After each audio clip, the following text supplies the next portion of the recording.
Okay, we're going to start in 5 minutes. Everybody clear the lineup, thank you. On va commencer dans 5 minutes, donc s'il vous plaît, sortez de l'eau, sortez de la zone de compétition, merci.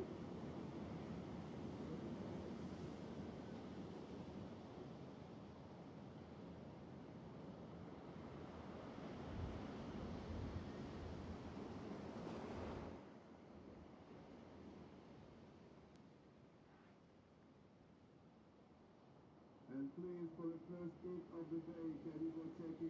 Ewing and Slater. Just repeat for the first hit of the day, Ewing. Arrivals here at the end of the road. Ryan Kalinin, Ramsey, Boukhiam. He's coming up in heat number 2 of the morning. Gabe Medina's ready. Already got a barrel stand up.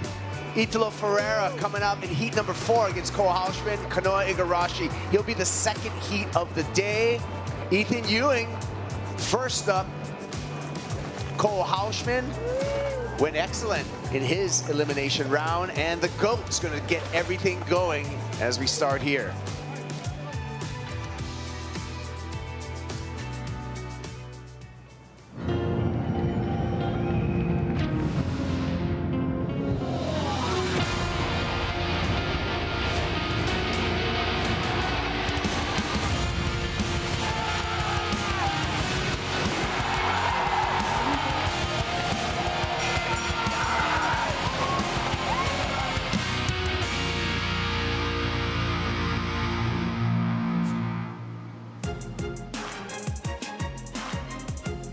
A big Yorana Teahupo'o. Good morning from Teahupo'o, the end of the road here in Tahiti, setting up for a finals day for the men's. We crowned women's champion. Now it is men's day, and we're going to crown a champ here. I'm Kai Pagura, along with Felicity Palmentier and Flick. I'm just coming off a tremendous day of competition yesterday, still riding that wave of just exuberance that we saw happening here, landmark stuff, breaking barriers, and we're set up to do it again today. Oh, yesterday was incredible. I'm still processing it just like you. I think for me the highlight was the women's and just seeing how hard they pushed themselves, their personal boundaries, and set a new level for women's surfing in Waves of Consequence, especially out here. It was incredible, and to watch Wahida get the win, you know, with the whole local community behind her was amazing. And I mean, as that swell started to fill in yesterday afternoon, the men absolutely sent it. And you know what? This morning looks like the swell's held, but the conditions are super dreamy, so it's going to be an exciting day. Yeah, looking at the numbers, we had 8 excellent wave scores yesterday in the men's elimination round to end the day. We're beginning the day today. Let's see how it's going to start. With that, I'm going to go out to the boat with Chris Cote and our commissioner, Jesse Miley-Dyer. Yeah, thanks, team. Good morning from the end of the road. Well, it was pitch black when we woke up, but you could hear the rumbling sound of this wave behind us. Jesse, what are you thinking for the day? So this is finals day, absolutely, and it's bigger than yesterday, bigger and cleaner. There is something for sure about sitting in this lineup and watching the sun come up and getting to see it live in person. It's going to be an epic, epic day of action, and I'm stoked for everyone who's going to get to surf it. Now, we saw some incredible bravery yesterday, not just by the surfers, but by the Water Patrol and everyone involved out here in the channel. From your perspective, what did you see that changed things yesterday? I mean, how good was yesterday? It was unreal. I mean, you look at some of those waves from the women, you know, this is such a scary wave, absolutely. You know, you feel it in the channel, and, you know, there's been so much anticipation around that swell and us finding the best windows for everyone in it. So to see all of those incredible rides go down from all of the women was awesome. And, you know, you're absolutely right. You know, we have such an amazing Water Patrol team here. You know, you have someone like Moana David. I think he's got the hardest job out here out of anybody. You know, he's in charge of everyone's safety, but also, you know, there's so many people out here, so many boats. So, you know, we're incredibly thankful to have those guys. You obviously got Moana. I'm going to miss someone's name out, but to have Poto, Thierry, Arsene, to all of those guys out here looking after everyone, you can't thank them enough. It's really what makes days like today and yesterday possible. Real life superheroes all over the place, and can't wait to see what happens today. We're fired up out here in the channel. The booth, I know you guys are going to be pumped as well. It's going to be going off out here. Yeah, it sure will. Thank you, Chris. Check this out. This is just the warm-ups this morning. What's happening live here at the end of the road. Incredible stuff. And we have an incredible day planned for you as well. Today, we mentioned it, it's finals day. And it's going to be 15 heats of surfing action at Pumping Tahiti. Men's round of 16, that's 8 heats. We'll go into the quarterfinals, semifinals, and then finally this afternoon we will be crowning a men's champ here at Teahupo'o. And again, the anticipation, tremendous. The swell, we're sticking around with that swell. And now we have the clock going and starting our first heat in the morning. And we're starting it off with a bang. Flick, Ethan Ewing coming up against Kelly Slater to start off the day. What do you think about this? Oh, absolute cracker of a heat to start the day. I mean, I just loved what I saw from Kelly in his opening round heat. I mean, he'd just flown in the night before and his first wave was incredible. Just, you know, when I think about Kelly and you know, his best performances or my favorite ones, I mean, they're in waves like this. I mean, here in Tahiti, Pike, Fiji, this is going to be great. And then coming up against Ethan, who's, you know, been in great form. Yeah, an interesting aspect to Kelly's arsenal this year has been using a coach. And this year, he's been using Glenn Micro Hall as a sounding board. Strider's actually with Micro right now. Thank you very much. Yeah, Glenn, you're out here. There's a lot of movement in the water. How's it feeling? Yeah, there's some real energy today. Obviously, yesterday was already pretty solid. Oh, here it goes. Nah. But yeah, today there's just a bit more consistency in the ocean movement, and there's like some real west ones. But I feel like there's just going to be more waves ridden today. So have you gotten some Slater boards here, and you're sitting on Rio's board as well. You got multiple athletes going. Yeah, I paddled out in the dark this morning, so I just wanted to be out here to see it for the whole hour before they started. And yeah, Kelly's on a pretty short board. He's on a 5'11", which is pretty gangster. But it's like, this is one of those locations though that you know, the experience over the years, you can't buy that. So Ethan's an amazing surfer, and everyone else out here absolutely goes for it. But you know, in 20 years of surfing here, you kind of can't buy that when there's, you know, when there's different ledges in the reef, and that knowledge is priceless. Well, last night I was sitting with Kelly and we were watching a video of your board going over his head in the barrel. You remember that? 100%. I actually fully remember I thought I'd killed Kelly, because the way it pulled my leg, I was like, 100% that's just taking his head off and I've killed the goat. All right, well, we'll get back to it. We'll let you guys focus, and looks like there's some bombs coming through. Back to you guys.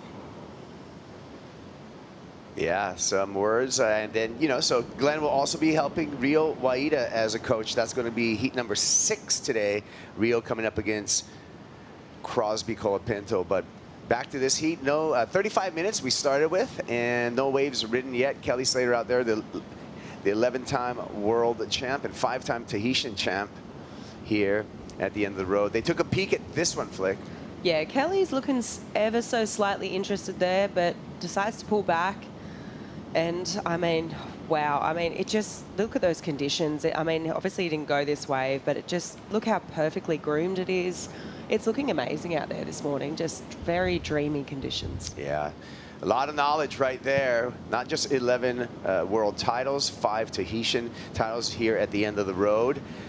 This is his 20th time in competition at this break, just to put things into perspective. He avoided the elimination round, winning his opening round heat. And here he goes, opening up today. Kelly, let's go of the rail. Travels through here, and the foam gets the goat. So now priority and attention shifts over to Ethan Ewing. Yeah, well, I'd say that, I mean, he was incredibly deep on that one. To see Ethan. Ewing threads through that one, and Ethan is going to take an early advantage in this morning's first heat, kicking out right in the channel, Ethan Ewing, and we'll be waiting for the first meaningful score for Double E. Wow, well, Kelly obviously a bit too deep on his one. You could see him really pumping through that line of that barrel, but I'm pretty sure he got caught by the foam ball there, and we were speaking about it all day yesterday, but that foam ball has so much energy. As soon as it touches you, you're basically getting obliterated. But, I mean, good early signs from both surfers, and Ethan with a make, so looking forward to breaking both of these waves down. Here we go. On the replay, we're starting with Ethan Ewing here. Yeah, Ethan just grabs the rail there, one nice pump, and sort of glides through that one. Obviously, that one had a little bit of whitewash through the face of that one. Kelly had a great view of Ethan just gliding through that barrel. And get to have another look here. This is Kelly.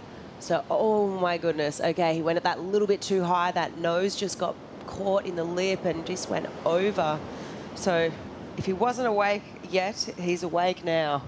Yeah, and another comment just to really highlight how evergreen Kelly Slater is Ethan Ewing's coach, B. Durbridge, was actually a competitor against Kelly Slater. He's transcended multiple generations. We got Strider in the water. You got something for us, Strider?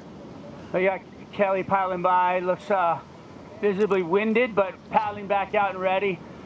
Buoy came up. There's a big round buoy on the inside, and as he was paddling out, the big buoy came up, was submerged the entire time, couldn't even see it, and it popped up underneath him and lifted him out of the water. It was the craziest thing I've seen in a long time, but he's shaking it off. He's back out. Micro asked him if he was all right. Did he say he was okay, Micro? He's like, okay. Yeah, I thought he shook his head no, but it looked kind of gnarly. But definitely the look in his eyes was a look of intent, very serious and very focused. Yeah, thank you, Strider.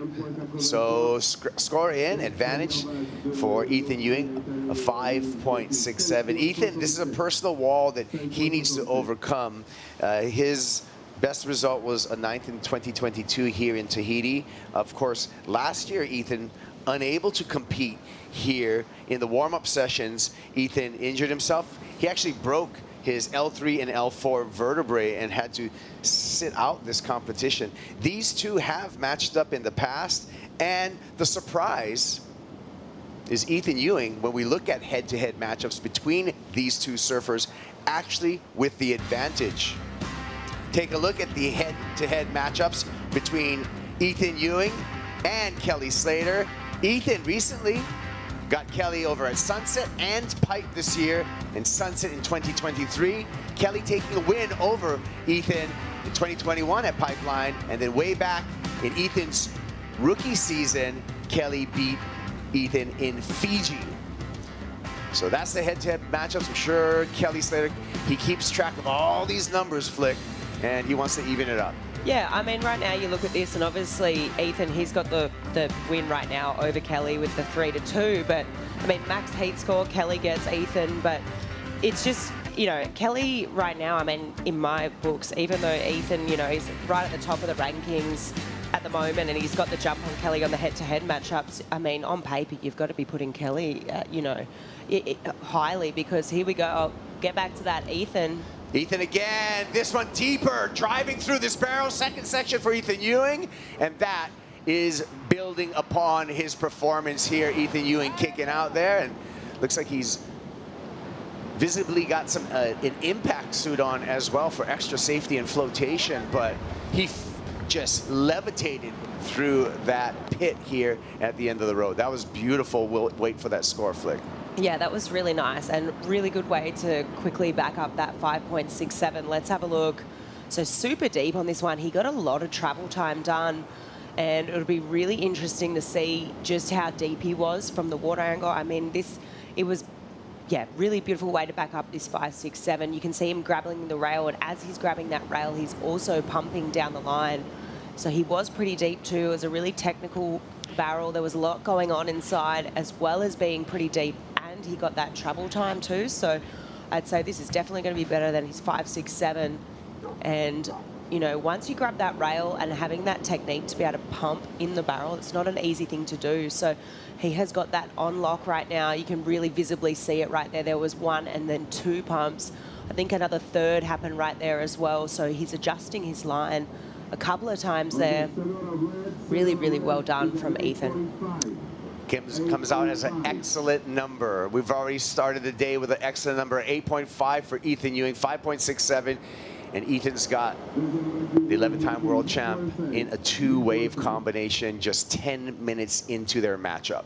Yeah, it's great signs for Ethan already, but I mean, Kelly is absolutely deadly out here. I mean, that's a big score. He's on his way to definitely getting this heat under lock, but it's such early stages, and this is Kelly Slater. I mean, it looks like he's having a look here. Slater looks interested, holds back, will maintain priority, did not make a concerted effort into that wave. You mentioned the rankings, Felicity, and Ethan Ewing, number 4 on the rankings, still in competition. Number 3, John still in competition. We'll get back to the rankings because Kelly's on a bomb. Big roomy barrel, and he comes out, and so now we have an answer back by Kelly Slater. Just as you were mentioning, don't ever count Slater out, and this should even things out quite nicely for Kelly Slater. Oh, completely. I mean, you know, Ethan dropped the 8.5, and that's an excellent score, obviously. Great score for today, but he's against one of the greats out here, well, the greatest of all time, and also one of the best out here, you know, the most winningest. This is just absolutely incredible. Like, I mean, look at the way that he stalls there. He's literally riding right on the foam ball there. The thing almost bucked him off. He did such a great job at maintaining control. He was super deep. That takeoff was really technical too, up underneath the lip. He was deep. He was touching the foam ball too. And you know, the judges really like that when you're getting really deep and that really riding that foam ball, because you can't get any deeper than that. It was really, really well done. I mean, he liked it too. And I'd say this is going to be a great score and really even up this heat. And you can see the excitement as we roll through this replay here and the technicality hanging on to this. He's done this 1,000 times, but coming out, feeling it with the claim. And it's not like you see Kelly Slater do a lot of claims. And so that's an emotional claim, and that's straight from the heart reaction of making that big barrels. Beautiful to see, beautiful surfing. We're still waiting on the number. I was going to mention that, you know, there's opportunity for Ethan Ewing because world number 1, Griffin Colapinto, lost in the elimination round. Of course, this is the back half of the season. It's a race for the final 5.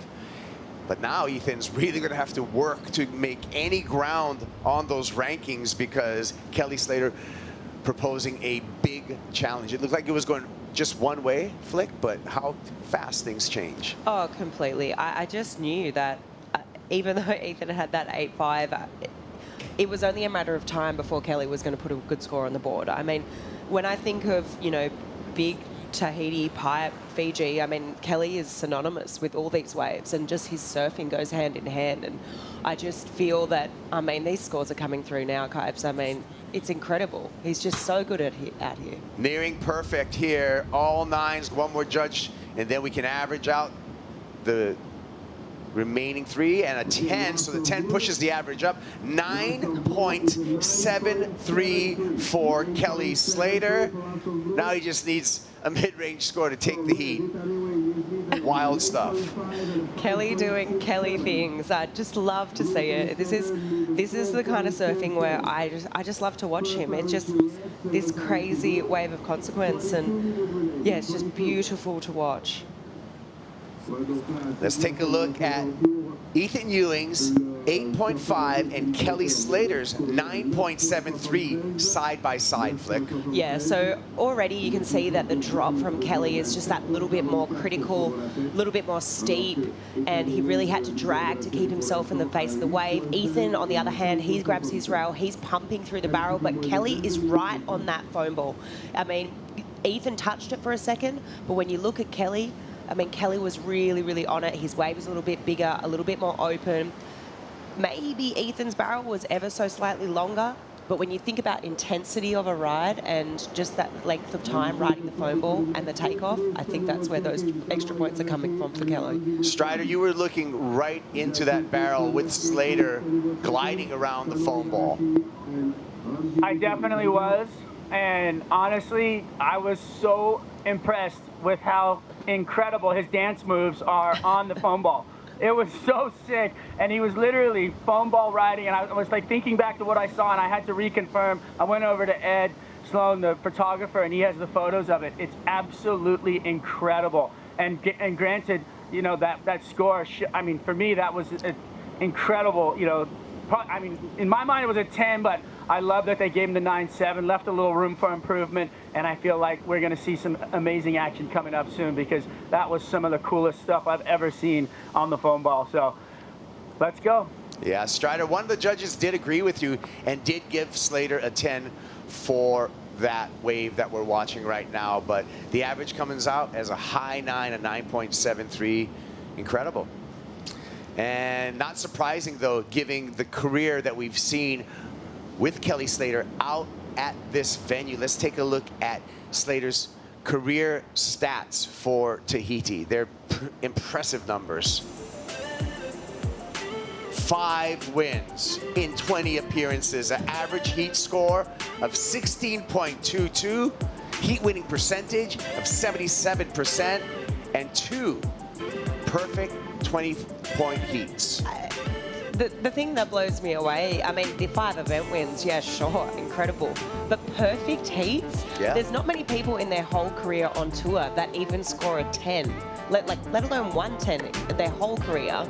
And he's had 2 perfect heats out here, which is just absolutely insane. I mean, we just saw a perfect demonstration of just his absolute technical abilities on that last wave. It's amazing. And I just feel so privileged to sit here and be calling this heater and just to witness it once again. I believe he's the only surfer that has more than a single perfect heat. He actually has 3 perfect heats in his entire career, 2 of them here in Tahiti. He did it in 2005 in a final against Damien Hobgood. He did it 11 years later in 2016 in a round 16 matchup, in a round 5 matchup against Keanu Singh. So it's pretty astounding when we talk about perfect heats and the fact that he has a stranglehold in professional surfing on perfect 20-point heats, and the fact that he was able to have perfect heats in an 11-year time period. 11-year difference between perfect heats. So, yeah, the numbers keep on amazing us, you know. 56 CT wins for Kelly Slater. He's been 84 finals. I mean, we can rattle off all of the numbers that likely will never be broken in professional surf history. Oh, I don't think they ever will. I mean, how do you even span a career as long as what Kelly has? I mean, from his first win to his last CT win, I don't think we'll ever see that. The longevity he had is absolutely incredible. It's super inspiring. And yeah, I don't think we'll ever see it, even in any other sport across the world. Yeah, let's hear from another world champ, John Florence, on his thoughts on Kelly Slater. It's a different feeling when you beat Kelly because he's the greatest of all time. The guy's insane. I mean, he just won his 8th pipe master 2 years ago. Like, I really don't feel like people give him enough credit. Like, I mean, obviously, yeah, for what he's done in his career, but for what he's doing now, I can't even put words to how insane it is. Like, what he's doing, competing at this high level at his age, after the amount of years that he's been doing it, like, I mean, he's got to be feeling like sore every single day. He's got to be waking up like, my back, my knee, like, and I think that's just natural with age. It's not to say that's just Kelly being old or a joke or anything. It's like, it's a real thing. He's been doing this for a long time, and he still shows up and he rips. Yeah. Hey, back to perfect heats. I actually got to give Owen Wright some his flowers. He's actually had 2 perfect heats. It evaded my memory because he did it in the same event in 2015 in Fiji. So, yeah, Owen with 2 perfect heats. Wanted to correct myself on that and give Owen Wright, one of the all-time best goofy foot tube riders, his credit. That was Fiji. He was on a rampage there. So, Owen, the only other guy with multiple perfect heats in the history of professional surfing. Shane Beshan actually has the highest perfect heat. That was back when it was top 3 waves, and he had a perfect 30 in his heat. Oh, wow. Well, things have settled down here a little bit, Flick, but we've had so much to talk about this morning already in anticipation of a huge day of competition. And starting off, you know, I talked about yesterday the men's elimination round. We had 12 excellent wave scores in those 8 heats. And look at, we're already, now we're tallying our excellent wave scores here. today, finals day for the men, and we already have 2. I think the tally could be broken today. I do. I feel like so. already the conditions are, I think, in my opinion, already a little bit better, a little bit cleaner, glassier. And yeah, I think also, I mean, I've seen a couple of little clips on social media this morning, a couple of the boys thinking that it was even a little bit bigger, as we see Kanoa just sitting in the channel, getting ready for his next heat. He's coming up against Ramsey. So yeah, I think today those excellent score tallies will be broken. You heard it here first. It's another, you know, incredible day, and we're so fortunate that the Pacific Ocean has played its part in making an epic event here in Tahiti. And the conditions are looking good. Well, it's just about time for our first Bonsoi Brew Break. We'll be back with more action from the end of the road. Look at Kelly Slater doing the foam ball dance here.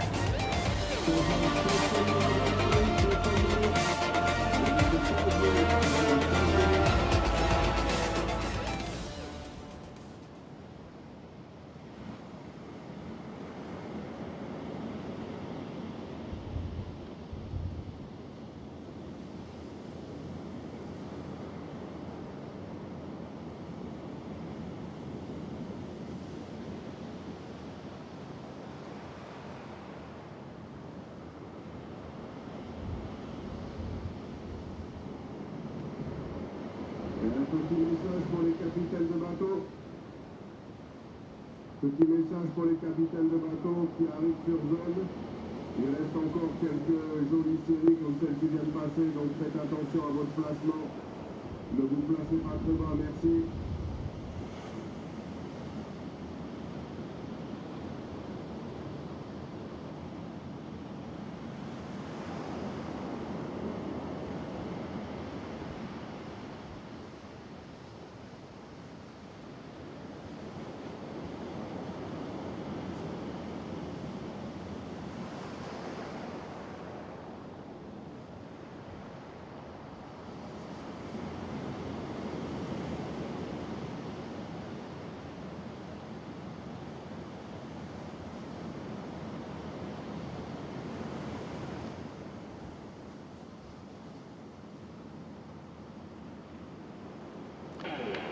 Let's open up the WSL vault for Outerknown flashback to 2005. The Uo was raining down from the sky, and Kelly Slater was coming up against the reigning Rookie of the Year. That's Bruce Irons here at the end of the road. A round 4 matchup, and both went excellent. Bruce Irons had Kelly up against the ropes in this final, opening up with an excellent score. Slater, always poised. Kyborg in the channel, and Slater answers back with a 10-point ride to take the lead. Slater says, what? How did I do that? Lays back, check this out. The flexibility, incredible 10-point ride. He backed it up with an 8.5. Kelly Slater doing incredible surfing, and he keeps on doing that for us. Here's an 8.5 for the backup. Slater beating Bruce Irons 18.5 to 18.33 on his way to, at that time, a 3rd Tahitian title. And look at this as we come back to live action, Felicity. Oh my goodness, what a nugget. Absolutely spraying Strider in the channel there. That thing unloading on the reef. Had so much power, so much intensity to it. And it's kind of just echoing what Micro was saying, that, you know, we're going to see a few more of those West Bowl ones, and that was most definitely one of them. Oh my, and look at Slater. You know, we looked at that up against the hot shot at the time was Bruce Irons 19 years ago. Our current hot shot, that's Ethan Ewing right there in the red jersey, and Slater still doing battle. His job's not over yet, though. Kelly's still trailing Ethan, needs a 4.44 to turn the heat. Ethan with the advantage of heat control. Ethan does have the lead and does have priority at this 11-minute mark. Yeah, Right now, it's just going to be interesting. I mean, you've got to be thinking that of course, another set's coming through, right? So there's going to be another exchange. And I mean, Kelly is looking in great form. I mean, he went almost perfect on that second wave. So you can't count Kelly out. He's got the single highest wave score. He only needs a 4.44. It's not a big score. We talked about the rankings and how they could be shooken up at this event. Number 4 right now on the rankings, Ethan Ewing. But take a look at what lies ahead here. Ewing still in action here, as well as John Florence. Griffin Colapinto out of competition, along with Jack Robinson. So opportunity for John to take that #1 spot. And Ethan, and don't count out Jordy Smith. He's still in the event, as well as Jake Marshall, Baron Mamiya, Cole Houshmand. Look at the list and look at the potential upward mobility for the top 10 and movement within this top 10. Yeah, I think when I look at this and I see, you know, John in #2 seat there, and I think about the conditions we have today, I mean, today looks like it's right up John's alley. I mean, it is perfect, it's big, it's almost as big as it can handle for paddle. I mean, right now it's looking good for John, and especially with having, you know, I mean, Jack is amazing out here, and to not have him in this finals day, I feel like that's a big loss for Jack. But yeah, and a moment for Ethan or John to capitalize. Yeah. Well, you can see the live rankings coming into this event. Jack Robinson was #2. John, just by virtue of being in this round of 16, has booted Jack out of that #2 position, and there's just clear air in front of John Florence. Here we go, Slater looking just for a mid-range score and not going to find it there. By the way, we'll see John heat #5 of this round. So stick around for that. He's going to be coming up against Mihimana Bray, who's been an outstanding wild card. So we'll see how John fares against the Tahitian local. And now Slater doing a bit of a leash test there, diving under that wave. He'll remain trailing Ethan Ewing, who has the lead and priority. And another one. Yeah, not a fun zone. Definitely not. I mean, look at the turbulent water right now. I mean, he's still under there somewhere. There we go. It's popped up. But I mean, he's copped a few on the head there, especially even the way he ejected off that second wave, or the third wave that he got. I mean, waves off the Tahitian Water Patrol. It says, no, I can paddle through the channel on my own. So, yeah, there you go. By the way, all props, we did, you know, as we signed in today, we did give some props and some flowers to the Tahitian Water Patrol. They've been incredible, that entire crew, our safety crew. I got a little paddle by Strider Wazalewski by the goat. He's not here yet, but he is paddling out. He's not paddling as fast as he was earlier, that's for sure. That was definitely a lot of donuts right there. The bakery was open. Teahupo'o Bakery was serving up some coconut donuts right there, but looks like he's intently paddling back out. Pretty radical. How you feeling, Kelly? You okay? He's good. He says he's fine. He's ready to go. And you just got to get that back up, baby. Let's see it. This is a great heat. This time is winding down fast, though, and I think he's got that in the back of his mind and knows he's got to try and fish one out. Yeah, he needs to put the lure in the water and catch a 4.44. So not a big fish for him to catch, but still, nothing's on the hook right now for Kelly Slater, and we're down to 7 minutes.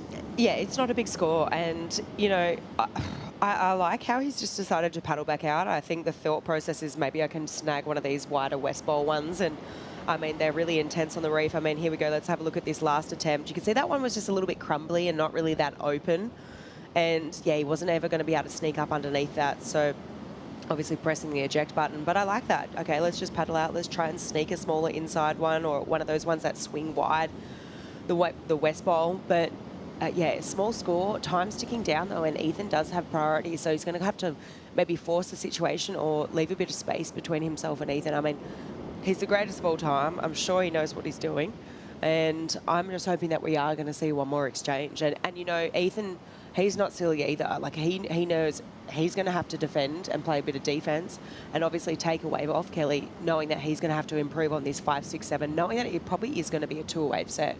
So even if Ethan does go the first one, he's going to be thinking, I've got to improve on my 5, 6, 7, knowing that Kelly's going to get another one behind it. Yeah, and Kelly's going to get sneaky on the inside right here. And the veteran making veteran moves, takes a look at that insider, and wisely does not go on that one. It broke way down the line, down to 6 minutes here. And like you said, Flick, it's going to be really important decisions in this final 6 minutes for Ethan Ewing to make. You know, he's going to play a little bit of defense. Some offense would be great if he can get rid of that 5.67 and get anything, you know, in the 7-point range to really put more pressure and to have Slater needing a real meaningful score. I feel that 4.44, Kelly can just duck in and out of a quick, even inside barrel, and get that number. Yeah, I think it's more about Ethan playing offense and just trying to improve on his situation, really. Like, I mean, okay, yeah, you can defend and keep Kelly off that first wave, but just going off this morning's conditions, they've been 2-wave sets, right? So you've got to think that Kelly's getting one. So Ethan needs to improve on his situation. And it kind of looks like we might have a couple of lines starting to roll through. Yeah, nervous times for Ethan Ewing because you can completely blow this situation with bad wave selection. And if you hand that any kind of priority or any kind of chance over to Kelly, I'm sure he will execute upon that second wave of the set with a bit of a draw, and Ethan's going to use priority. And that was the priority error that we were talking about, a lapse in decision making, and that decision was the wrong decision for Ethan Ewing. This is opening the door for Kelly Slater.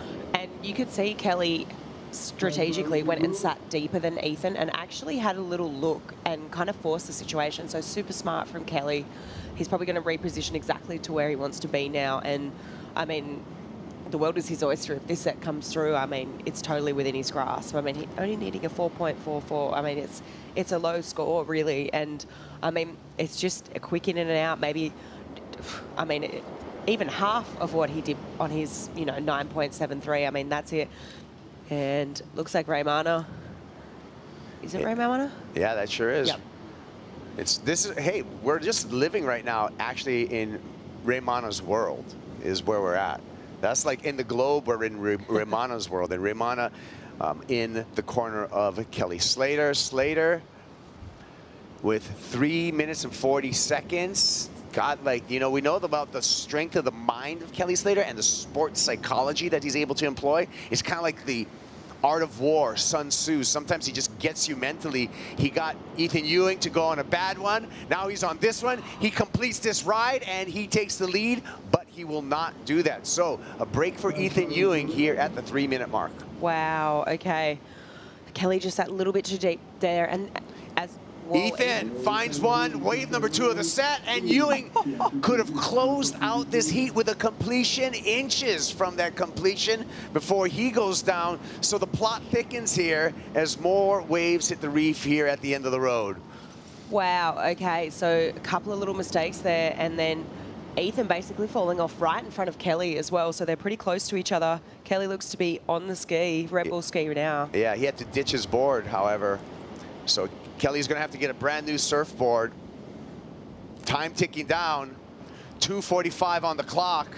This is a big drill by the Tahitian Water Patrol. Ethan, same thing, he's going to have to ditch his board. We'll see how long this reset takes, Flick, because this reset could decide the heat. For sure, and this is going to be a good indication for the rest of the day. I mean, we know that, you know, that swell is ever so slightly bigger. This could be happening quite a bit today. I mean, guys getting caught inside, and I mean, we're going to get a good indication for just how long this is going to take, and whether or not, I mean, both guys are going to get another opportunity and be out the back. The decision, hey, there's Ethan's board. Let's take a look at the replay. Kelly Slater first. Yeah, so this one just had a funny little bend in it, a little bit crumbly, and that one not staying open, very almond-shaped barrel, high barrel, and then straight behind Kelly was Ethan taking off on this one. Second wave of the set, a little bit more open. It looked like all the hard work was done here, but he just got absolutely belted on that foam ball, getting way too high. Yeah. Oh, yeah. My goodness. Great job from the water catching that angle, the boat angle. And we could see what happened. Okay, the board has been retrieved for Kelly. Now, are they going to return the board to Kelly? He's zooming out, board-less, to the lineup. This is quite a pit stop, Flick. Yeah, so this has been just over a minute now. So Kelly jumping off. There we go. New board. passed on by Glenn Micro Hall, still needing that 4.44 with basically a minute on the clock. We'll see how long it takes him to get back in the lineup.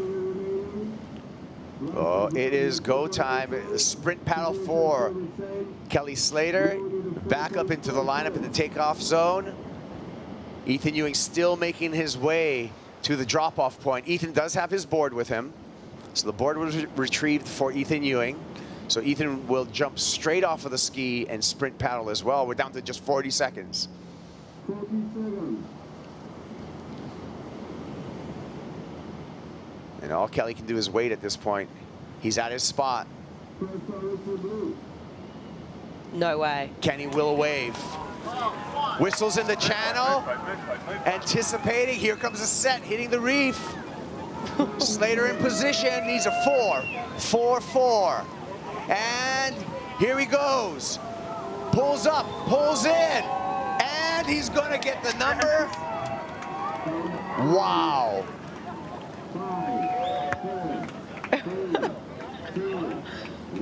What a play right there at the end of the heat. Ethan Ewing can just sit in the channel and wait for what I feel, Flick, is going to be the inevitable news that Kelly will turn the heat. Yeah, I mean, Kelly's heart rate right now has to be super high. I mean, that was so intense. Back to the moment when he fell on his wave, getting worked inside, and then he gets Ethan's wave on the head, jumping on the ski, losing the board. I mean, to keep his calm right there, you know, grab his second board from Micro, paddle so hard back out into the lineup, and then eventually take this one. I mean, this all happened in a matter of minutes. I mean, this one was a higher barrel. It was more almondy. Yeah, you saw the fist pump. Yeah, he knows. He knows. This is safe for Kelly Slater, I feel, Flick. Yeah, this was a really technical barrel too. I mean, it was a difficult one to ride. You can actually see this morning there is a little bit of lump in the face of the wave, a little bit of bump, and he did really well to negotiate with that on this one. And a really good read. It's just super technical. You can see how almondy that barrel is compared to those ones that we, you know, saw yesterday, even to when you compare it to his 973. I mean, that thing was open, it was really round. So that, just a really great read by Kelly. Here come the numbers. It's going to be right on the line. However, he needs a 4.44, but it will be just over it, a 4.73. So Slater gets the job done, and he's our first quarter finalist. Whoa, such a good effort by Kelly. And I just love the theatrics of it. I know, counting down to the last few seconds of the heat and getting the job done. It's just very Slater fashion, isn't it? Applause by Porto on the Red Bull jet ski. Kelly Slater, 9.73, 4.73. Incredible effort, and a great heads-up surfing by Ethan Ewing, too. What an entertaining start to the day. But it will be Kelly Slater going on into the quarterfinals. Yeah, I mean, you think about conditions today, and it just seen Kelly time and time again do so well out here when it's like this. So can't believe we get to see more. It's good. Yeah, we can talk to him. Go ahead, Strider. All right, well, Kelly said he was sweating in that heat on the way back out here. Kelly, talk about the magic, talk about what I thought was a 10-point ride, and talk about the beatings. Oh yeah, the first wave beat me down pretty good, but you know, I hadn't got the adrenaline going and my heart wasn't really pumping, so I was like, it was totally fine. Actually, the next one held me down a long time. I didn't hit the reef though, somehow I didn't hit the reef at all, and on this couple wipeouts, and I got caught inside a few times. It was like just one of those heats where I had to work. I was sweating physically, not like stressing. I mean, I was stressing too, but that probably didn't help. No, but it's a weird position when you only need a 4, and then he knows he just needs to keep me off. Well, he probably can't keep me off a wave that's going to give me a 4, but then if I only go for like a 4 or 5, then he only needs like a 6. It's a funny game when it starts to scores. When you need a big score, you know exactly what you got to do. It's actually sort of, if it doesn't come, then the cards were dealt, you know. Were you kind of tripping when you saw him catch that wave in front of you, the wave after yours? I thought he was coming out. I'm like, shit, it was like slow motion. I was just watching the lip line. I was like, oh, the line he's on, I think he's coming out. And I saw him fall out at me. And I thought he was going to hit my board underwater. But yeah, just luck went my way a little bit. Ian's had the better of me the last few times we've been together. First few times I got him, the last few times he got me. So kind of an even battle at that point. But yeah, I didn't want to let that slide with a 9-7 and a chance to serve Teahupo'o a few more times today with nobody out. Congratulations. We'll let you get set. You're the man. Thanks, buddy. Woo. Well, quarterfinal number 1 will feature Kelly Slater. Who's going to meet up with Slater in that first quarterfinal? We're going to find out. It's going to be Igarashi coming up with a challenge. Ramzi Boukhiam. We're already starting out with some excellent scores. Check this out.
Maeva, welcome back to the SHISEIDO Tahiti Pro presented by Outerknown. Outerknown founder Kelly Slater just came through with a tremendous effort in the first heat of the day. We're going to see Slater in the quarterfinals. We got a new matchup in this round of 16 out in the water. And here on the set, myself, Kaipo Guerrero, along with Felicity Palmentier, you can call it Flick if you like, as well as Schaller Perry, senior forecaster for Surfline. Thank you for, thanks for the waves, Schaller. My pleasure. You easily took credit for that, but you did give us the warning throughout, the upcoming this event. We waited for about a week for this swell, and this swell has produced. So with that was the past. We had an excellent day yesterday. What are we looking forward to today on the forecast? Yeah, a couple of beautiful waves on tap already this morning. Size maybe just a hair better than it was yesterday afternoon. We're going to see that hold through the morning. And then we got a reinforcing southwest to south-southwest swell that's kind of starting to trickle in right now. That's really going to ramp up as we move through the afternoon and just nudge us a little bit more into the top end of the range that we've seen so far today. We have light offshore flow early. We're going to see easterly trade settle in similar to yesterday. It doesn't look quite as strong as yesterday was. And then just like we saw yesterday in the afternoon, the wind's going to start to lay down kind of mid to late afternoon and should lighten up nicely into sundown. Will that swell be sticking around, or will we see a little bit any decrease in the swell? No, we're going to see a little bit more energy as we move through the afternoon. That's what we want to hear. That is absolutely awesome. Well, yeah, the heat out in the water. Igarashi coming up against Ramzi Boukhiam. Ramzi already being really impressive out here. We'll get to some of the impressions from Ramzi because we're going to cut straight to an interview. The GOAT is with Chris Cote up against the glass. Yeah, I'm the water boy right now, and this guy deserves it. What do you think about that Tahitian wake-up call? Getting smashed and then getting absolutely piped. Yeah, good morning, Teahupo'o. Yeah, I mean, I took off, got completely smashed and obliterated. Actually, my wipeout was a little violent, but the next one was even worse. The next one, like whitewater, I thought it would be sort of like subsided by the time it got to me, and it just smashed me. And then I think like 3 different times in that heat, it got pretty dealt with. It's just a funny heat because I was trying to get that low score. I mean, I wasn't really trying to get a low score, but at some point I was hoping I could get my 4 or 5 or whatever to just get in the lead and then make him have to surf into it. But that being said, like if you get a 9-7, then you get a 4-point ride. It's like you might as well have got 2 7s. Like you left a couple points out there on the table. So you always, if you get the best wave of the heat, you always want to match his best wave. So I was thinking 8.5 somewhere, but there was one wide one I missed. It was absolutely bonkers. Like everyone was screaming just at the spit of the wave. And I had paddled a little too deep trying to get a little inside or 2 waves before that. And I had a duck dive through the face of that one. So I was just a little bit out of position. Then I got caught inside at the end on just trying to manufacture a score. Broke my leash trying to get on the ski. The ski driver did such a good job, man. They grabbed me and we just zoomed. Like he cut off a couple angles to get out here in time over where the reef's pretty shallow, and he could just see, I could tell he could see where the wave was lifting over the reef and going through really shallow parts. And I literally got to the lineup with like 3 seconds to spare maybe in the end. I sat up, put my leash on, and Ramon is yelling at me to paddle. So, yeah, a little bit of luck with my wave for sure. I do know there was quite a few insiders, but with how good my big one was, you didn't want insiders. So we both could have caught more waves on the inside and probably bettered our scores a little bit, the backups, but that's the way it goes. That was a very impactful 4.73. I got to know, do you still get those butterflies and nerves on a morning like today, first heat? You've said before you don't really love first heats of the day, but does that still come up in you when you're paddling out there or paddling over waves, wondering what's behind it? This is a new Kelly. He loves morning heats now. Quarterfinalist Kelly. Yeah, quarterfinalist Kelly. Yeah, it feels good. I just feel like the more I advance an event, the more relaxed I get. I don't know if I had nerves this morning or just anxiety for like the energy. You know, sleeping last night was tough because we could hear the waves and all the forecasts were saying it was going to be bigger. So you get those butterflies and you just want to get going. You want to get in the water and get the first one under your belt. And you know, it's like that first bite of food when you're hungry. Just, okay, I got something on the plate now. So it was an exciting start, but it is lully. So it'll be interesting to see how everyone chooses to start and to surf their heats today. I'm not sure if the rest of the competition is watching this, and I know that you can learn from each and every heat you surf. You got Glenn Microhall out there, you got Raymana back here on the Outerknown boat. What is Cote on the mic? Yeah, I could definitely give you some tips out there for later. I'm going to keep those to myself, but what did you learn from that heat? You definitely want to get a good start. You don't want to wipe out badly on your first wave and watch the guy get a wave behind you and start his score, and then get priority, and then get another good one because he had that priority. So there is a pace to heats, you know, and the metaphor I use sometimes is boxing. Like sometimes guys are super offensive, other guys are counter punchers, and some people just go for rounds, and some guys go for the knockout, and it depends on how you want to surf a heat and what the other guy's good at. If you can offset what he's good at and do that, a lot of times that kind of neutralizes his strengths. So there's the whole mindset that goes into each approach of the heat, but when the waves are good, a lot of that just goes out the window, and it's just every man for himself catching the best waves you can get. Well, we like the sound of Kelly Slater, quarterfinalist, but Kelly Slater, event champion, could sound pretty cool. We'll see what happens. Hey. Good luck. Great insight. Kelly avoiding the jinx at the end of the interview, of course, and yeah, we'll see him in quarterfinal number 1. And you know, Flick, the end of the road just giving us a breather right now after all of the action. We have 9 minutes off the clock, not a wave ridden between Kanoa and Ramsey. Yeah, I think it's just, I mean, Kelly spoke to it with Chris, and it is quite slow this morning. We have seen big lulls, and I mean, right now it is going to be very interesting to see how the rest of this heat plays out and if someone pulls the trigger when this first set comes through. Yeah. Schaller here from Surfline. Have you been checking, are you updating and seeing, are there buoys out here? Can we tell what, like, kind of live consistency at all as far as lulls in sets? Live consistency, no, not really. You know, there's a couple of floating buoys just inside of a day south of here, and then we continually look at satellite altimeter data.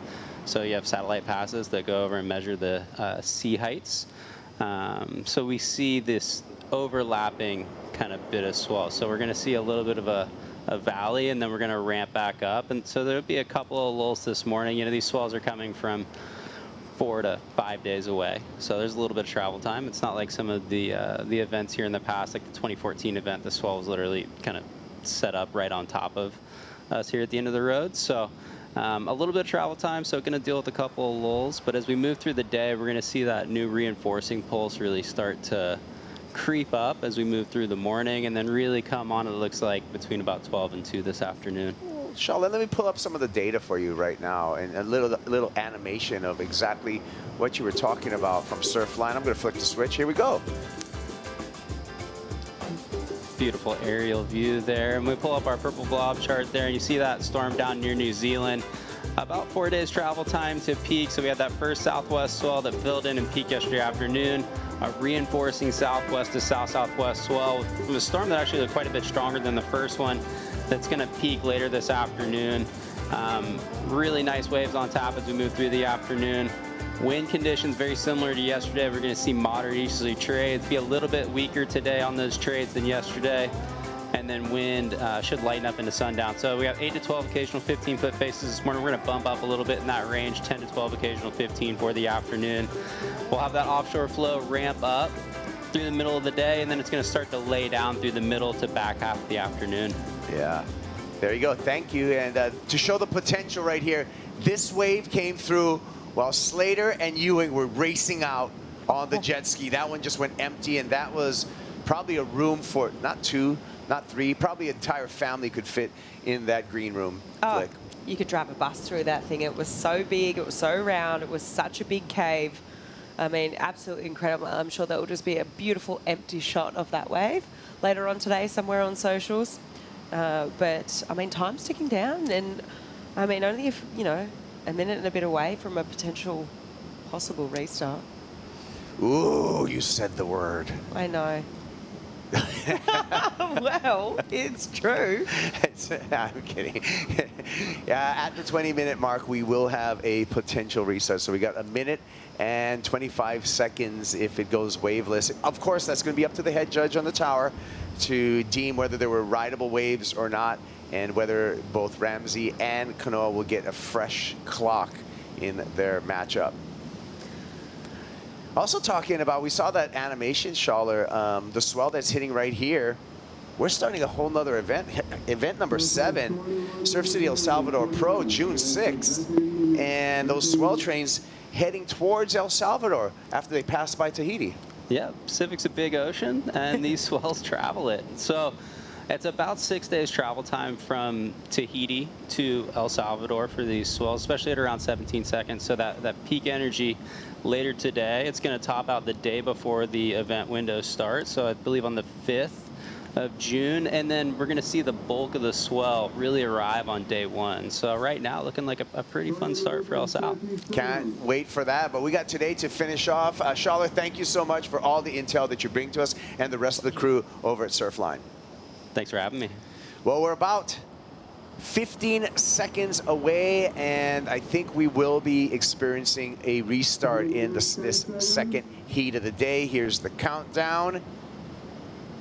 And word from the tower is that they will be giving a restart.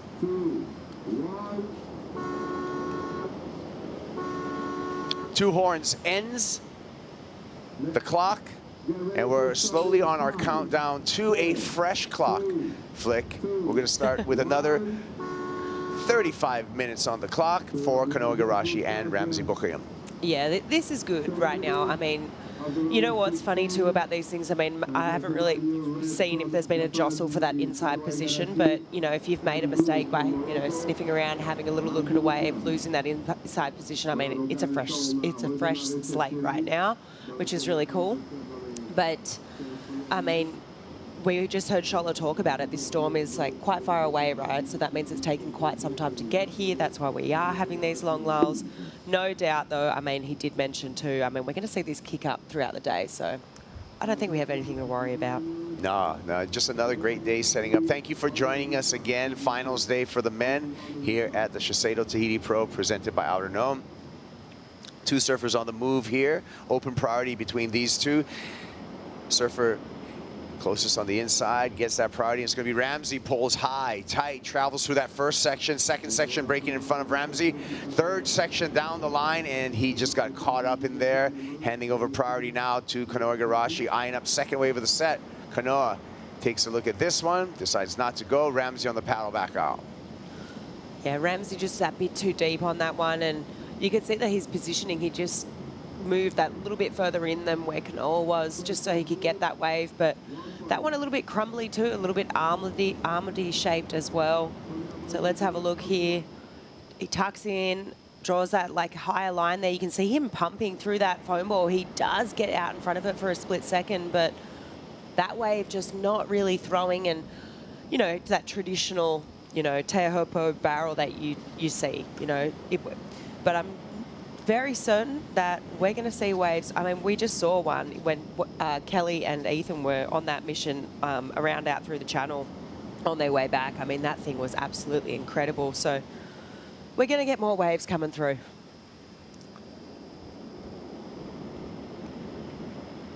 Just a 1-point ride for Ramsey, and it's just really the story. You know, it could either be an 8 or a 1, and that's like most of today. We already saw 8.5 and a 9.73 on the scorecards starting off today. So really good signs.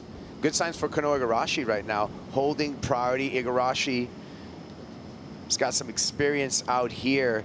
His best result, quarterfinals in 2022, and on his way to that quarterfinals here in Tahiti, he scored a 9.7. It was a pivotal moment for Kanoa as we talk about the race to the WSL Final 5 in the WSL Finals. That wave, that performance in 2022 earned Kanoa a spot in that Final 5. He made the WSL Finals, finishing 5th in the world in 2022. That was his best finish on the championship tour in 8 years. Incredible surfing by Kanoa. We can take a look at that 9.7 back from 2022 and Kanoa Igarashi flick. Yeah, this is just beautiful surfing. I remember watching this from home. I mean, sort of similar size conditions, but a little bit more texture on the face. You can just see how well he is, how good he does at riding this tube, just the technique there. I mean, really, really good stuff from Kanoa. I mean, really similar size actually to what we have today. But, you know, I was super impressed that year watching him because, I mean, we've obviously seen him in Waves of Consequence before, but I feel like he really stepped up that year. So impressive stuff. 8 years on championship tour, that one victory over in Karamas. He's made a finals appearance, and just as importantly, probably more importantly, silver medal in the 2020 Tokyo Olympics. We're going to see Kanoa Igarashi competing for a medal again this Summer Olympics, Paris 2024, right here at Teahupo'o. And so lots of things on the horizon. We'll actually see Ramsey Boukhiam as well representing Morocco in the Olympic Games here in Tahiti. So both of these are qualified Olympians. And that is second wave for Ramsey, still scratching to find a quality score. He's just surfing under the priority of Kanoa, who's patiently waiting out there. Kanoa Igarashi with the number 50 on his jersey, representing 50 storms. The translation of Igarashi from Japanese to English means 50 storms, his family surname.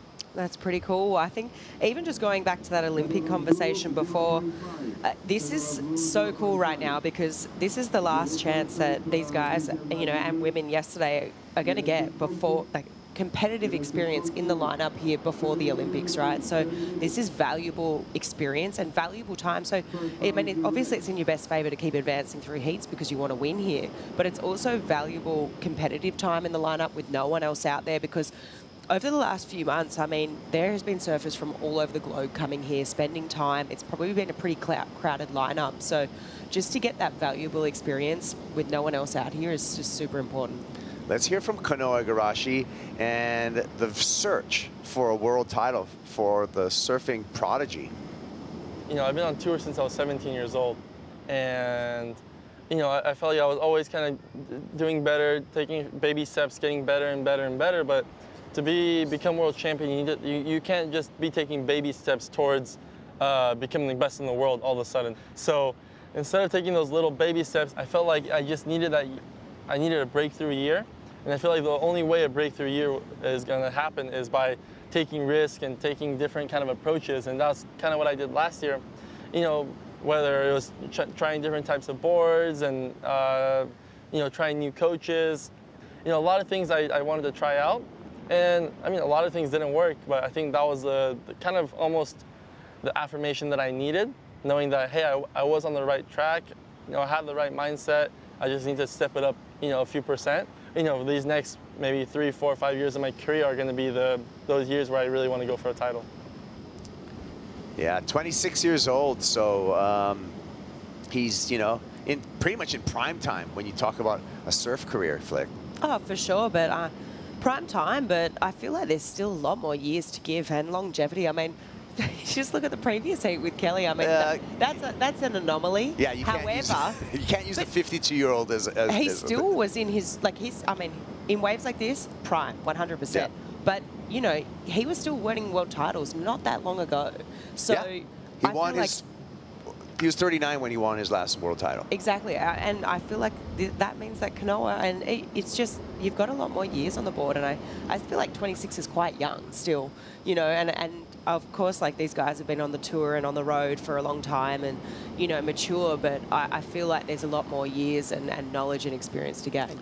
To your point, I talked to guys like Leo Fioravanti, Jack Robinson, as well as Kanoa, as if they're veterans, and then sometimes I have to get reminded, and some, you know, and Leo's reminded me, he's like, hey man, I'm just 25, I'm just 26, you know, so yeah, it seems like some of these characters, especially that 3-pack right there, have been around for so long in the surfing public eye because they were prodigies. They were picked up very, very young and had a lot of attention. Ramsey pulls into this one and still cannot escape that foam ball that has been dragging him down in the barrel for a 3rd time. Wow, I honestly thought that was going to be a make, that one. It would look like it was going to be very open on the reef, very round. It was probably the more cleaner face wave that we've seen. So, yeah, interesting we haven't seen a make yet. Looks like Kanoa might be having a look at this one. Patience has been on Kanoa's side. This one draws off the reef. Ooh. And he has to just absolutely abort the mission there, pencil diving, and both surfers will be out of the lineup, and it's going to be some busy work right now for the Tahitian Water Patrol. Kanoa, with that pencil dive, however, miraculously pulled that thing off, and Flick, he's right back out of the lineup. Yeah, the pencil dive is a good option. I mean, we see so many surfers go to it in these sort of bigger waves, hollow waves. You just have the ability to penetrate the water a lot better than, you know, if you fell off awkwardly. Let's have a look at it here. Just jumps straight down like a little straight pencil. You just penetrate straight through the water, and he's obviously pushed back out the back of the wave face there. But that one was a beautifully shaped wave, actually. So kind of pretty interesting there. He was just that little bit too deep. He's obviously decided that himself. But, I mean, that one was nice and open and round. Yeah. Do you have a pencil dive technique? Oh, sometimes, yeah. I actually did one the other day. It was only 3 foot, but I was like, why not? Yeah. Hey. 3 foot out here, there's still a lot of energy. There's no reason to take an unnecessary beating, Flick, no, right? At any size. So, yeah, I agree with you. So Kanoa is right back out there, and didn't really cost them anything. You know, that failed attempt did not cost them priority. So that's good news and smart play by Kanoa Igarashi to maintain that priority, get out of a bad situation early, get back into the lineup, and still give him a chance. And he's been very, very patient. I feel like the patience is going to pay off for him, because he's identified probably with that restart that it is lully, and there may not be that many chances in the heat. So if you're the guy with, you know, the only good wave, you're going to be the winner. Yeah, it's true. I think as today unfolds more and more, we're going to get a good understanding of this ebb and flow. And I mean, we speak about it all the time, but the ocean definitely has rhythms, and the longer you watch it, the more you'll pick up on that. And throughout today, I mean, yesterday started to notice it too, but I mean, we're going to start noticing it this morning. I mean, as these heats progress throughout the day, you know, maybe it is going to be one heat on, one heat off, and generally that sort of is the case. It has those rhythms, it has those pulses where, you know, 20 minutes, it might be really frequent, there might be sets coming through, and then we're going to have those long lulls. So these guys are going to be watching all of that. We're obviously going to be in the booth picking up on that too, and you know, these are the things you've got to pay attention to, you know, before your heat, and noticing that, okay, there's been a long lull in the heat previous. I mean, now I'm paddling out. It's highly likely that we're going to have a pulse at the start of a heat. It's a good idea that I maintain an inside position, or just to make sure that I am on that inside position for the first exchange? Yeah. Well, we're looking forward to the 2024 Paris Olympics. I mentioned that both Kanoa and Ramsey will be representing Japan and Morocco. Here's the other representatives out there for our men's field. We're going to see 3 Brazilians chasing for a gold medal. That's going to be a dangerous one with Gabe Medina with a chance there. Kanoa, as well as Conor O'Leary representing Japan. Lone representative for Morocco is Ramsey, as well as lone representative for Italy will be Leonardo Fioravanti. 2 South Africans there. And look at the American team. Griffin Colapinto, John Florence. Oh, yeah. I mean, the list of surfers here is absolutely insane. I just can't go past Gabriel Medina and John. They're just so incredible out here. I mean, we've spoken about Gabriel Medina so much, but even in the morning show, I mean, out of the last 7 starts, he's made 6 finals. Those stats are insane. And just his ability to figure out this wave, you've got to be thinking that, I mean, he's going to perform well out here if the conditions provide. I mean, Jack Robinson, another one that comes to mind, he won out here last year. Yeah, there's some great surfers on there. So Felipe Toledo, as well as João Chianca, were the Brazilians that qualified through the World Surf League. The efforts of the Brazilian team in ISA competition earned an extra spot in the Olympics for the Brazilians, and they gave that spot to Gabriel Medina, just to kind of frame that out and how we got Gabe Medina, the machine, here for the Olympics. Let's go out to the water for a SHISEIDO water report. Thank you. Yeah, you know what? I just wanted to comment on a couple of the waves that just came through. There was a couple of really good-looking waves. And Kanoa must be looking for a certain type because he didn't even look at him. And Snake, his coach, is sitting there in the water and he's got his hands out like this. He's like, that was like on a plate. Like, you didn't want that? Like, you know, it was an interesting interaction between the two. So, you know, Kanoa obviously has his idea of what he wants, and Snake just wants him to go. He's ready, let's just do this. So pretty fun to watch the interaction there from the channel with Snake and Kanoa. We'll see. He's got priority. We'll see what he does with it. Yeah, so Jake Patterson in the corner of Kanoa Igarashi. There he is. Right in the channel with a watchful eye, and the support squad's got the spare board for Kanoa, and I'm sure he's barking some instructions at him as well. Yeah, it's pretty funny, you know, a few of these coaches really don't have a poker face, and I love it when we catch those reactions too. I mean, it's pretty funny. But yeah, Kanoa worked with Jake quite a few years ago, and then, you know, they had a little bit of an off period, and it's cool to see them back working together here. And yeah, I mean, it's cool to see Jake back on the road. I mean, all the coaches, I mean, they all have such funny antics and, you know, that dynamic between them. And especially when, you know, I mean, a lot of these guys used to be on tour together. So seeing them in the lineup in the channel and, you know, talking and, you know, sort of giving it to each other in the channel is pretty funny. Oh, Jake left his coaching for a little bit, took an office job, and then realized, hey, that's not me. So we're welcoming Snake back, and he's back full-time on the championship tour. And what a character, and what an incredible surfer. I mean, geez. He's had wins over in Sunset, has had wins at Pipeline, he's had wins J-Bay. I mean, a wealth of knowledge when you talk about Jake Patterson. Incredible wealth of knowledge. And you think about all the events you kind of want to win. I mean, Pipe, J-Bay, Sunset. I mean, they're amazing events. And in my opinion, like I got to work with Jake quite a few years ago when I was on the qualifying series, and I was just blown away with how strategic his mind is. And I mean, I thought talk about the qualifying series or the Challenger series, but a lot of the time he's surfing in these 4-person heats, and just the strategy when it comes to 4-person priority was pretty incredible. So I know he's got a great game head on and great strategic mind. So I mean, it's just interesting. Obviously, he's thinking that right now Kanoa's blowing it by not going those couple of smaller insiders. So I'm going to be interested to see when Kanoa does pull the trigger, what that wave is looking like that he wants. Yeah.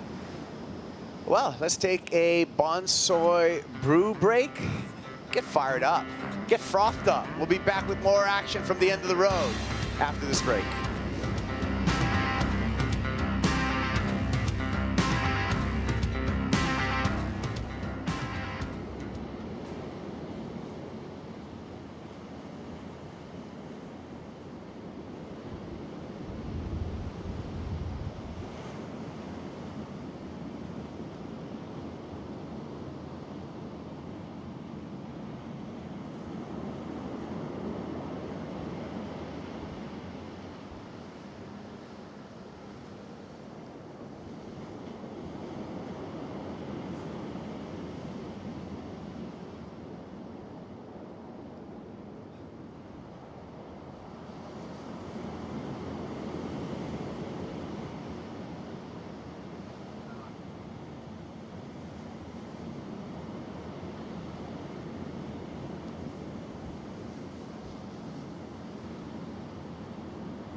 Let's open up the WSL vault going back to 2001, an all-Florida final between CJ Hobgood and Corey Lopez. Early advantage to Hobgood at the beginning of the heat with an 8.4. Corey Lopez battles back. CJ, high, tight, through the foam ball. A back and forward event here at the end of the road between these two. Controlling the end of this final was Corey Lopez. And Corey taking advantage, winning each of the exchange in the back half of the final.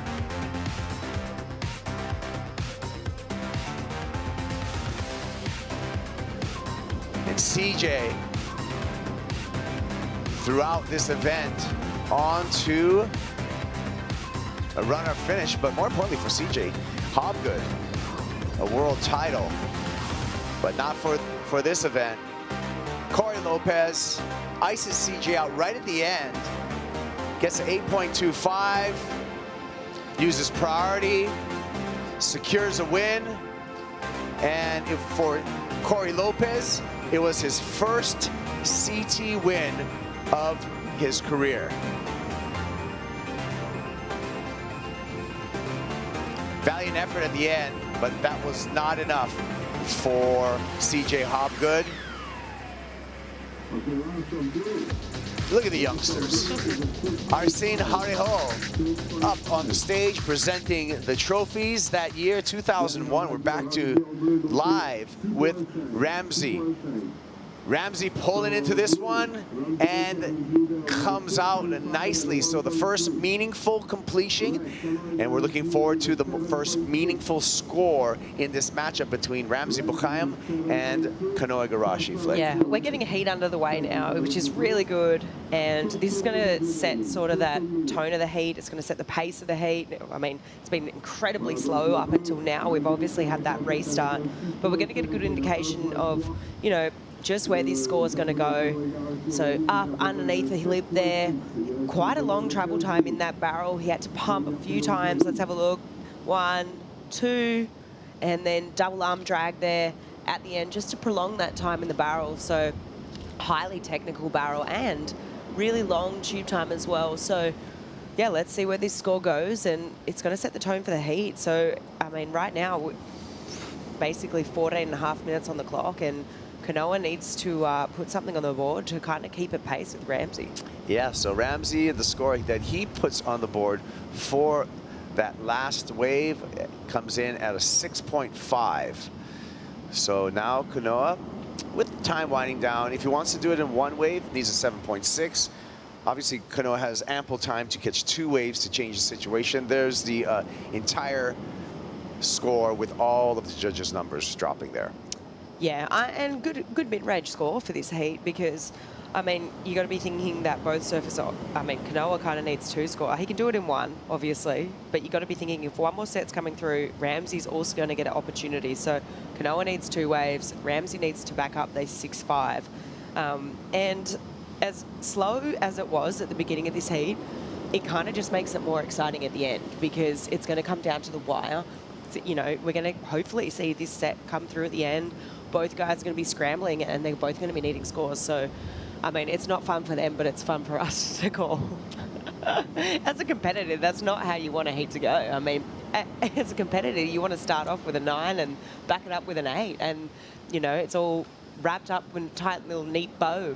But this, I mean, is exciting. And I think that's why you kind of love the sport of surfing, and sometimes you hate it because of the nature that we're playing with Mother Nature and the unpredictability of it. And that's what makes surfing so exciting, is that sometimes we're right here we're thinking, are they going to get this another opportunity? Is a wave going to come through?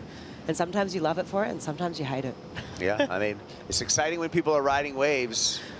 Right now, flying over a couple people sitting, maybe not that exciting. 12 minutes. Conditions are nice, though. We can check out the conditions, Flick, but yeah. Just waiting for the next exchange. And we'll see if Kanoa kind of actually changes his position and moves a little bit further in. As you know, now this shot, it kind of shows us some of the, maybe the inside waves that may provide a small barrel and at least get you on the board. It's going to be more, it's actually more of Ramsey's decision right now to see under priority of Kanoa Igarashi if he wants to move a little bit further in and just get rid of that 1.3 that he has in his scoreline.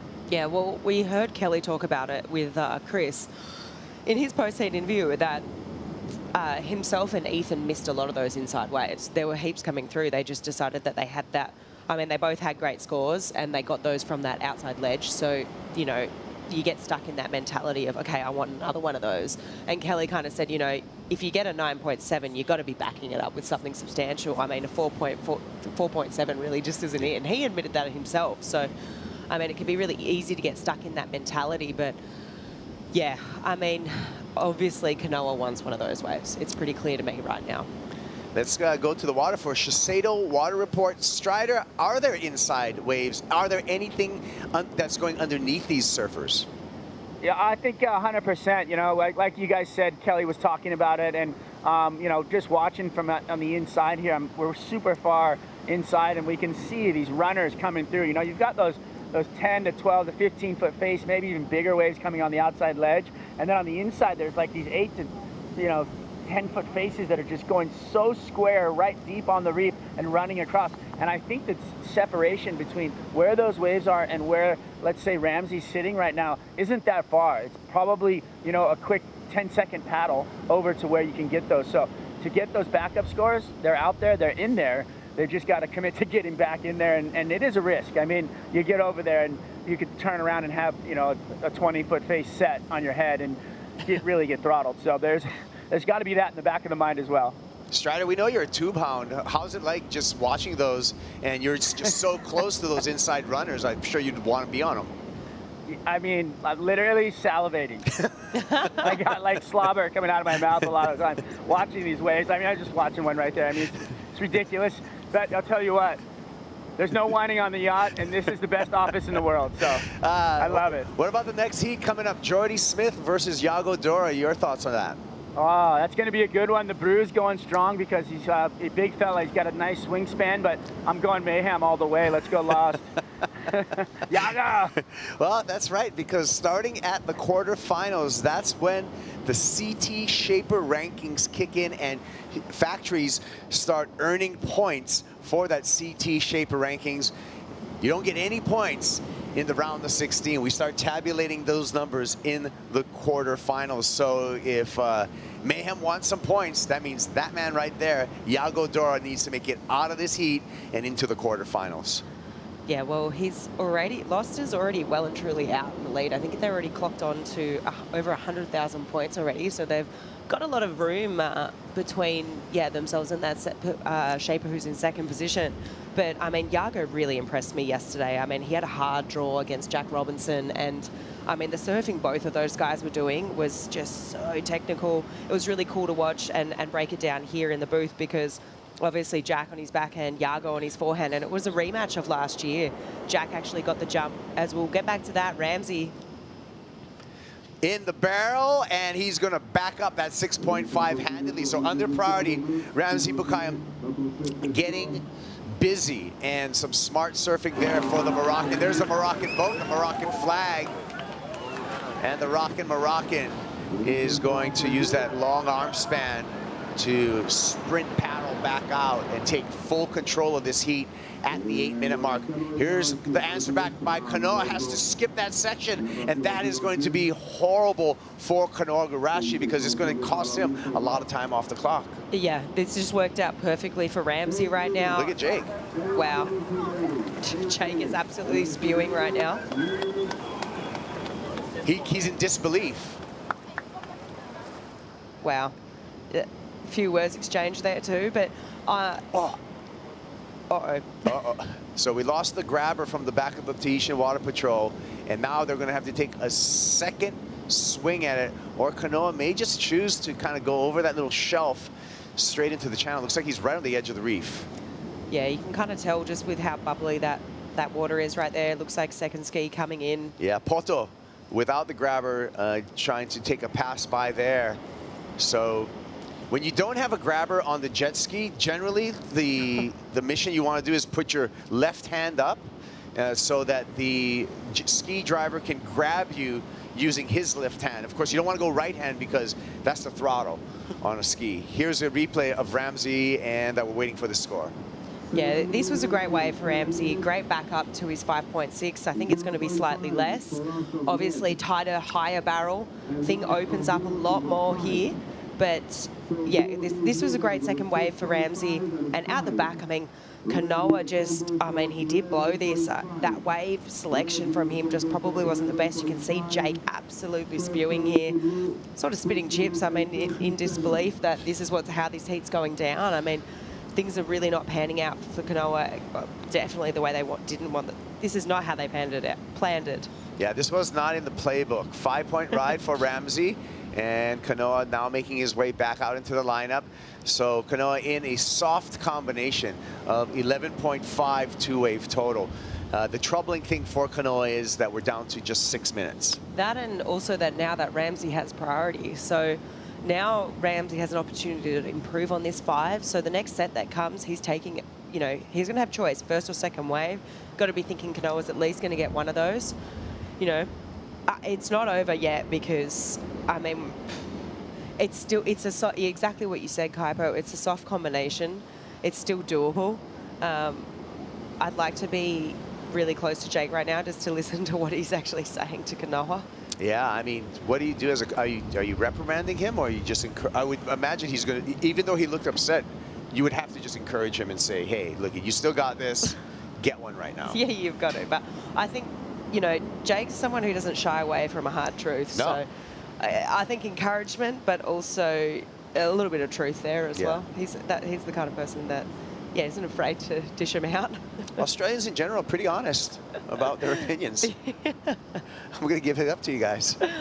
I'm a fan of the hard truth or brutal honesty. I'm almost part Australian because I tell the truth so hard sometimes. Character building. Exactly.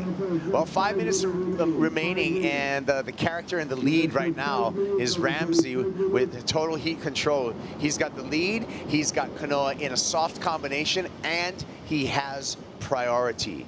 And so it would actually have to be a big error on Ramsey's part if he's not able to make it out of the heat at this point. Yeah, you'd think so, for sure. I mean, right now, it's almost coming down to them. I mean, if Kanoa needs 2 waves, and the clock is definitely his enemy, if he doesn't get one now, probably within the next sort of 1.5 to 2 minutes, it's almost looking like impossible, right? Because you've got to factor in the paddle back out. If he got washed over the reef, you know, you've got to factor in all these things. So, I mean, a wave has to come through in the next couple of minutes. Otherwise, it's game over for Kanoa. We'll see how he plays this final 2 minutes. It looks like he's on the inside of Ramsey at this point. So he paddled past Ramsey further up on the reef to give himself a chance. 4 minutes, and it's coming to about a minute away where it has to be go time for Kanoa Igarashi.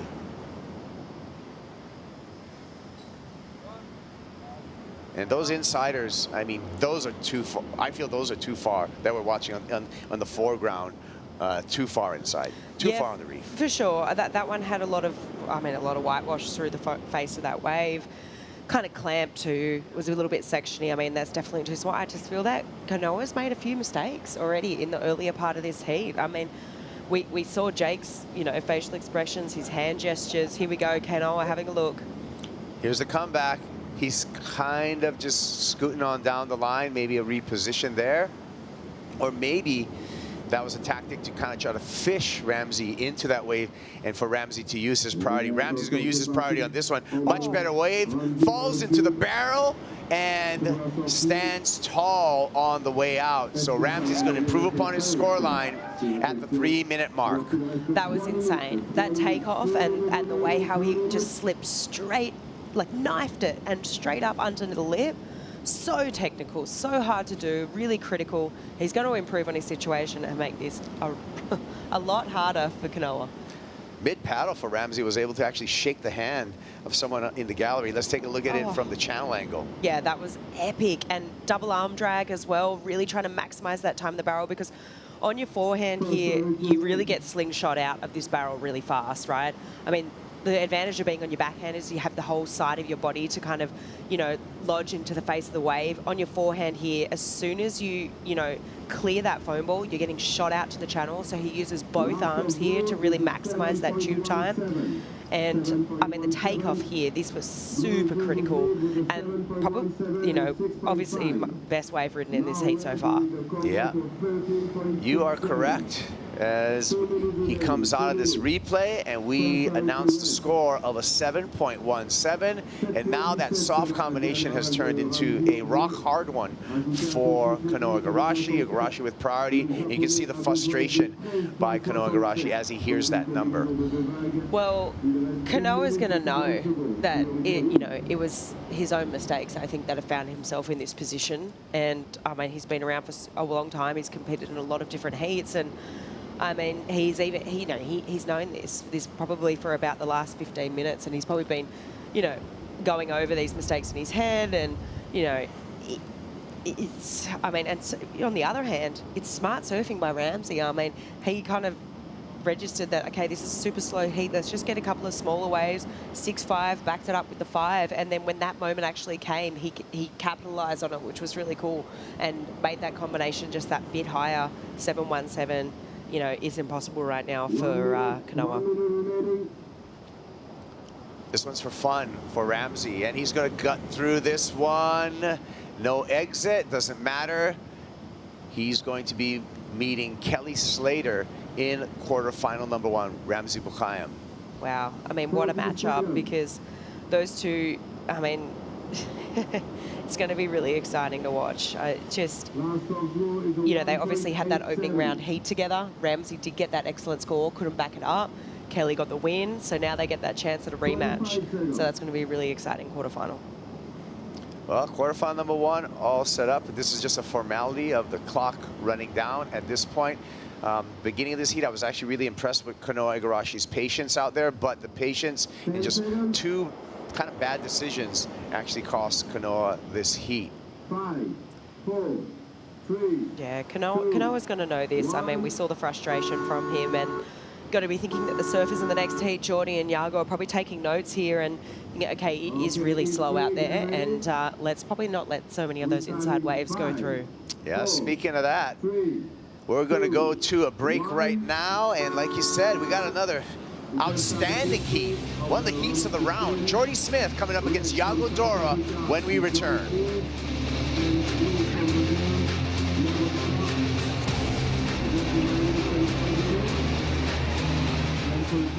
Congratulations to Ramsey Boukhiam. Avancé to the next round. Voilà, dans la série qui vient de se terminer, félicitations au Marocain Ramsey Boukhiam qui se qualifie pour le tour suivant.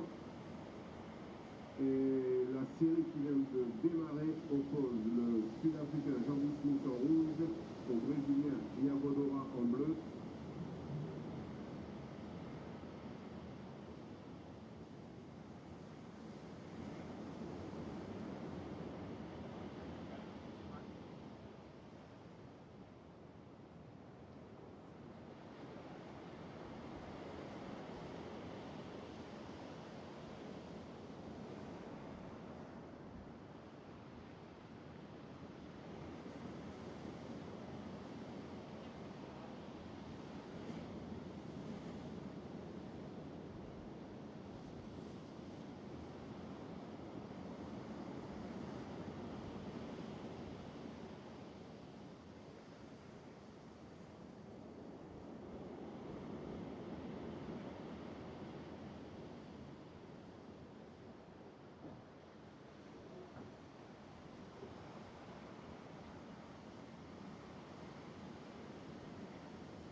Hi, everybody. You are watching the round of 16. Jordy Smith taking on Iago Dora. And what a morning it's been already. Kelly doing goat things to kick off the day. We're still scratching our head on what went down in that first heat today. Outerknown, Jesse Mendez, a CT standout for many years and a Triple Crown champ. Jesse, we've seen a lot of magic from Kelly for a few decades. And that was another one of those clutch performances that you wonder how he does it every time. I mean, it's incredible to paddle back out with 20 seconds left, and somehow Snake obviously wasn't as an amazing wave, but it was enough, and he had an incredible heat with the 9.7. And when you think he's done, he just comes back, and it looks like an amazing day for him to go all the way through. Ramsey just took out Kano Igarashi, so the Moroccan will get another opportunity to battle with Kelly. They had an opening round heat together to kick off the event. Ramsey lost with the highest single score, and Kelly got through for the win to surf in this round of 16 this morning. Now we've got Jordy Smith versus Iago Dora. A classic when you've got a veteran like Jordy Smith. When you look at the full timers on tour in the top 22 now, he's got the most experience surfing in his 153rd event here in Tahiti. Those are obviously events all around the world, but 2008 Rookie of the Year. We've seen a lot of the big men. Man, he's incredible. Obviously, one of the best surfers to ever stand up and put on a jersey. And from South Africa also as well. We had a few other names as well that we could mention, but he's a standout for sure. And the way he has proven himself in waves of consequences like this in the past 5 years since he moved to Hawaii, you can notice a lot of difference, so he feels very comfortable here. It's a good point for him in his journey here at Teahupo'o and also Pipeline. His history in Tahiti, it was tough to start. It took him 8 events before he cracked the quarterfinals, but he was so dedicated. Now he's had 2 semifinal appearances here in Tahiti as we see Iago Dora start in super deep, a wide open pit for the Brazilian. Throwing shakas to the channel. What a way to start your morning. That's not, I mean, it doesn't get cleaner than that. Look at the conditions. That was a beautiful wave, and the positioning on this wave, Joe, is what just put him in that situation of being behind that west bow, driving through with those big pumps and coming out with lots of style, which usually Iago is the king of that. So as you see it right here, wave starts smaller and just grows into the channel, gets wide, super thick, coming out just perfectly. Yeah, I mean, that was flawless from Iago. A little bit of a chandelier from Jordy's paddle right there, but he just didn't bother him, went through it. That big pump before the foam bowl. As you're gonna see it right here, that second pump is what gave him all the drive and speed to go through all that foam and energy. And he's going to start very well. Mostly with what we've been seeing in the last few heats has been a little bit on the slow side. So that's a great start for Iago. Starting off with the lead, still having the momentum of getting past the defending event champion in yesterday's elimination round. His good friend Jack Robinson out because of Iago's performance in a tube shootout. Jesse, you've been breaking down a lot the difference between kind of a goofy foot wave, a regular footer's wave out here in Tahiti. There's a lot of different types of waves that come into a lineup, even when you have a solid swell from the southwest. What are the goofy foots looking for, and was that an example of that on the wave that Iago just had? I mean, there's a few options, obviously, that you're looking. I guess we'll get back to that after Iago's. Iago already looking for a second score. Ultra deep, playing with the foam ball, and the Brazilian can't hang on. But I'm loving where he's positioning himself, because it seems like right when he goes for that first drive, there's a bonus section that puts him super deep, like we saw in his opener. Broken leash looks like for Dora, and he will take that one on the head, even though it's the end section. You don't have a lot of room to move. You've kind of got to pretend you're a starfish, stay nice and flat. You can barely even touch the reef, and you're going to be licking your wounds for the rest of the trip. There's the water patrol pulling him back to the channel. Quick talk there, and a smile from Iago because he just heard the score. An 8-point ride. Excellence to kick things off. Yeah, that was well deserved from him. If we look back at the previous heat and what we have as far as waves and opportunities, that was definitely an excellent wave for Iago. And right here, he was just going to apply so much pressure on Jordy if he was able to go through a little bit of a smaller wave, but it was going to be a good backup, just very tight and high. So that foam ball kind of got him early and didn't let him engage again and get that drive to come out.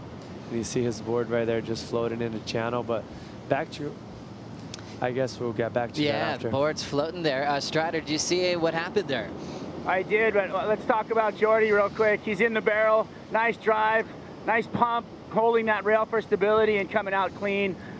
Great work right there from Jordy to get his first wave on the board. But yeah, Iago coming back out with the water patrol, said, can I get that board back quick?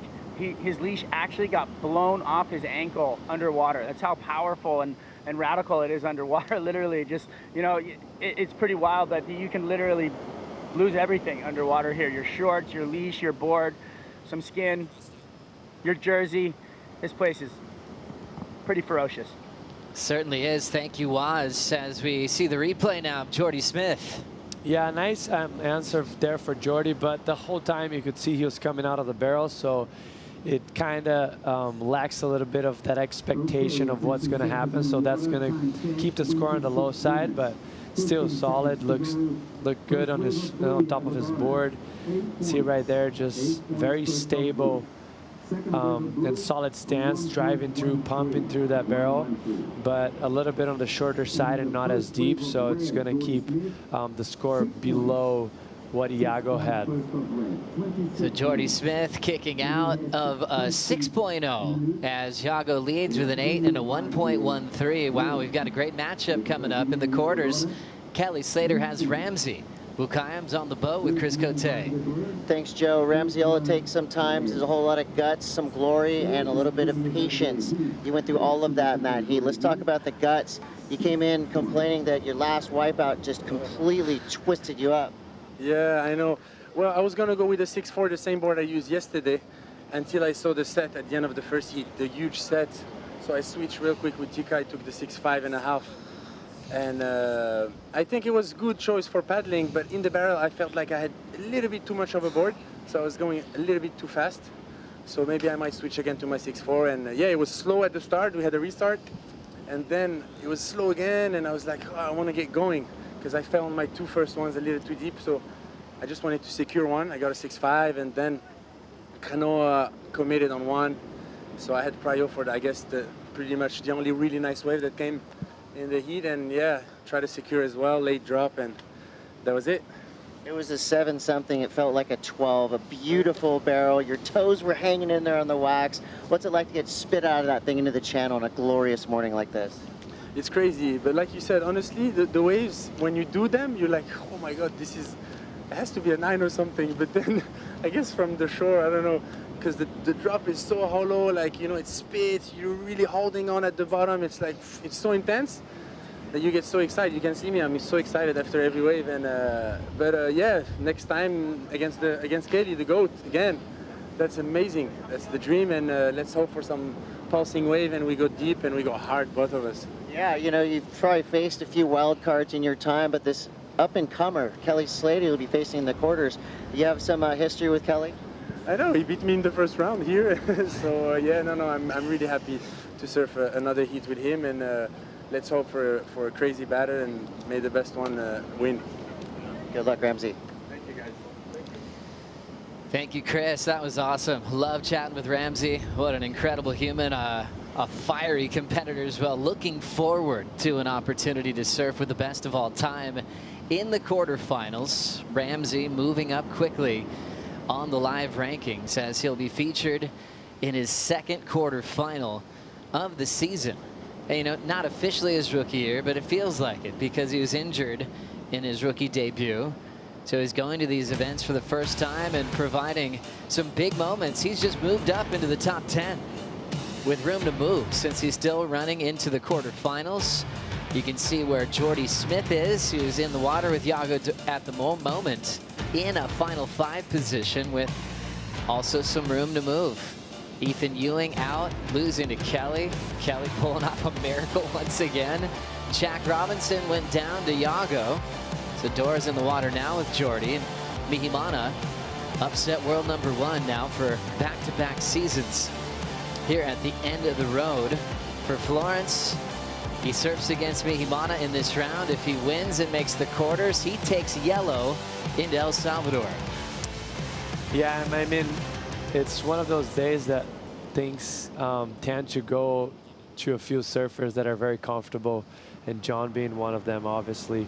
I mean, it's anyone's game, obviously, but the experience and the amount of time he spent on the water here and on a jersey gives him a good edge on a day like today. Same as you're going to talk about Kelly, you're going to talk about Gabriel Medina.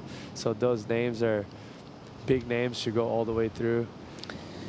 Jesse, any theories on the slow start for Iago? Just, do you think he was just not making heats? Is it as simple as that throughout the first half of the year? Or are we kind of still trying to get a sense of why he had such a slow start following the best year he's had on tour last season? No, I don't think there's a theory behind. I think it's just sometimes you just get the short end of the stick. You know, you have some wave-starved heats, or you have some very close matches that doesn't go your way. And in this case, I mean, it's been 5 events already, so he had probably all of it. And it just takes one heat, sometimes one wave to turn the page. And he already had an amazing heat against Jack, which is probably one of the toughest guys to beat out here at Chopu. So he might get the ball rolling here, and this could be the turning point for the year for him. It's an interesting thing as a competitor like yourself, isn't it, Jesse, where you feel great, your warm-ups are incredible, your boards feel great, and sometimes you just can't buy a win. And to break through like a slump like that can really catapult you into a lot of success, and which drives you to dive into mental coaches and have everything controlled that you can to try to create a positive outcome. Because sometimes it's not just good surfing that takes wins. You've got to have a rhythm with the ocean, and all the stars have to align sometimes. Yes, 100%, Joe. And that's just how surfing is, and it's different in other sports. And from what obviously I've been taking a close look, and I have been for the past 10 years on professional surfing, and this year specifically, I've seen Iago surfing as good as he's ever been. I'm friends with him, so I know him on a daily basis. He doesn't seem stressed. Doesn't seem like things are not going his way. And he's overthinking about it. It's just a matter of fact of sometimes luck or being on the right side of the board right there. And surprisingly, I think his best result matches, it was at Sunset, which was a 9th place finish. And for me, this could be one of the events that is most challenged for him, and he ended up matching with other 9th places at Sunset. So it's just show, like, I mean, he's capable in every condition, and it's just a matter of time and when it's going to start happening this year. And I mean, starting with an 8-point ride, it's a good start. Yeah, pretty exciting times for Iago. Building momentum, has a chance to be in his first quarterfinal of the year, but also getting past the cut. He'll be able to defend his event title when he goes home to Brazil, living in Florianopolis, but the event up in Saquarema, where he's turned in so much success, even as a wild card, is one of those stories where we were talking about with Michelle Perez the other day, how sometimes the pressure to represent your hometown or your local break can be hard, where he said that was really tough for him. For Iago, he is lifted by the energy supporting him. And his only 10-point ride also came in the jersey, doing a big punt at Saquarema. A special day in front of his friends and family. The streets of Saquarema were partying for a few weeks after that, representing Brazil, but also a special first victory for such a talented surfer. Yeah, it was incredible, and mostly in front of the crowd and everyone cheering him up. And the situation was impressive too. It was very warm heat, mostly for a final. And then all of a sudden this closeout comes towards him. It's offshore winds, which are not ideal for airs. And he does some of the biggest airs we ever seen in a competition in Brazil. Obviously, we had a few that we can name that were massive, but that was one of them. And the circumstances were definitely against him. We've got time. Let's watch it. Look, yeah, he that's won what I'm 10 saying. for a 10. Like, not even time for anything. Like, he literally took off on a wave. The closeout came. It was blowing offshore. And let's mention, you're talking about Saquarema. Do you see how much backwash went through? Just that little period that makes everything so much more complicated. And then another backwash right there. So yeah, that was impressive, and it was a big day for him. And look at all those people screaming Iago Dora's name. I mean, as an athlete, what a feeling. A lot of sports, they feel that every time they compete in a stadium, but look how beautiful surfing is. You're out in the middle of the ocean sometimes. The channel's going to let you hear it. But this is that remote location where you can really have some downtime, focus on your own thoughts, do your own thing, and then they look forward to the balance of the tour and the high energy events like Saquarema. That lifts a lot of great Brazilian performances, you know, from the King of Rio like Felipe Toledo to the brilliance of Samuel Pupo making a final there. The feeling is absolutely electric. Jordy's won in Brazil. He's had 6 CT victories over his career. 2008 Rookie of the Year. Jordy winning J-Bay back-to-back. Also has won lowers 2 times. Bells, and also that final he had in Barra da Tijuca. That was a win over Adriano de Souza. Long time ago now. A long time, and that was an air fest as well. It was such a show. It was like kind of a smaller day, but just very perfect and A-framey. And all of the surfers on that finals day, they're dominating. They're putting on a great show for everyone to watch. And he was having a blast. He released a lot of new claims that we'd never seen before. And he was just happy, Jordy, doing massive punts and enjoying it. He's long overdue for a big CT victory. He's put in a lot of hard work here in Tahiti. Let's see if he can go all the way today. At the moment, just looking for a 3.14 to catch up to this man. Dora still leading with his 8-point ride.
Welcome back to the SHISEIDO Tahiti Pro presented by Outerknown, and this is your official Oakberry surf conditions report. Well, first word that comes to mind is stunning.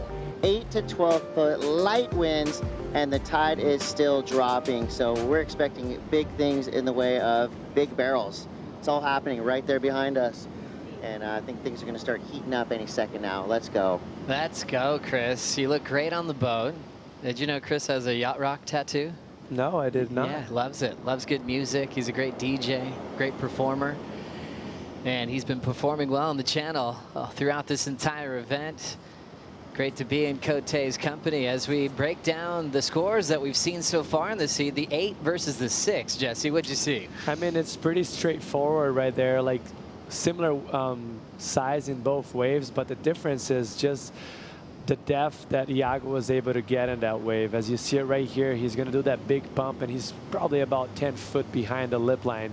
And Jordy, you can see him the whole time throughout the wave. So that's the difference between an excellent wave and a 6-point ride.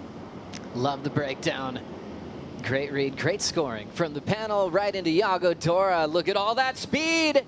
He's got so much room to enjoy the view from inside the pit, looking out into paradise. Dora getting rid of a 1.13 in a stellar way. Jordy's going to need a whole lot more than that 3.14. Cool to see Dora's depth on tour, really showing no weaknesses. Always knew he was one of the best in the air, stylistically as well, and an incredible barrel rider. Definitely. Look at the style, just double arm grab right there, and a little bit shorter wave than his previous one, but definitely a lot of intensity and a beautiful ride from him. I would say this is probably going to fall close to Jordy's wave 6-point ride, but great way to back himself up and apply more pressure into Jordy in this situation of the heat right now.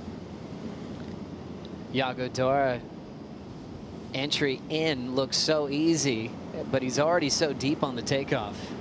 Yeah, and that's the advantage sometimes you have on being a goofy footer. So you have that first bump down the line that you're going to generate more speed, and it's going to be quicker. You're going to be a little bit more like a cap reflexes compared to a regular footer, which you're usually more compressed, holding your rail. You can't get that leverage to get that first bump. So yeah, using the advantage, identifying that, sitting a little deeper and making the most of it for Yago so far in this heat.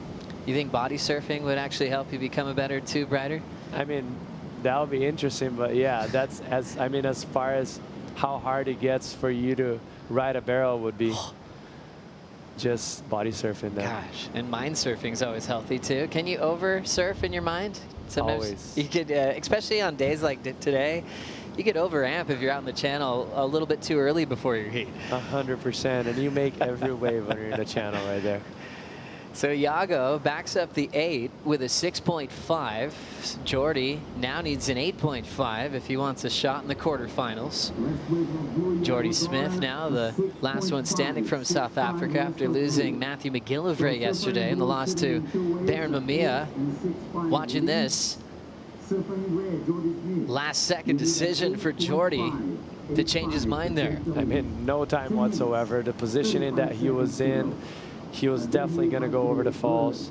Unfortunately for him, I think they were sitting a little bit under because there's been kind of a big low. So when that wave came a little taller, more out the back, they had to pedal up towards the wave. And yeah, I mean, it's a missed opportunity right there. Probably the best wave of the heat so far going unridden, unfortunately for Jordy. But sometimes that happens, you know, mostly when you have big lows.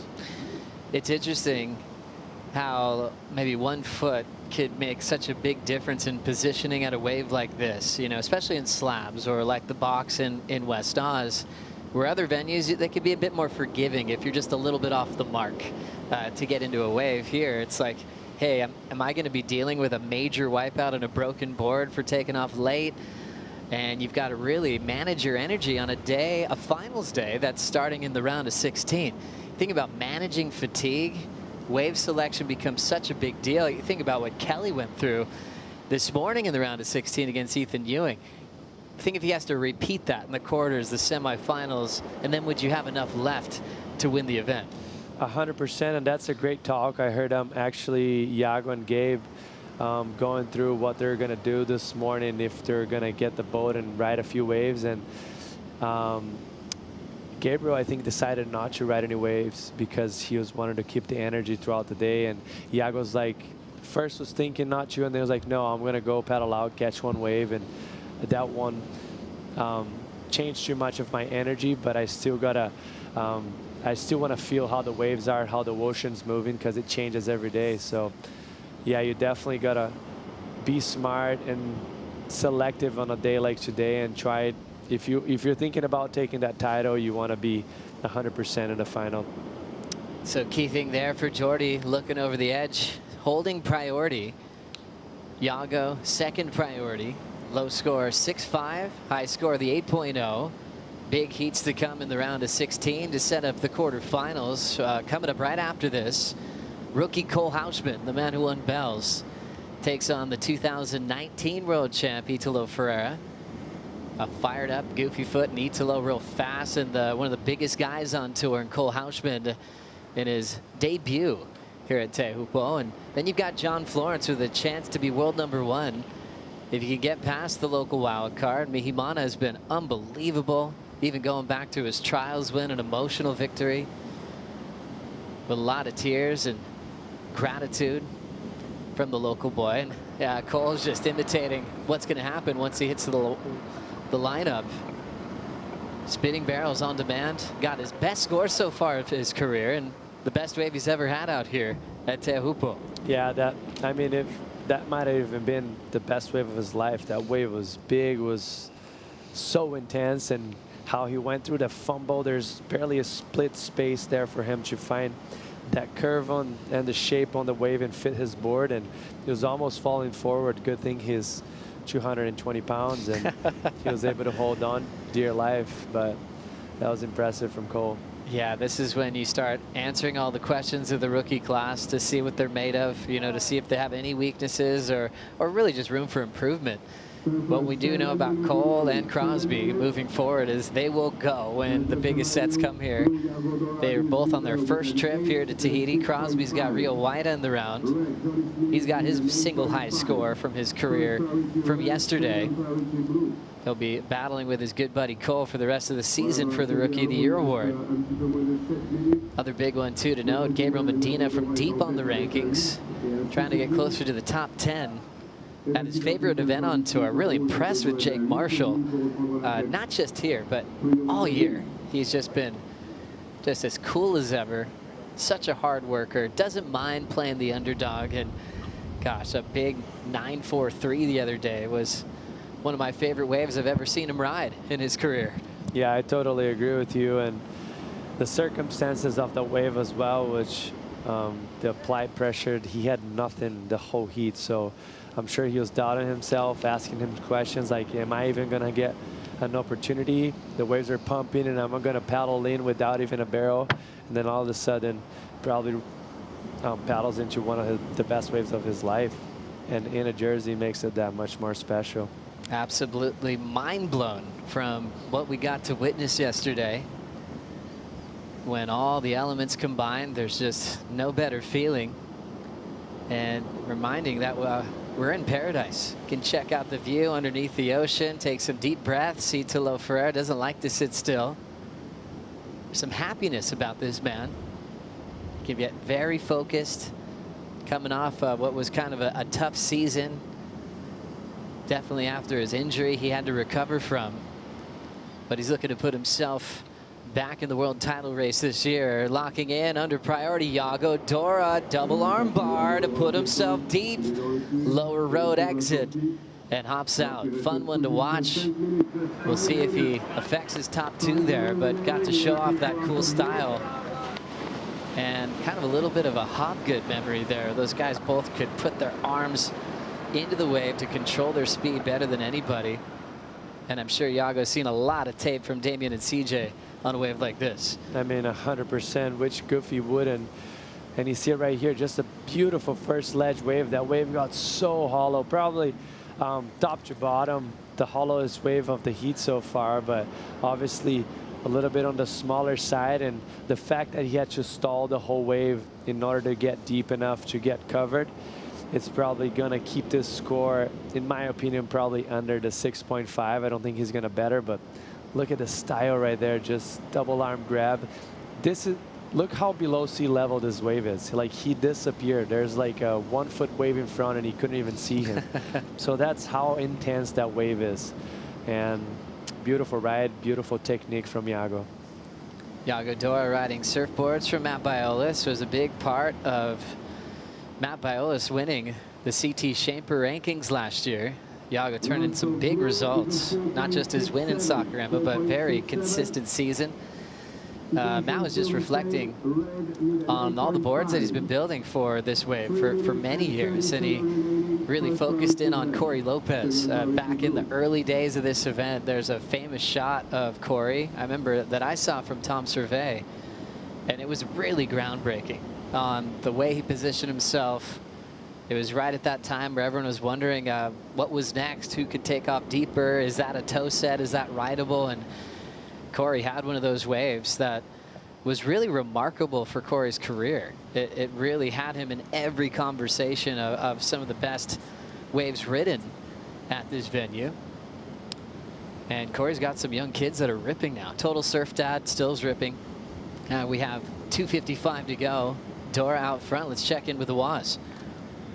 Thank you, Joe. Yes, well, I'm sitting on the inside. You know, we get that opportunity to sit really far in here, and not too many surfers come in here before their heats, but Italo was in here. Italo was eyeballing those double ups on the inside, so, you know, that could be part of the plan to, you know, maybe for a backup score or understanding how those waves are acting on that inside reef. Pretty fun to watch. You know, Cole Houshmand sitting out there hasn't even looked in here once, so there could be, you know, two different game plans coming into this next one looking for the bombs and one making sure they gets their backup. I like the breakdown. Strider Wasilewski in the mix where the coaches hang out. There's a buoy there where the coaches have to sit behind. They can't enter the lineup, and they've got to sit there with the backup boards. If the surfer wants to swim to their caddy, they can to make a board change. If they do use the water patrol, they've got to take the trip around the lagoon. It's about 2 minutes, plus or minus a few seconds. So surfers are trying to make that decision on the fly with their time management, deciding if 2 minutes is all right, or if they could beat that time by swimming to their caddy, they'll make that choice. Meanwhile, clock's ticking, and Jordy Smith's running out of time. He's got a little over 90 seconds left to chase an 8.5 to try to make the quarterfinals here. Yeah, his situation now, it's pretty straightforward. Big task in front of him, but he's just got to kind of be patient and wait no matter what, and even let the clock run down. But he needs a wave of substance. It's an 8.5. It's an excellent wave, best wave of the heat, and it needs to be a bomb. He needs to wait for a big wave and get deep and be critical. Just 1 minute remaining. 1 minute. Jordy Smith now moving his position. Opened up strong in the 6-point range. Was a little out of position for a bomb. And now it looks like he's going to get that shot, gunning for an 8.5. Jordy Smith locks in, no grab. Huge pump over the foam ball. This wave spits. And the South African ends up going down. A big effort, perfectly positioned, a wild ride on the foam ball takes him out. But it definitely had an 8.5 in it if he could have survived that one, Jesse. 100%. Like if you look back at Iago's 8-point ride, similar waving size, but Jordy was way deeper. Look at this big pump he has. You can't see him from the drone angle, which usually gives you a better perspective of the surfer. And Iago up and riding. Iago, victory lap to enjoy the channel now. A nice, solid heat performance from the Brazilians, kicking things off with an 8-point ride, and he really never looked back. Got nice and barreled, even under priority, and Jordy Smith's going to shake that one off and start preparing for El Salvador. On the live rankings, he was already up to number 5 in the world, but with that loss, we'll track those live rankings throughout the rest of the event. Everyone hoping to see Jordy fight for his first world title this September. Things continue here in the round of 16. Cole Houshmand taking on Italo Ferreira. We'll bring Michelle Perez for the call right after this.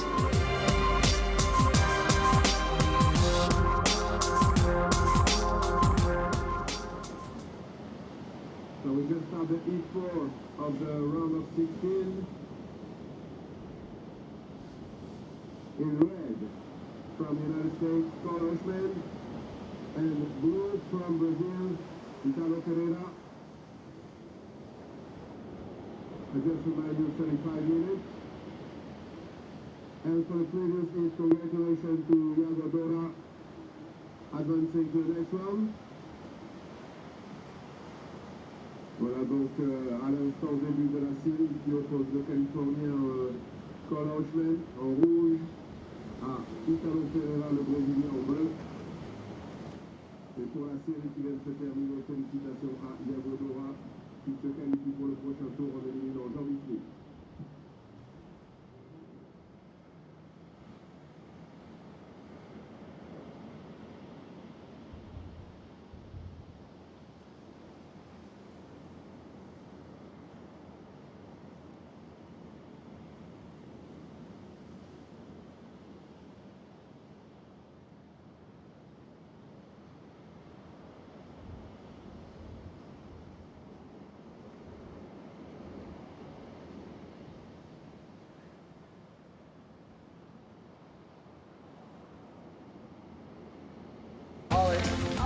Today we are joining forces in Tahiti to restore our valuable coral reef ecosystems with the coral gardeners and the local community. I'm a huge fan of the coral gardeners. Every time we come here to Tahiti, I make sure that I support them and I come to activations with them. We went out to the nursery, we scraped up some algae. It doesn't need to be there for the coral to grow and be healthy. Coral reef, it creates some of the best waves in the world, but as humans, we all benefit from the oxygen that the coral reefs provide for us. People don't realize how much of a big role they play in our ecosystem. We need to reserve and keep the coral healthy for us to be able to breathe beautiful, clean air. It's my life, really, because I'm a surfer, and I think the experience is always a 10 out of 10. You know, you're helping the ocean, and the ocean always gives to us, and we just have to give back.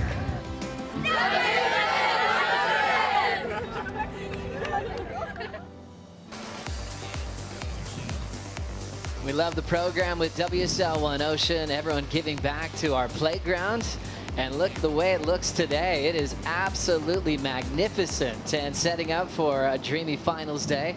Joe Turpel, Jesse Mendez, and now a big welcome to the most successful Tahitian ever on the championship tour, Michelle Perez. Thanks for joining us. Dora, everyone. Thanks for having me. Wow, what an incredible day for surfing history yesterday with Wahida Fierro taking one for Tahiti. What did that mean for you? What did that mean for this special part of the world? She probably changed the surfing history forever, you know, just bringing, you know, the joy on everyone's mouth, especially right before the Olympics and stuff. And I feel like she deserved it like so much. She put so much time into it. And, you know, she's the queen of Teahupo'o, and I'm glad to see her like succeed finally, because she's been like right there before. And, you know, to the whole world to see her like, you know, like making moves during big days, you know, like in my head, like she could have surfed in the men's heats, to tell you the truth. 100%. Her choices were amazing in the barrel, led by her coach, Jeremy Flores. And you know, when you're in a town, we're talking about Iago winning at home in Saquarema and how much that meant to that crowd. It was the exact same feeling out here, from the water patrol to past competitors, from the young kids coming from this part of Tahiti. It was an electric scene yesterday, and something that we'll never forget. For sure, it makes it extra special. Everyone that has won a big event at home knows the feeling, and for the whole community, mostly here, such a tight, small community at the end of the road. And yeah, definitely a special day for Tahitians and for Wahida. Let's break this one down, Michelle. Thanks for joining us. Cole Houshmand and Italo Ferreira going head-to-head for a spot into the quarterfinals. Starting off with Cole. He's the fresh face on tour, real big in size. Break down his strengths and what you've enjoyed from his performance this season. Oh, I love his backhand. His backhand is legit, especially after watching him winning belts. And, you know, he's been around forever. Like, I feel like before I retired, I used to see him a lot of days at pipe. Like, he put some times at pipe. And that's probably why he's still like competing today at chokes. I never see him surfing here before, but you know, like it seems like he understands the place very, very well, and this hit is going to be a banger for sure. And also with Italo Ferreira, that's a cool contrast with energy and approach in the barrel. Italo never seemed to have too much of a problem. Even his first time here, he made the quarterfinals. What impresses you about Italo specifically on this wave? Italo is the kind of guy that you never underestimate him. He won the world title already, and you know when he's free surfing, he's always on the bombs.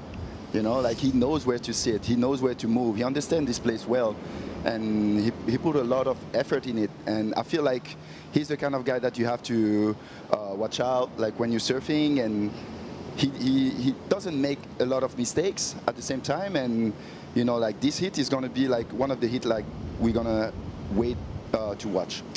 Looking forward to it. Michelle Perez setting the stage for us here in the round of 16. Heat number 4, winner of the last heat, Iago Doris hanging out with Cote. Yeah, thanks, Joe. Iago, good things come to those who wait. You had to wait for a few of those waves. But what's it like out there when you have so much time to process and think about the wave that might be coming your way? Yeah, it's a weird one for sure. I was saying just before, like, you have priority out there and you don't know how big the wave's going to be, and you're like, going to have to go. It doesn't matter how big it is, and you just hope for perfect lined up one, and I tried to get a quick start, and it worked out good for me. I got the first good wave, and then I just needed to find a nice backup afterwards. And the hit was pretty slow in the end. I think Jordy missed one wave that was really good, and that was fortunate for me because that wave looked like a really good one. But yeah, just slow heat. You had to play the patience game. Yeah, so with only a handful of waves coming through, what are you telling yourself between those waves to maybe keep yourself calm or to maybe will another wave to come your way? Yeah, it helps when you start good. Like, I started with an 8, so I was like pretty confident. Like, I was either gonna like back it up right away or like wait for another bump to like kind of close it out. So I was like, I had 2 options, so that's always good. And yeah, always helps to start with a big score. And you said you're feeling good, you're feeling loose, you're not tired, no floggings in that opening heat, so that's a good thing, a good sign of things to come. Yeah, for sure. Italo just was too deep for one. And yeah, I didn't have many floggings in that heat, which is good. Save up some energy for the next few rounds. Right on. Good luck, Iago. Moving through. Thanks, Chris. And also moving up in the rankings, came into stop number 6, right on the last spot from the cutoff, from the midseason cut at 22. He's already moved up to 15 in the world. So it kind of shows what's possible. You know, coming in at 22, you still have a shot to really consider the WSL Final 5. 10,000 points on the line for a win. With here in Tahiti, El Salvador, Brazil, cloud break. This is what Italo just did, Jesse. Yeah, that's just typical beginning of the heat out of position because you're battling for the inside. No one wants to give up that first wave, and Italo just sitting way too far up the point, and just the wave was running way in front of him. Is that something that you put a lot of importance on? Because sometimes here at Teahupo'o, it seems kind of gnarly when you're pushing yourself really deep and out of position, missing waves, and the balance of not giving up your inside to start a heat, but also not just letting someone walk all over you. How did you balance that, Michelle, at this venue? Oh, it's super complicated. You have to make a choice, and sometimes it could be the right one, and sometimes it could be the bad one. But like, I feel like Italo right now feels free because he doesn't have priority, so he knows he can sit wherever he wants, and he's probably going to go and catch the inside ones like this one we're watching right there. You can get a high score on that thing, but you know, it's kind of breaks like close to the reef, and that's pretty much, I feel like, where he's going to go and sit and wait for those ones. Italo seems to be a guy that it could be a blessing just to be free from that priority, like you're saying. That freeness is something that we're used to, where we've had heat sheet printouts handed to us. We're like, wow, he caught 17 waves. That's really normal for Italo. And you'd see he'd be the one competitor on a day where you're going, okay, round of 16 to a final. He might be the one guy who has the energy to accomplish a lot out here and never run out of gas. Little wave rolling through, no one taking that. Cole still holding his position out the back. It's a cool comparison because Italo finished in the top 10 as a rookie, and that's where Cole Houshmand's sitting now. That was 2015 when Italo came on the tour, and we're just getting to know this guy, you know. And I think it was really cool how you mentioned that the other day, Michelle, how it's hard sometimes when you're trying to learn English to talk to people. And I remember meeting Italo, and our conversation was very short. You know, he was still learning English, and you get to know this guy. He's incredibly funny. I learned not to ask him any advice on Portuguese words because people said he was teaching me the wrong thing sometimes. But he really enjoyed that. But he's just a crack up, a fun personality, and found instant success on tour and came close to a win. Made the final at Portugal in his rookie season, runner-up to Felipe Toledo. Yeah, and that was a special final too. Both of them went to town on that final, and it was kind of a question mark for everyone, even people that knew him from Brazil, how he's going to adapt to the tour, because we always knew he was a very fast surfer, very dynamic, very good in the air, but in waves, the consequences or heavy waters, no one has ever seen it, and all of a sudden he goes first year and proves everyone wrong, so he keeps doing that every time. Michelle, yesterday was an insane day for Cole Houshmand. Maybe the best wave of his life. I want to get your opinion on his 9.57 that he rode. That was crazy. Wow, look at where he's at right now. Wow, right on the foam ball and came out. You know, like first, like people have to understand when you start paddling on that thing, you feel like it's a closeout. The wave is closing out, so you can see like it was really deep and came out after the speed. You can be stoked after that. You know, he said that exact thing in the water too. His buddies, he thought he was too deep. He thought that was it. And he's like, oh gosh. He said somehow he just started flying and came out of the barrel. And he's already a big guy, but he felt even bigger when he came out of that tube yesterday. For sure, and I'm glad that you mentioned that, because it's hard to have perspective with the camera sometimes how heavy and gnarly this wave is.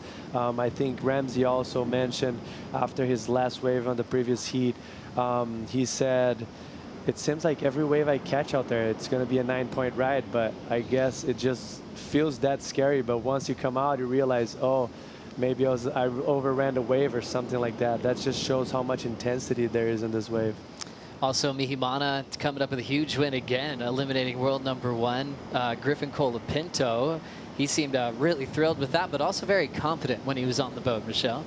Yeah. Mihi is like that. He's the kind of kid, same as Italo, that has a lot of energies. So that kind of people, you have to slow them down. You know, it's the hardest part. And to Mihi to win a hit against the world #1, it's huge. Especially like not to start with a big year and coming back from Australia with no results. And you know, I know he's gonna go back out there and try his best again. Just watching Italo take off on his second wave, incomplete again. And now the patience for Cole Houshmand on his opener, rolling in, slowing things down in the barrel, and a clean make to take the lead. Yeah, nice ride there. Great start. Definitely gonna, the size of the wave and how he was not as deep as you'd expect here on a day like today, it's gonna keep the score on the mid-range, but it's a good start, and the best thing for him, it seems like he's going to get priority on top of Italo, so that's a win-win.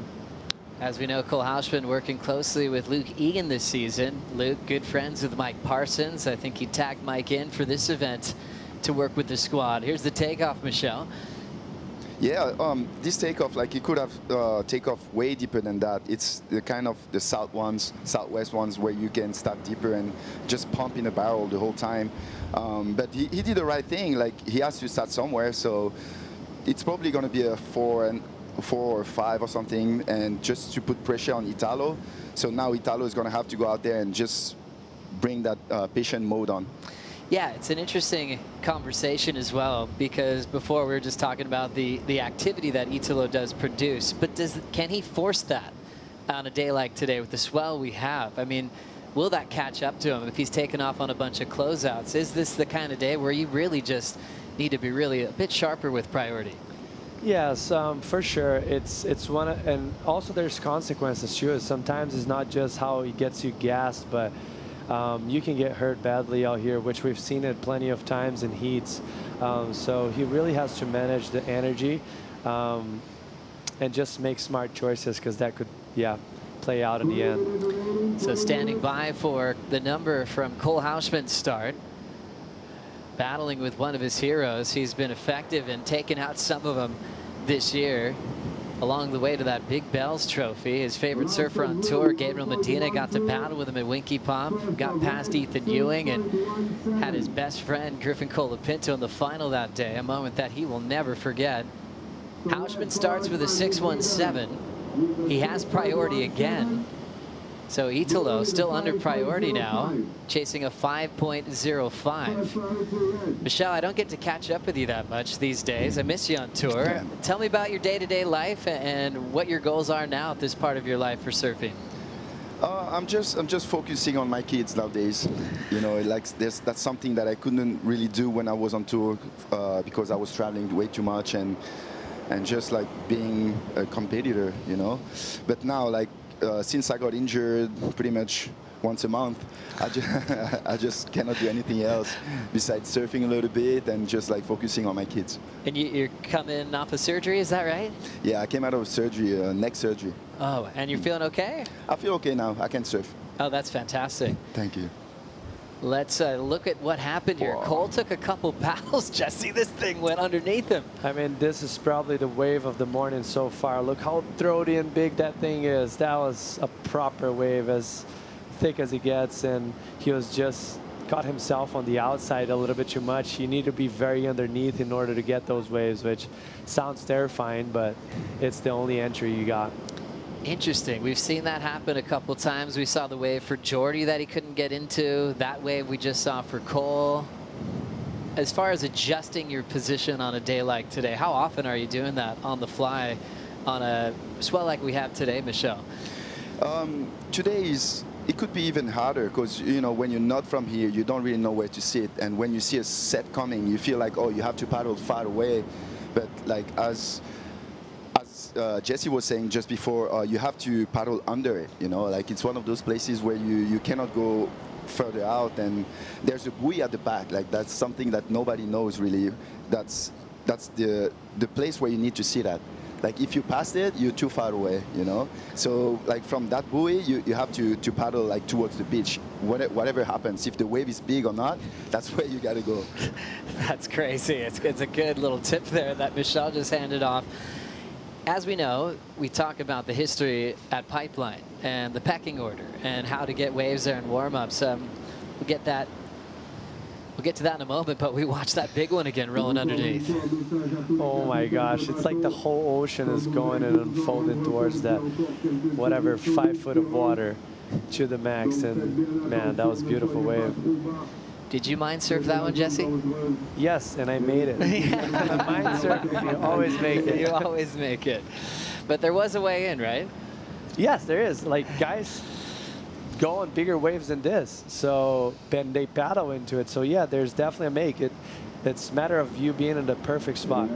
Here's Cole Houshmand digging in, one big drive, and the big man gets the exit. Great execution. 2 great scores to kick things off. A 6-1-7, and now his second scoring ride. Italo now will have priority. He's going to need more than a 5.05. Mike Parsons taking on the coaching job for Cole Houshmand, was also alongside Caroline Marks as well. It's kind of like that cool relationship you see with Jake Patterson, Tommy Whitaker working out their coaching stables. As we look at the replay, last to Cole, Michel.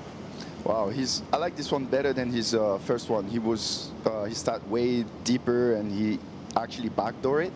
So to the judge, it feels like, you know, he couldn't have been deeper than that. So it's going to be a better score than a 6.17. For goofy footers on a day like today, are you allowed to sit a bit higher up on the reef than most of the natural footers can? Yes, obviously, because you have that first of all, you have the ability of facing the wave, and that gives you an advantage of reading the wave down. And also you have that first bump that usually in your backhand, you're a little bit more compact and compressed on the board, so it gives you less leverage. So being on your front hand gives you that first quick reaction that it puts you a step ahead, usually if you're very deep, and it's going to be a little bit more trouble if you're in your backhand. We're setting up some quarterfinals. It's going to be a massive day for competition. The goal is to finish the entire event today from the round of 16 all the way to the final. And we've already have some quarterfinals to look forward to, with Kelly Slater taking on Ramsey Boukhiam. Yago Dora taking out Jordy Smith. He'll be with the winner of this heat, guaranteed an all goofy foot clash, with still 14:30 on the clock. Italo looking for his first win of the season, looking to move closer to the WSL Final 5, needing to break a combination with the last score coming in for Cole at a 7.5. Let's see if Italo can come back right after this. The SHISEIDO Tahiti Pro, presented by Outerknown, is brought to you by Bonsoy, official milk of WSL. Eventbrite, on or off your board, you've got plans with Eventbrite. Oakberry, fuel yourself with the official acai of the World Surf League Asia Pacific. And Tahiti Government, strategic partner to the SHISEIDO Tahiti Pro.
It's time for the Pulse, catching up on the major highlights. Well, big Urana, good morning from Teahupo'o. What a way to start. Ethan Ewing, 8-5.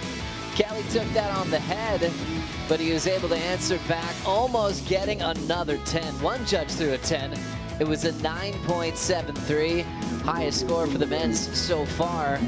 Both smashing boards, losing boards as well. It was a high-impact heat. Absolutely gassed. Water Patrol was on fire this morning, and then a miracle happened. Just like it's happened so many times in Kelly's career, had just enough time for a board change, pulls into this, didn't need much, gets the score of 4.73 with about 20 seconds left when he's putting that backup board together. Then Ramsey went big. The Moroccan standing tall, 7-1-7, rolling in late, hanging on and getting the view. Another matchup coming Ramsey's way with Kelly Slater in the quarterfinals. The Moroccan up 5 spots into the top 10 now. Then we saw Dora eliminate Jordy Smith. Dora jumping up all the way to 15th on the live rankings. Pretty impressive performance from the Goofy Foot. Coming into this as the 22 seed, moving closer to the top 10 where he belongs. As we check back in with this seed, seeing some movement out the back. Ferreira trying to come back against Cole Houshmand. Cole with a nice clean start at a 6-1-7, then to a 7-5. Italo went on a few waves where it shut down on him, but he's crawling him back into this heat. Looking for a shot at the quarterfinals.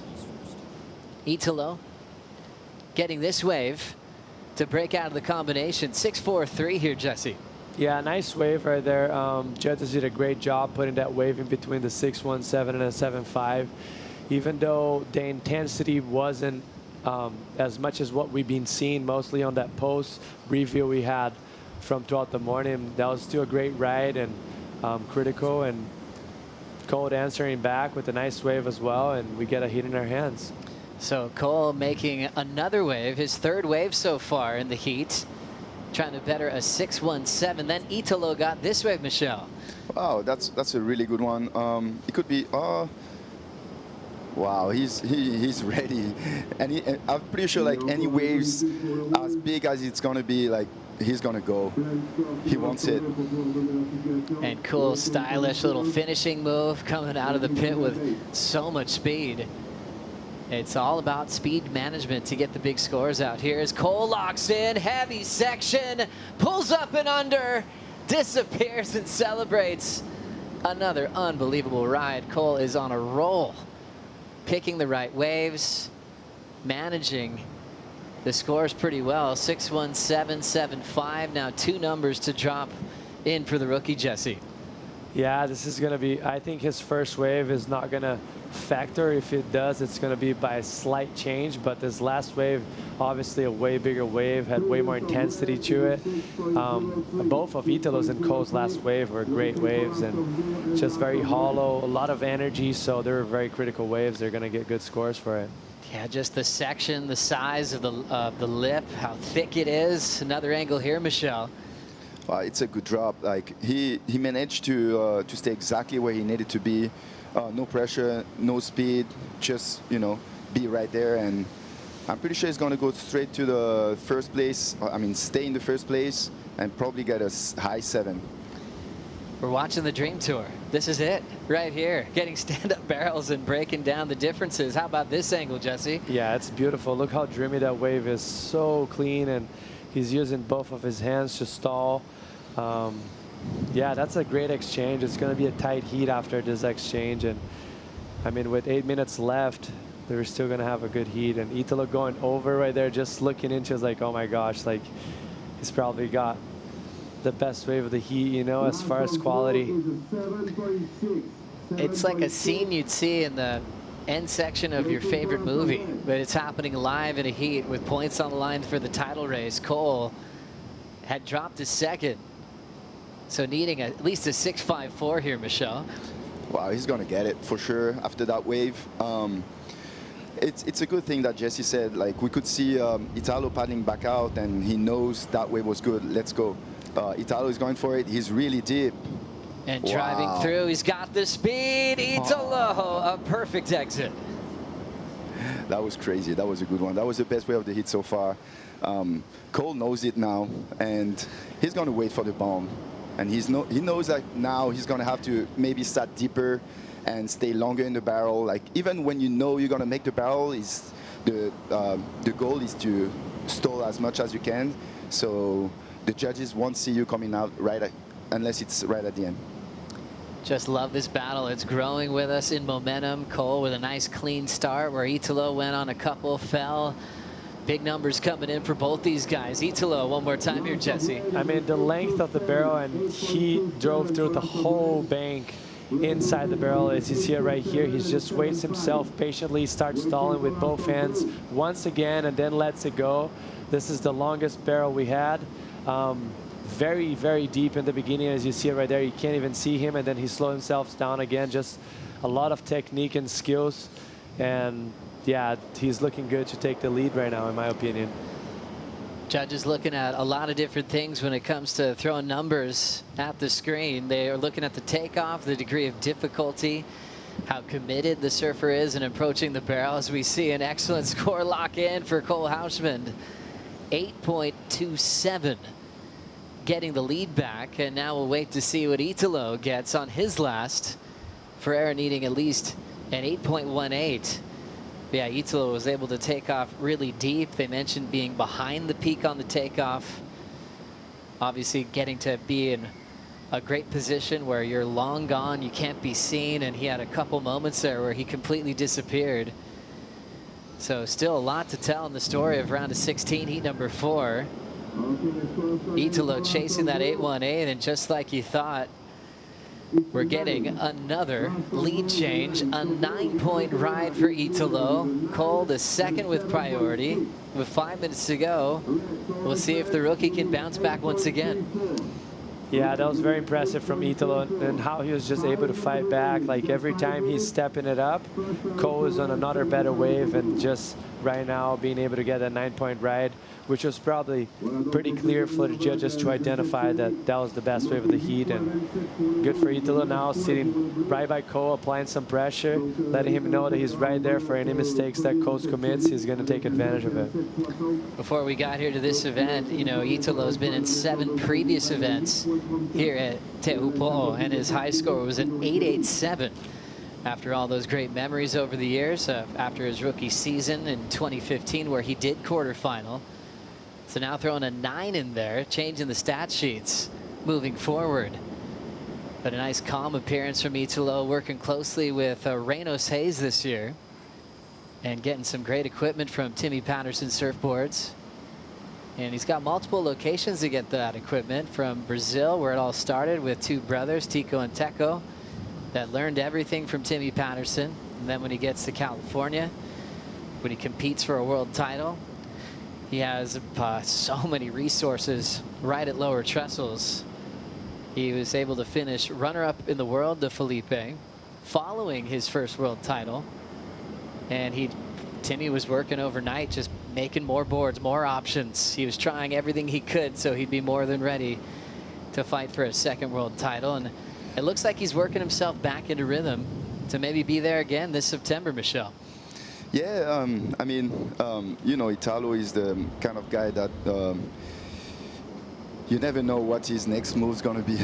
You know, like now he has a new coach, and when you know his coach, he's super calm. He's the total opposite of Italo. So to me, like, it's a good partnership. And I feel like it could be a good thing for Italo to improve his mentality and work differently. And I hope to see him in a top 5 this year. That's a cool take there as well, having someone balance you out a little bit, right, Jesse?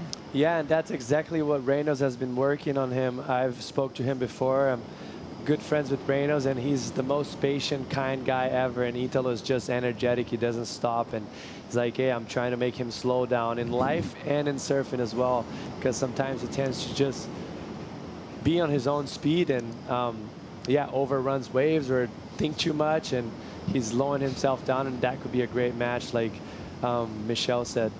It's kind of a fast pace on tour life. You're running into so many people. When you do run into Reynolds, he kind of slows you down. You kind of, oh yeah. You square up and you talk, you look in each other's eyes and you say hi, and it does make you feel good. Full like daddy move right there. Yeah, exactly. 2 minutes on the clock. Cole Houshmand chasing an 8.34, accomplishing a lot in a short period of time. Last year, qualifying for the Challenger Series about a month before it started, ended up winning 2 events back-to-back, winning the whole series. Had a lot of hype through the offseason. That long offseason is nice to rest and prepare, but it's a lot of time to think about what's going to happen. And he didn't get the results right away. You know, heading into Bells before the win, the topic of what will happen if I don't make the cut came up, and his dad was just like, hey, if you don't make the cut, so what? You're on the Challenger Series. And I think simplifying that was everything for Cole. Went on to win the event, freed up his surfing. And look where he is today. Italo kicks out of another ride following his 9-point ride. Cole still patient with priority with 1 minute to go. Sometimes you have to give it a go without priority. 1 minute left. See if you, I don't know, if the wave turns into something that you don't expect, but I don't see that wave better than his 7.6. Barrel length wasn't as long, and just not intensity in the barrel. He wasn't as deep, not because of him, just the wave didn't have the scoring opportunity, in my opinion. So Italo working his way back out to the lineup, trying to put himself solidly in the top 10, getting closer to the top 5. You can tell Cole's just loving his trip to Tahiti. His second time that he's been here. His first trip was just a few weeks ago. He got here, but kind of before that big momentum swell where most of the tour was out there trying to get the wave of their life. I think he timed it really well. He didn't see really anyone else he was going to compete against. Learned the reef really well, and he's got to be proud of the performance that he's put on in the last couple of days. Maybe the wave of his life yesterday, an 8.27 in this one, and a tough battle with a world champion. Italo will take the win to move to the quarterfinals to surf with Iago Dora. Coming up next, it'll be John Florence taking on the local trials champion, Mihimana. We'll bring in Kaiko and Flick to join Michelle for the call.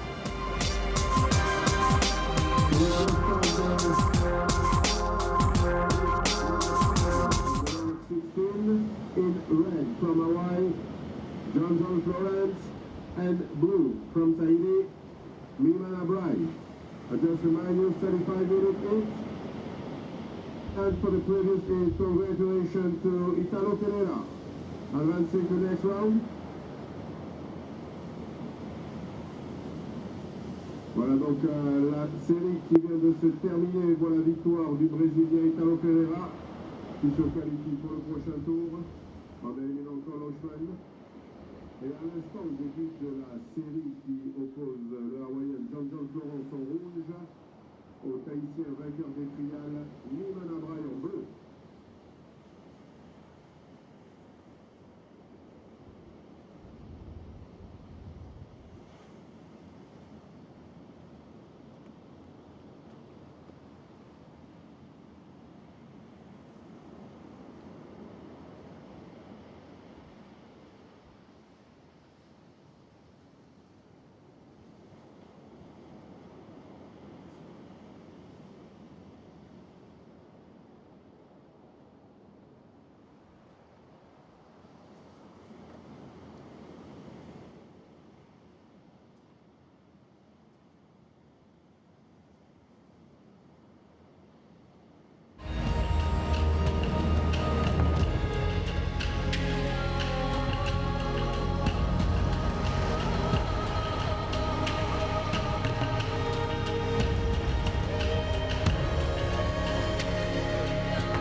It's a beautiful place, Tahiti. The SHISEIDO Tahiti Pro, presented by Outerknown, continues to roll on in the round of 16, setting up our quarterfinals. Kaiko Girl, Felicity Flick Palmentier, and the Spartan, Michelle Borez, all joining us on set to get going. And we got another great setup in this heat.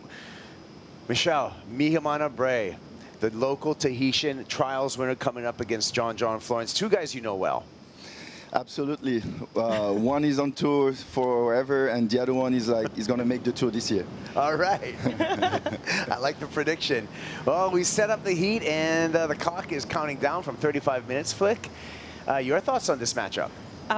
For me, this was my pick of the round of 16. I think it's going to be super competitive. I mean, today's conditions, it screams John, 100%. But, I mean, coming up against Mihimana, who's logged arguably probably the most time, of course, out here in the lineup, just the experience level at this wave from both surfers is amazing. So it's going to be a great heat on our hands, I think. Yeah. Let's see who goes first. And they both take a look at it. John Florence, 31 years old, new father, two-time world champ. 12 CT years, 8 CT wins for John. Yet to pull the trigger, as well as Mihimana. So during this lull, let's check up with the last heat winner into the quarterfinals for Italo Ferreira. Chris? Yeah, thank you, Kaipo. Italo, you had to earn every minute of that heat. Tell me about the first 10 minutes there. That was pure battle. Dude, that was terrible. I had like so smashed in the last, like on the first like 10 minutes or something, and then I tried to do the comeback, and I was like, and I saw like Cole on one of those big ones. I was like, Jesus. And then I try again, and then I miss it one, and then I tried to get back to have the priority, and then I come back with one of those big ones, and then that was crazy. But I tried until the last minute. So yeah, I'm so glad to have those last ones. And where do you get this energy? Because I saw you get sucked over after taking 10 waves on the head, got right back on your board, and started jamming back to the lineup. Where did that come from? Dude, it's a lot of Red Bull. Yeah, it's everything is like Red Bull blood, everything together right now. And yeah, I'm so like psyched, you know, like stoked to have like opportunity to surf with one guy on the water. I had like good moment this morning, and then I'm just waiting for the next ones. Yeah. And we're getting live updates on the overall standings as well. I know there's a lot to unpack after a heat like that, but you're already jumping the rankings. You're moving up. What are your goals towards the end of the year, starting now? I'm not thinking on the ranks right now. I'm trying to stay deep on the barrel, because it's sometimes you never know, because the barrel is too big and you kind of like try to hold, you know, and then sometimes my nine points I thought was like, I was a longer wave and I didn't know that I was deep enough, like, and I was like, oh, when I heard the score, I was like, wow, that was a 9-1. And then, yeah, I was so glad to have that one, like clean, perfect, nice tall, and then, yeah, I'm just like thinking right now. And then for the ranks, we can think later. We'll have like a couple events on the line, and then, yeah, it's a lot on the road. I love it. Live in the now, live in the tube. Go Italo. Yeah, Italo Ferreira, as we take a look at our live men's championship tour rankings, and Italo Ferreira was able to jump up 6 spots on those rankings. Taking a look, now he's in the top 10 and gaining ground. He's got clear air in front of him as well. If he keeps on going through heats, Igarashi, Houshmand, both out of competition. Look at John Florence, who's in this heat, jumped up to number 2 position with the opportunity to Florence to take the yellow leader's jersey exiting Tahiti, depending upon his finish over here. Jake Marshall, Baron Mamiya, still yet to see them, and they're still in the competition. So a little shuffling in the rankings, as always, the back half of the year. Flick, pretty exciting stuff. Yeah, so much movement, so many different scenarios, and obviously still a lot of heats to get through. Something interesting as well is obviously Cole getting knocked in that last heat, Crosby coming up in the next heat. You know, that race for the Rookie of the Year is obviously on, so depending on how far Crosby gets in this draw, I mean, he could maybe gain some ground on Cole. Yeah, this is true. So live action right now, no waves ridden as of yet. And John Florence saying there, Michelle Perez, you and John have something in common. Both of you have won all 3 jewels of the Triple Crown on the North Shore: Haleiwa, Sunset, and Pipeline. Yep. It's, well, that's probably something that we have in common too on his last wave. I do that a lot of times, so way too many. Oh my goodness. Well timed. Yeah, the weird layback by John Florence. What do you think happened there, Michelle? There was the wave was wobbly. He couldn't find the right stance to just to find the right balance on the wave, and you know, things happen even to the best of the world. And John was, you know, he doesn't like to have pressure. That's why he caught that one. But you can see that there's a little bump right there, like boom. Oh. Wow. It was almost reminiscent of that wave that Kelly got, you know, years ago when it was sort of by default, hit that bump, did the layback. It was a 10-point ride, yeah, right? 10-point, 2005, yeah. Almost reminiscent of that. It's, Larry layback, but didn't Yep. quite pan out for John. Yeah, difference is Slater made that barrel. So an early advantage now to Mihimana Bray, who's holding priority out there. And Mihimana, a good friend of yours, Michelle. Tell us a little bit more about Mihimana. I know Mihimana forever. He's the kid that I grew up surfing with, you know, like he's going for that one. And he's really deep. Seems like he's really deep, maybe too deep. Oh! And now it's going to be even between the two of them, both incompletes. So priority shifts back over to John Florence. Second wave of the set coming through here, and nobody there. And a little frustration by the Spartan towards the screen right there, because you would have loved that, Michelle. Yeah, look at the third one coming. That thing is legit. That's exactly what you're looking for when you're free surfing, and there's nobody out. There's only two guys out, and unfortunately they were not in the right spot to paddle. Let's clarify that. That's exactly what you are looking for when free surfing, because that looked like a just haunted house to me, just going square, eating up itself. Pretty much the most challenging barrel in the world. You think you're a pipe master as well, and we talked about John, and you talk about to us how the difference this wave is compared to pipeline.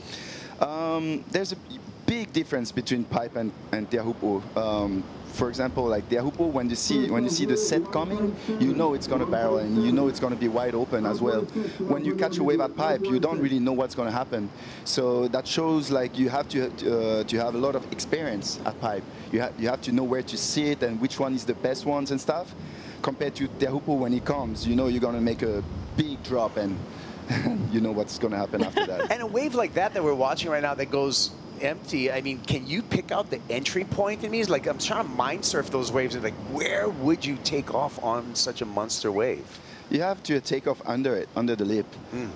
You have to know that it doesn't matter how big the wave is, it's always going to break at the same spot. So basically, like you have to paddle, like even when you feel like you have to paddle further, you have to turn around. That's the right time to turn around and just to paddle, like to catch that wave. And we could see like Emio, Mathe, even Mihimana, like they know exactly what they're doing every time they hear. They let everyone paddle like way behind it, and they just turn at the last second, and boom, that's it. Yeah, most human surfers are paddling for survival, Flick, but yeah, the guys that have it wired, whip right underneath the lip, and getting whipped into position here is Mihimana Bray on the Tahitian water patrol ski. How good have these guys been, Flick, by the way? Oh, incredible. We just saw a drone shot before as the Rebel ski came in to pick up Mihimana. It was literally dry reef, and just the read on this reef and when the water's sucking out over the reef and the time to pull the trigger to actually go over the top of that. I mean, we're talking, the jet ski is literally only in a few inches of water. I mean, they're so experienced. These are the best guys in the world. And I said it yesterday, but if you're ever going to send it, I mean, now's the time. I mean, you've got all the water safety in the world. Let's go. Yeah, and some legends out there. I've seen Harehoi, and actually, Michelle, you're the second Tahitian to make the championship tour. The first Tahitian to make the championship tour is out there, part of the Tahitian Water Patrol, Vatia Poto David. Yeah, Poto has been a lot of, has bring a lot of, intensity in surfing around the world, especially to us, because we grow up like watching him like getting results overseas, and that kind of pushed us to realize pretty much that it's possible. And Poto has been around forever, and he's the best out there at chokes as well, and he's the best lifeguard too, like and he's crazy, man. Like, you don't want to jump on a ski with him. I had the pleasure of a couple of ski rides with Poto, and I was hanging on, probably the fastest I've ever gone on a PWC, on a jet ski. Just happened a couple days ago with Poto, and he's got a new machine out there. Good times. 310. I mean, that thing's just, it's a hot rod on the water. There he is. Look at that. And look at the new ski. That thing is state of the art. Oh. Water bogan. He's dying right there. You know, he's dying. He doesn't like to go that slow. Right? He is definitely not used to that speed. No. Yeah, former CT surfer, actually brought a World Junior title over to Tahiti too when he was in his developmental stage. Here we go, Mihimana stalling off the takeoff, finds a little cover, smartly surfed wave for Mihimana, and he will take the lead in the matchup over John Florence. What do you think about that decision, Fleck? Look, I think he's just trying to get a score on the board and just sort of surf his way into this momentum. And especially, I mean, that first wave he took off on, that was kind of a gnarly wipeout. I mean, we were sort of talking about something else as that replay was going on, but I mean, it was pretty hectic. There was a lot of water moving. And yeah, I feel like he just wants to get something on the board here, obviously.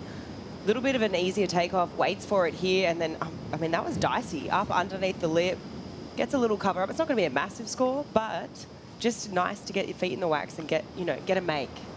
Exactly. You can see like he has to put something under his feet, and this wave is probably gonna change the whole situation in his mind. Like he's probably gonna need like a high score from now on, but you know, like John has been waiting for the one already, so it's gonna be a crazy one. Like anything that's gonna come, John will go, so it doesn't matter how big it's going to be, and we all know John is one of those guys where he's not scared of going on anything, and his technique is legit as well, and I feel like John has a lot of opportunity today to get a couple tens. Yeah, sure does. Well, the pressure is increasing slightly on John Florence. A 4.83 drops in for the trials winner, Mihimana. Let's hear from John and talking about his approach and how he deals with the pressure. The world title's the goal for me, like, and that's where I'm headed, but it's not what I'm like striving towards in a way. It's not the everything, the everything for me is like, I want to show up to a heat, I want to be relaxed, and I want to be able to surf the best I can without overthinking it. Some of my best heats have been ones I didn't win. One with Kelly at Chopes where we're tying at like 19 points, and like I look back on that and I'm like, okay, I didn't win that thing, and it would have been fun to win, but I'm still equally like stoked that happened, like it was epic. It was a battle, and I've had ones with Gabe where it's similar situation where I look at it and I'm like, I wanted to win that one, or there's one that I have won, and they all feel good, and those are the moments when I've been able to kind of like let go of everything and just surf like how I surf. Yeah, I mean, hearing from John, and then I just think back to the elimination round yesterday, and maybe the feeling that Liam O'Brien has exiting competition, losing to Ramsey Boukhiam, but Liam O'Brien lost with a 16.74 two-wave total. I mean, when you have a good heat and you still lose, do you still get some satisfaction, Michelle? Oh, absolutely. Like as a surfer, what you want is to surf in the best conditions, and especially like today, like you feel like, oh, whatever happens, happens. And I had the same feeling as John when he was saying like he lost against Kelly here at Teahupo'o, and the same feeling when I lost against Jeremy when he got the 2 10s in my heat, and I almost got 19 points, and I was still stoked. So to me, I understand his feeling.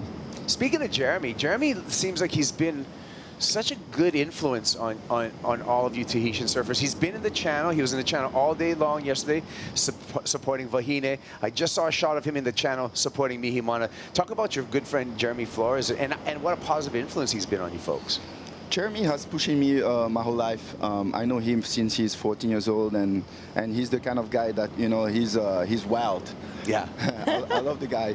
And, like when he put his mind into something, like he goes 100%. So that's what he did on tour. And now, since he's off tour, he's doing the same thing as a coach.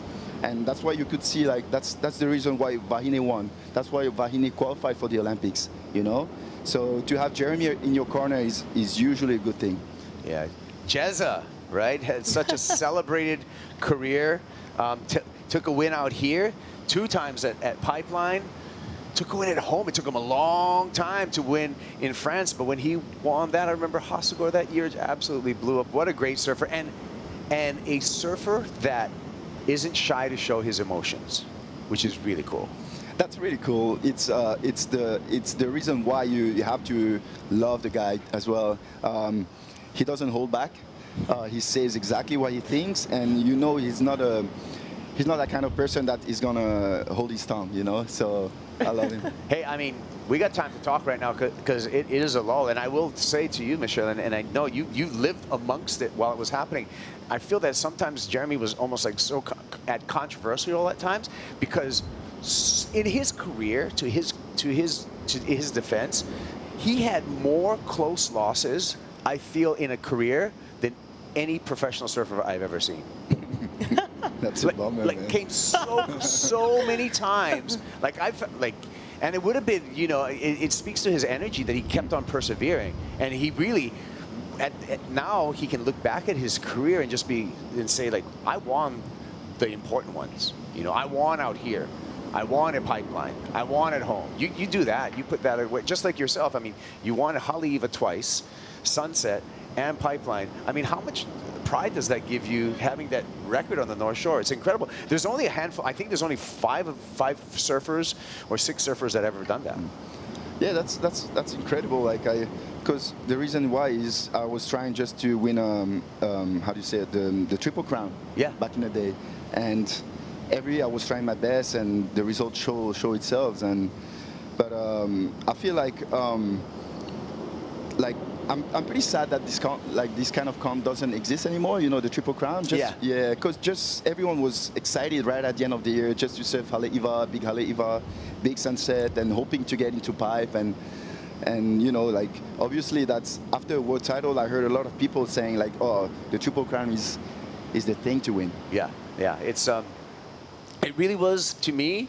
And you know, hey, maybe it comes back sometime in some form or another in the future. But to me, it was the ultimate challenge in surfing because of the playing field. Just like here at Teahupo'o is the ultimate challenge in surfing, and it's based upon how crazy Flick this playing field is. Oh, we're going to take a break. We're taking a Bonzoy brew break, so we're going back with more conversation with Michelle Perez, Felicity Palmentier, as well as the conclusion of the heat between John Florence and Mihimana Bray.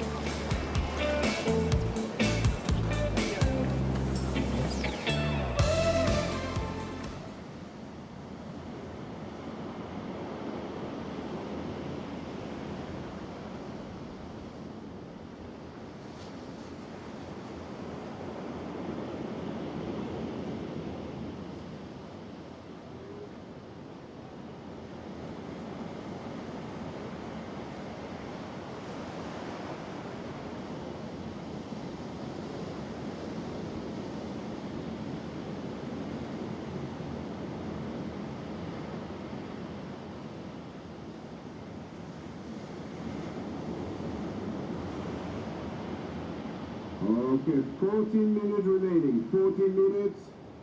Waiting for us of blue and red.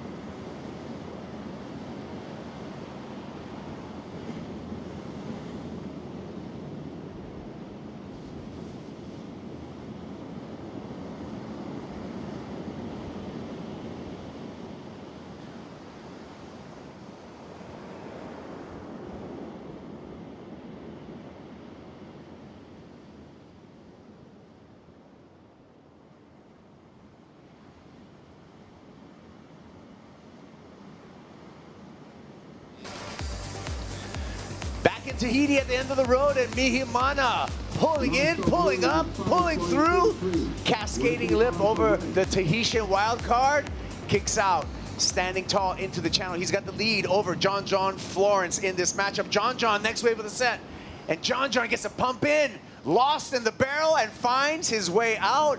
Great navigation by John Florence, and we have a paddle battle. We have a heat on our hand. Kaipo Guerrero, Felicity Palmentier, and Michelle Perez calling all the action. I'm going to go to you, Flick.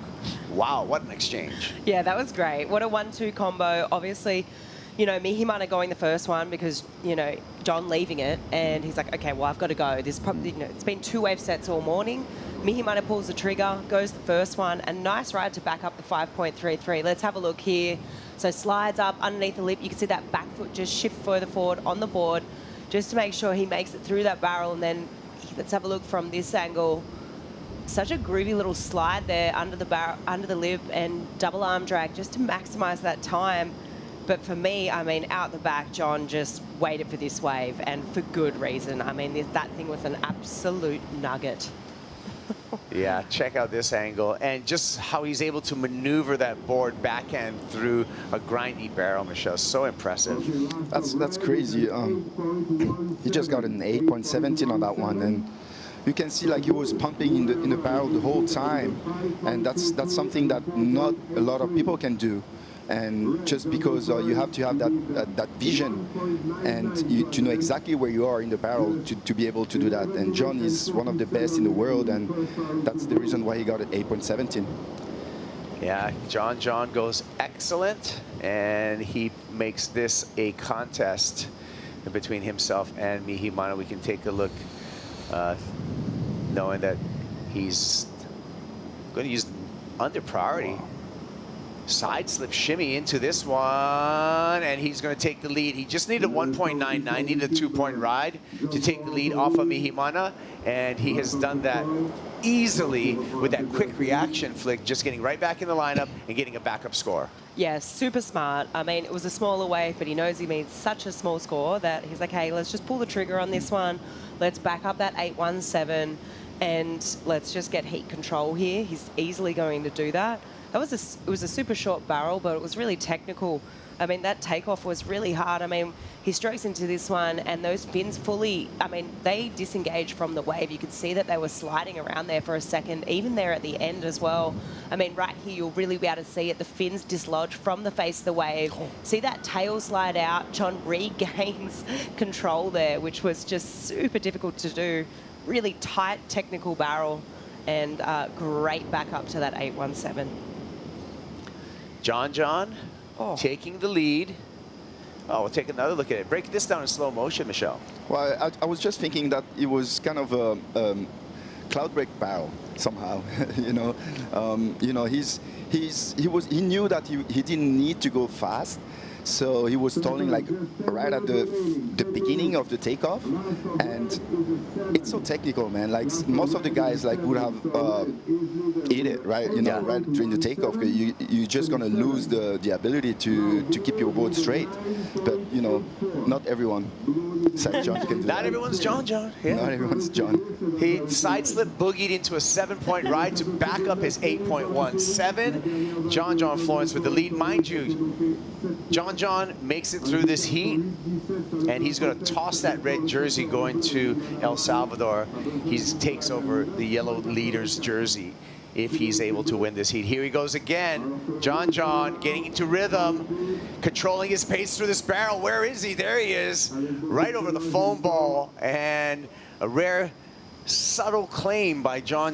That now he's feeling it, Flick. Yeah, he is. He's definitely feeling it. Surfing his way into a wardrobe change. It's absolutely, I just love it when he gets in this momentum and rhythm, and you can just see he just starts to click into that casual gear, and it just looks like it becomes easier and easier for him. It's just really cool to watch. I mean, he toyed with that last wave and really played with that length of time in the barrel. It was epic to watch. Strider, what do you got going out there? John side slipping, but Mihimana out the back, pulling into this thing deep. Beautiful tube ride right there. So he likes it. He's coming by, gonna kick out, spray us, and get back out there. Mihimana's gonna try and put himself right back into this thing. But John Florence, the way that he was toying with his last wave was absolutely incredible. He was riding the foam ball, then went side slipping into it, and then reconnected. And you know, he came by and he was actually just visibly really stoked on his performance. And to watch it was just art. It was amazing. So beautiful work from John. I think he's solidly in the lead, but Mihimana, he's ready to battle back into it. Yeah, we're taking a look at here John Florence on the replay. Michelle just toying with the barrel like a giant Maine Coon cat and a ball of yarn. Yeah, John. He's always in the right position, and I like the claim. It's a half claim, but still a claim. And rare to get exactly. out of some excitement like that of the casual John Florence.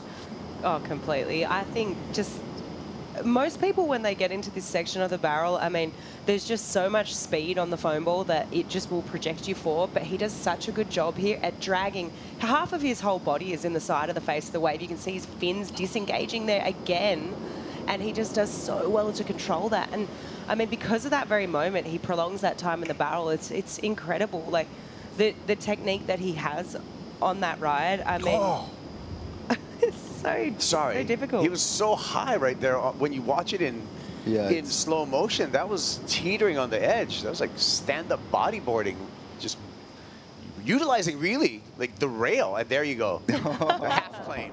The half claim from John. Now I understand why he half claimed it, you know? Wow, that was crazy. We couldn't see that from the first angle we had. It's so technical. And Mihimana, wow. So waiting for two scores, one for John Florence, one for Mihimana Bray, and set the situation. John currently with the lead at 9.84. Will take Mihimana to the lead, but again, we're waiting for those two scores, and those scores will change the complexion of this heat when they drop in. Always calm, John. And you know, John also, he's got a new motivation right now. Him and his wife Lauren just welcomed a baby boy into the world, Darwin, and so now I'm claiming that John's got a little bit of, Michelle got a little bit of dad power. I feel like you get like a little bit of dad power when you have a kid. It's an extra power. You know, it's so difficult to travel with a kid and knowing that sometimes you have to leave them behind and to focus on what you have to do. Wow, right there, that was it. 7.6. You know, he's so technical. Like he's one of the kind, and wow, he's incredible, man. I hope like there'll be like two sets coming, like the two biggest waves of the day, for both of them to charge. Yeah. And again, we really can appreciate this technicality. Watching at the end here, just threading the needle of physics, really. To, you know, that's so much water pulling up the face and just threading the needle of going over the falls, but pulling it off. And John has now put Mihimana in a two-wave combination. 15.77 is what the trials winner needs to overcome John Florence. And the tough part, Flick, for the Tahitian is that it is, oh, sorry, we got 8.1 just dropped in, so that combination disappeared because of an 8.1 that just dropped in from Mihimana. Let's take a look at how we got into those numbers with all of the judges' scores for Mihimana Bray. One judge going as high as an 8.5, so that did change the complexion of this heat, but still a hill to climb for Mihimana Flick because he needs a near excellent number and he's under the priority of John. Yeah, but you know what? And I hope, you know, what you said, Michelle, is that there is another two-wave set and it's a big one because we know that both these guys are going to go. I mean, Mihimana just demonstrating, hey, and we know it as well. I mean, he's logged so much time on this reef. He's an expert out here. He's dropped an excellent number. That's got to feel good for his confidence. Just knowing that, okay, yeah, John does have a little bit of a stranglehold right now, but I am totally capable. I've already dropped one excellent number. I just need to do that again, okay? And I feel like he's sort of only warming up. I feel like Mihimana's got another couple of gears to click into. And at a wave like this, you know, everything can change in a split second. All it takes is one set. And I mean, we saw Kelly change the heat with literally about 10 seconds to go in the first heat of the day. It's totally possible.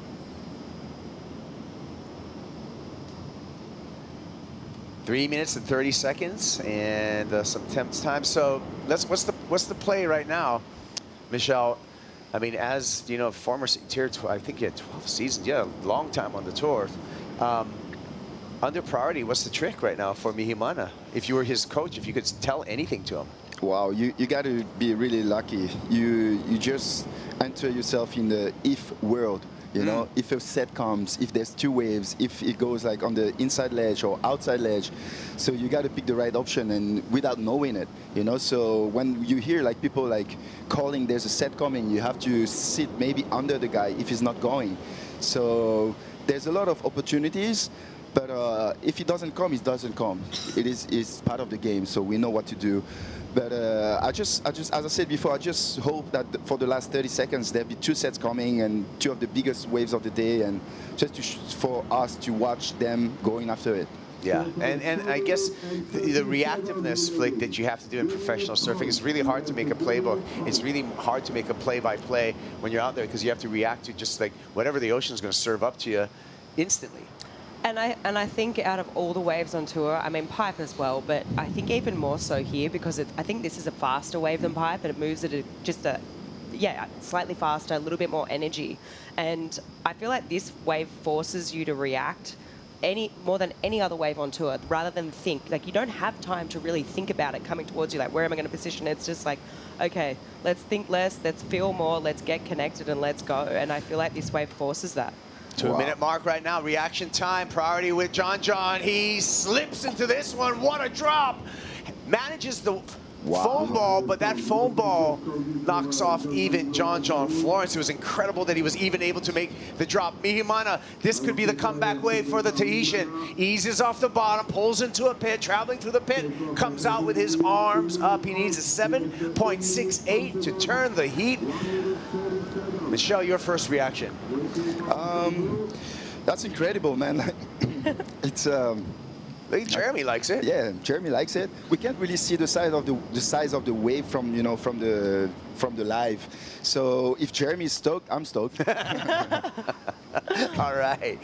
Wow. Well, what an exchange. John, not going to add to his heat total, but incredibly making a side slip crazy drop. But wave number 2, Flick, could be the game changer. Yeah, I think exactly like you said, Michelle, if Jeremy was excited about it, I think he's probably also excited for Mihimana to get back out the back. But let's talk about the coulda, shoulda, woulda. And if he makes this, I feel like it's a 10. That's a 10. That thing was crazy. Just even to take off so much under the lip, which is what you need to do out here today, and make the drop was crazy. Let's break down Mihimana. So bigger wave 2, quite deep, obviously trying to double arm drag there to maximize that tube time. I don't know, I'm not sure where this is going to go. I mean, it was a big wave, it was a set wave. Doesn't need to go excellent. No. Does not need to go excellent, just a 7.68, just in the very good range, Michelle. I'll give it to him. Yeah. Of course, I'll give it to him.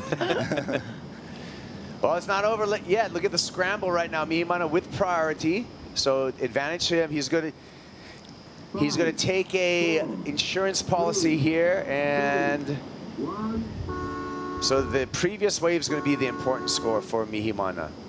And I think John got a quick one out there too. We'll get caught up with some of those happenings. This is what happened with John where we're in the last replay. Wow. Oh. So does that better his score line, I guess, is the question. I don't think so. I think small, short barrel, technical takeoff, but I don't think it does. Same.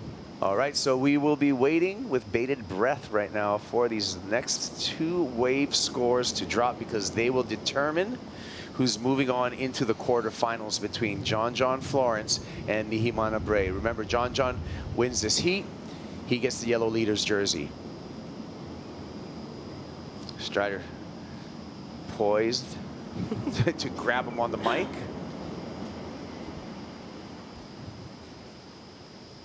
And we wait. And they wait in the channel.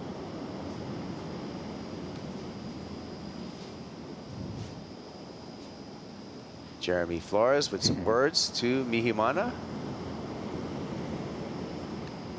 Flick, the suspense is killing me. Yeah, well, if they're thinking about it this long, I feel like it is contention that it's going to be extremely close. So, I mean, that's exciting for us sitting here. Not so exciting for John. But yeah, I mean, look. Everyone looks pretty calm right now, pretty relaxed.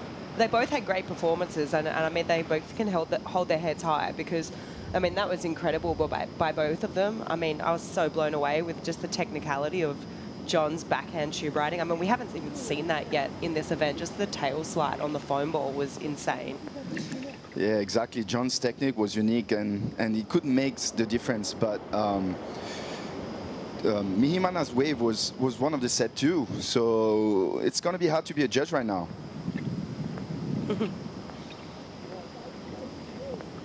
You can feel the tension in the channel. And a little recount. We're going to replay these waves again. This is the one of Mihimana flick. Yeah, so really, I mean, he was pretty deep. And, like, you've just got to reflect back on the 8.10. It was kind of similar. I mean, this is John's 7.6. Wow. Wow. I mean, incredible surfing there from John. Heartbreak. Mihimana Bray, the number comes in just under. Needed a 7.68.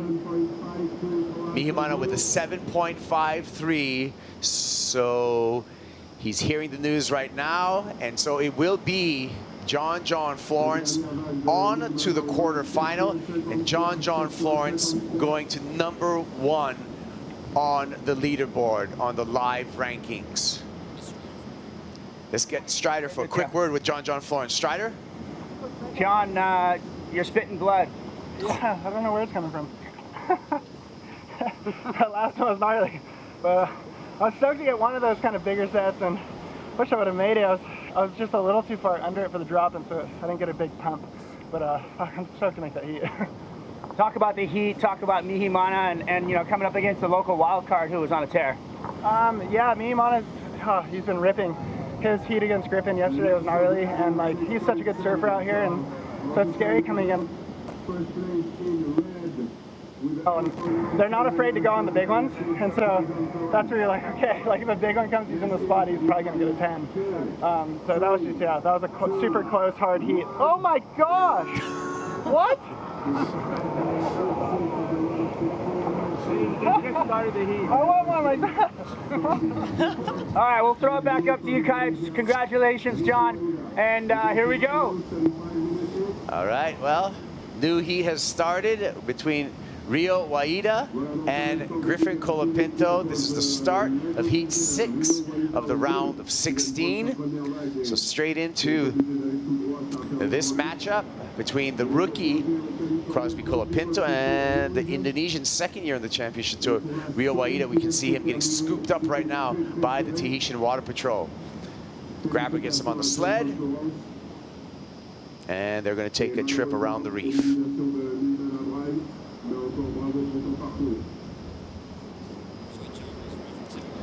Let's take a look at what John Florence was taking a look at and his reaction on a wave that rolled through in the break between heat number 5 and heat number 6.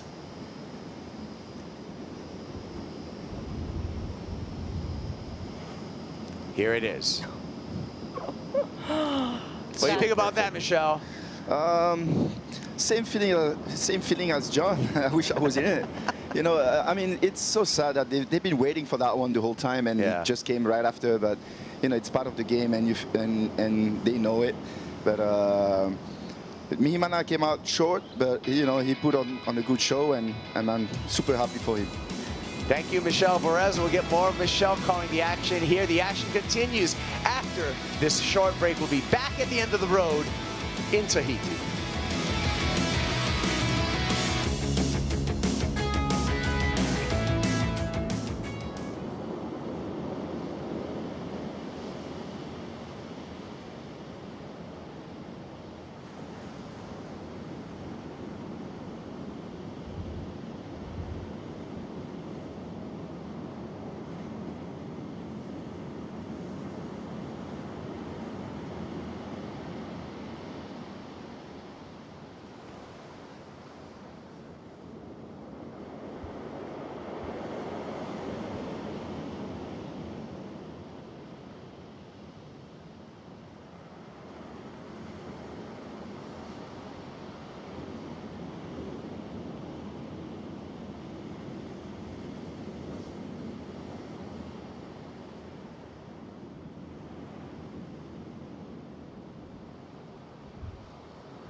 Yorana, and welcome back to the SHISEIDO Tahiti Pro presented by Outerknown. Kaipo Girl, along with Jesse Mendez, and a new heat out in the water. Crosby Colapinto up against Rio Wahida, battling for a spot in the quarterfinals. Here is finals day, and we've already seen some tremendous performances so far this morning. More on the way. Swell's going to stick in, and we're anticipating actually a little bit of a reinforcement as the day matures, Jesse. I mean, it's such a perfect day. As you see right there, the ocean's so glassy, very smooth. So it's a very clean, big swell, which it's favorable for all the surfers, and we should get some great action towards this second half of the day coming up. Yeah, and you know, the matchups have been incredible. They've been exciting. We just saw another exciting heat with the local wildcard and trials winner, Mamiya up against John Florence. It was a high-scoring heat, 15.77 to 15.63 in that matchup. So that's been the story of today. It's been absolutely incredible day, the second day of incredible surfing here. Kaipo Girl, Jesse Mendez. Yeah, just your thoughts of what we've been seeing so far. I feel this is the best event we've seen in quite a long time here in Tahiti. 100%. We can count obviously some amazing days we had, but that been in the past quite a few years ago. 2019 is one that comes to my mind, a very big, even bigger than this swell we had.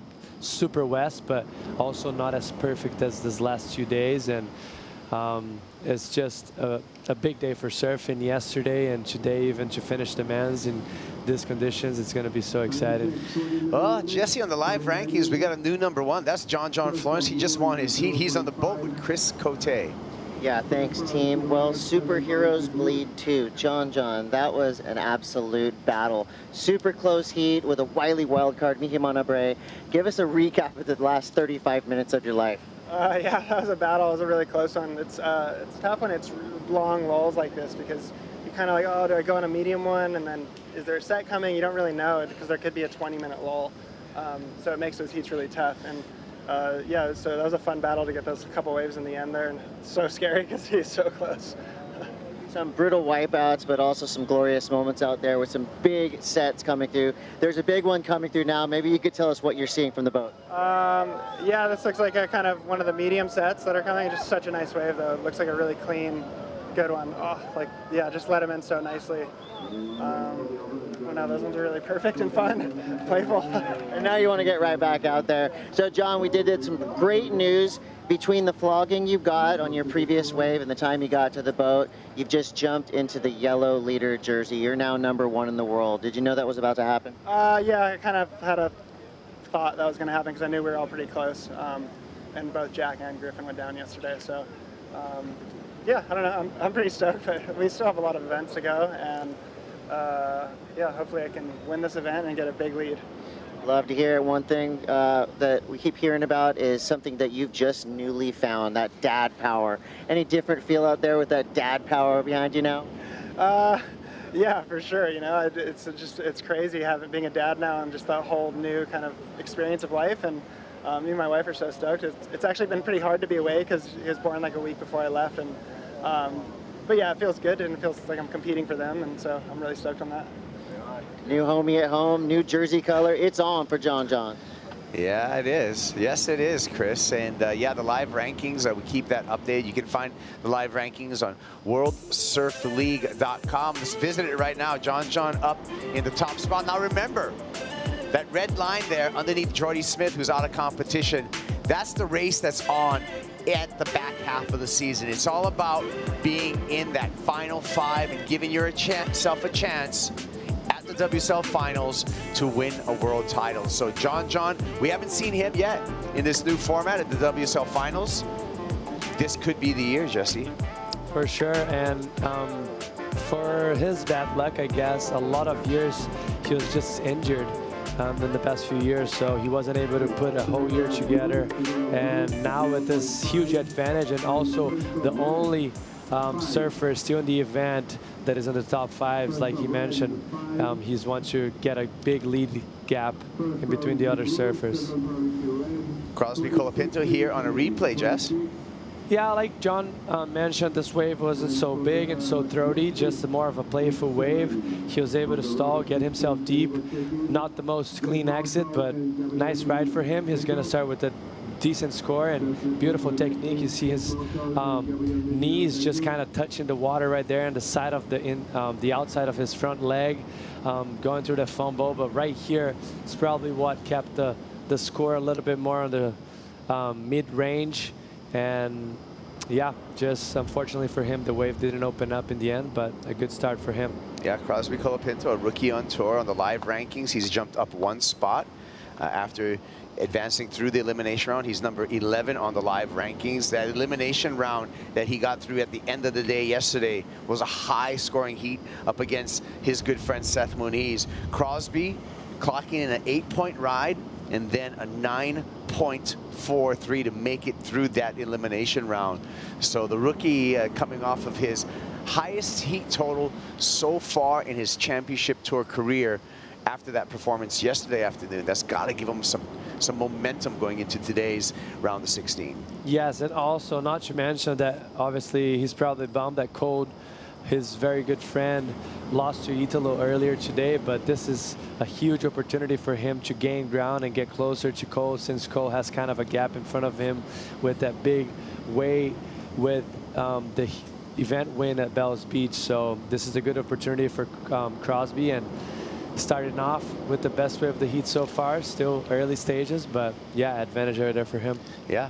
Well, getting into the quarterfinals for either of these, you're going to add some points to your shaper for the CT shaper rankings.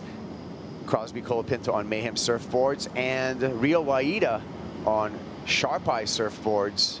Also, Jake Marshall, who's in the next heat, another surfer on the Sharp Eye program. So both of those surfers, not just surfing for themselves, surfing basically, for your factory team, if you would. And that's what the CT Shaper Rankings is all about. And it's great that we're giving our surfboard builders a lot of credit. We did that last year, and we're doing it again this year. Of course, last year, Mayhem took out the win. And this year, Mayhem currently in the lead, but watch out for Sharp Eye. They could be coming in strong at the back half of the year. I think you know a lot about Sharp Eye surfboards, Jesse. For sure. I've been riding them for the past few years. They're great boards. I think this is a very important heat for them because, they're both first and second in the rankings right now as far as the Shapers rankings, and whoever takes this heat is going to start scoring for the Shapers. So I bet you both of them are watching very closely. And then we have Jake Marshall as far as Sharp Eye on the next heat coming up. So it's going to be exciting both ways. Yeah. Yeah, it's, again, the points start adding up when we hit the quarterfinals.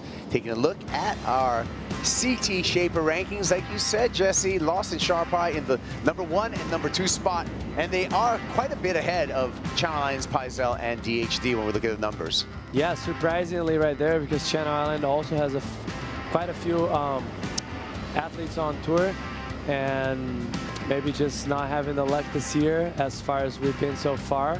Obviously this event, Vahini taking the win, so that's going to add some points to Channel Islands as well. And let's see how it rolls out into the end of the year. Yeah.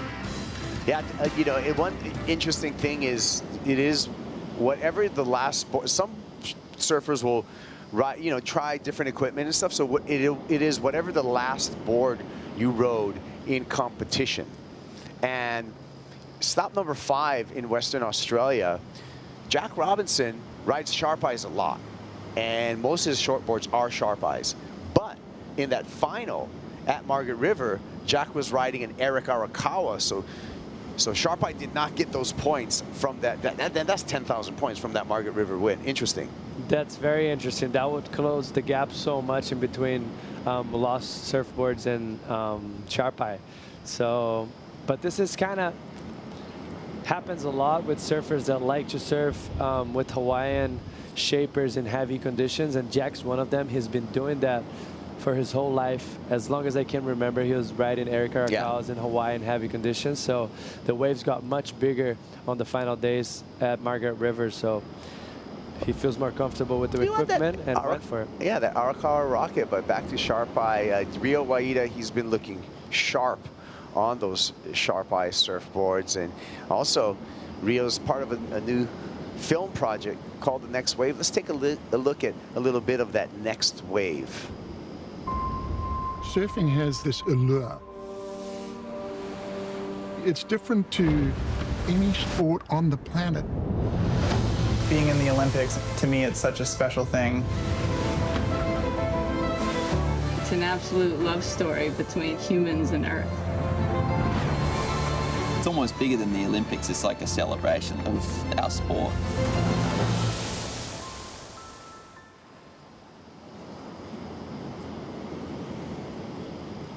Yeah, that's the new film from Samsung in conjunction with the WSL. It's called The Next Wave. You can scan this QR code to watch the new film. And it is a brilliant project put together by that partnership of Samsung and the World Surf League. Well, we're 20 minutes into this heat, and Crosby Colapinto with a slight advantage, and I say slight advantage just because all he has, Jesse, is a mid-range score of a 5. Yeah, slow heat so far. Kind of an advantage for him, even though it's a small score for a day like today. We've seen a lot of 8, 7-point rides and big heat totals, but you kind of got to play by the heat and execute what's in front of you and the opportunities you have. So Crosby right now taking advantage of that 5-point ride. Let's see how it's going to turn out. It could be a flurry of waves in the next few minutes of this event, and it could change, but as far as we see right now, Crosby on the top. Yeah, there he is, 66 on his back, just 22 years old. Chose the jersey number of 66 because older brother Griffin has 99 on the back of his jersey, so he's just like flipped that upside down and chose 66 when he gets to choose his jersey number. Again, on the championship tour, as a rookie, you qualify for the championship tour coming off of the Challenger Series. You get to choose your jersey number, and a lot of people make different statements with their jersey numbers. A lot of, you know, like Ramsey Boukhiam with the 52, it's all about, you know, a memorial for his father. Rio Wahida here with the 45 on the back of his jersey.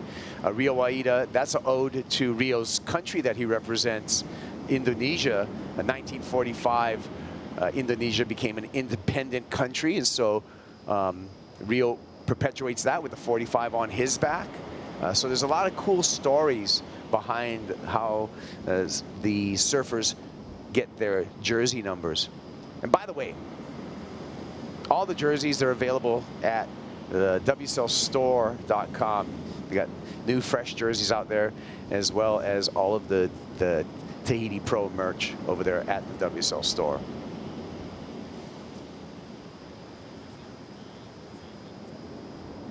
Older brother Griffin's been a guiding light for Crosby on the championship tour. We'll get to that because we got to this. Rio Wahida in and out, and that's going to change this heat. The Indonesian with the 45 on his jersey coming through there. Smart use of priority and likely taking the lead. What do you think, Jesse? I mean, no doubt about it. Obviously, he only needs a small score, but in my eyes, that was definitely the best score of the heat so far. The depth, the intensity, how deep he was able to drive through that barrel. That was very impressive from Rio. And just as we were mentioning, you know, we expect way bigger score in conditions like this. Look at that takeoff. Like, elevator feeling, almost getting hung up on the lip and then just getting under that lip line, and beautiful wave executed for him. As you see it right there, just stalls that a little bit in the beginning, lets the water go, drive through that barrel very nicely, and beautifully done for him. Interesting to go low to high line, that he had to make that adjustment in the barrel. So technical backhand tube ride. Totally, and this is going to happen a lot on a day like today because we're starting to have those in-between waves that it's not hitting the outside ledge or the inside ledge. So we're going to have those still big barrels, but a little bit more high up, and they're going to have to adjust. And we saw a lot of high line barrels, which they're very technical and hard to manage. So props there for Rio. He's going to get a solid score of that wave. Yeah, so waiting for the score for Rio Wahida. in the elimination round, Rio up against Kalinin the vault. I think we call that he took a super high line on a real pinchy wave. So it's impressive to me that Rio, in some of these not so square barrels, is able to use maybe some of his like Uluwatu kind of skills, where he's able to negotiate maybe a little bit more almondy and changing barrels. For sure. He lives in Indonesia, where you have plenty of type of conditions of waves, that it's long reefs with long barrels, so you really have to be precise and control your speed, control your height throughout the barrel. Different than here, which usually we see that very intense one big section of barrel. So he's taking advantage of this situation right now in between the ledges and starting with a 7-point ride. Yeah, there you go. Easy 7. We throw away that 7.5. We throw away that 6.5. And the math on the remaining 7s average a 7-point ride. And the lead for Rio Wahida. Priority at the halfway mark here to Crosby Colapinto. Still anyone's heat as this is presenting itself because of the strategy involved. We've seen so many heats decided within the last couple of minutes because of the lully conditions. You're not having as much opportunity, so it really is, again, another cliche, but it really is a chess game. It's really how you use your priority and sometimes the luck of the priority rotation. For sure, there's a lot of luck involved. How you approach the heat in the beginning, if you're going to be more selective or not. Sometimes it could go either way. You know, you have very slow heats like this one we're having right now, and all of a sudden we're going to have 10 minutes of non-stop sets. So it's a bit of a gamble, a bit of faith, and just putting yourself in the right place at the right time and making the most of the opportunities you got. Well, as we wait for the next set, we're going to step away just for a little bit. We'll be back with the conclusion and see if Crosby Colapinto or Rio Wahida goes to the quarterfinals. The SHISEIDO Tahiti Pro presented by Outerknown is brought to you by Yeti, built for the wild. Eventbrite, on or off your board, you've got plans with Eventbrite. Conrad Bora Bora Nui, stay inspired. And SHISEIDO, official sunscreen partner and global sustainability partner of the WSL.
Stop number 5 on the championship tour, the Margaret River Pro brings the world's best surfers to a remote corner of Australia. 2 major moves with the Dolphins. A perfect score for John Florence. Tahiti is going to be the ultimate playing field and proving grounds. Buckle in, because we have monstrous waves. To take a gold medal in Tahiti, I don't know if it's going to get any better than that.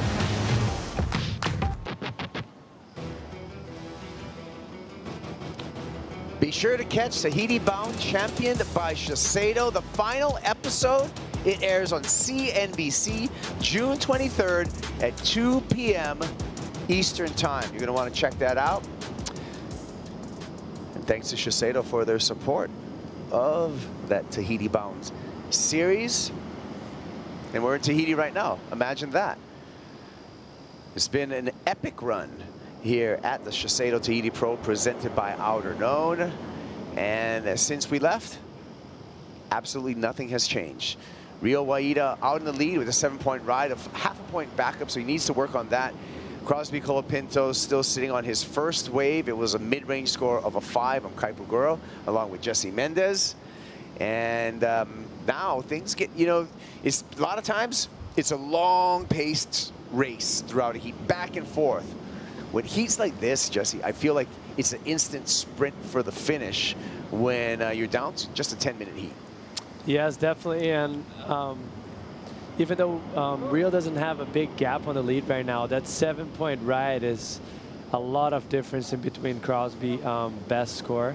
So in a good advantage right now, Rio, if he's able to back it up and apply more pressure, you're going to see that lead really take a gap and take a step forward. And yeah, right now, to tell you the truth, Crosby has not much he can do. He just got to sit and wait for a good wave, because he needs to, in his next wave, he needs to match or better Rio's 7-point ride. So in order for him to be back in the heat, because if you think about it, if you let an opportunity go, most likely your opponent's going to capitalize again. So right now, Rio with the step ahead, but Crosby's still enriched, so he really got to close that gap in the next wave. Yeah, Crosby with priority, and I just feel if a monster wave comes through, he will execute. He showed us that yesterday in the elimination round, a 9.43 ride for Crosby Colapinto.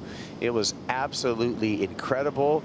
And, you know, it was one of the things that just made his older brother, Griffin, really, really proud. Speaking of his older brother, Griffin, we got brothers on tour in 2024, Griffin and Crosby Colapinto. Let's hear from older brother Griffin.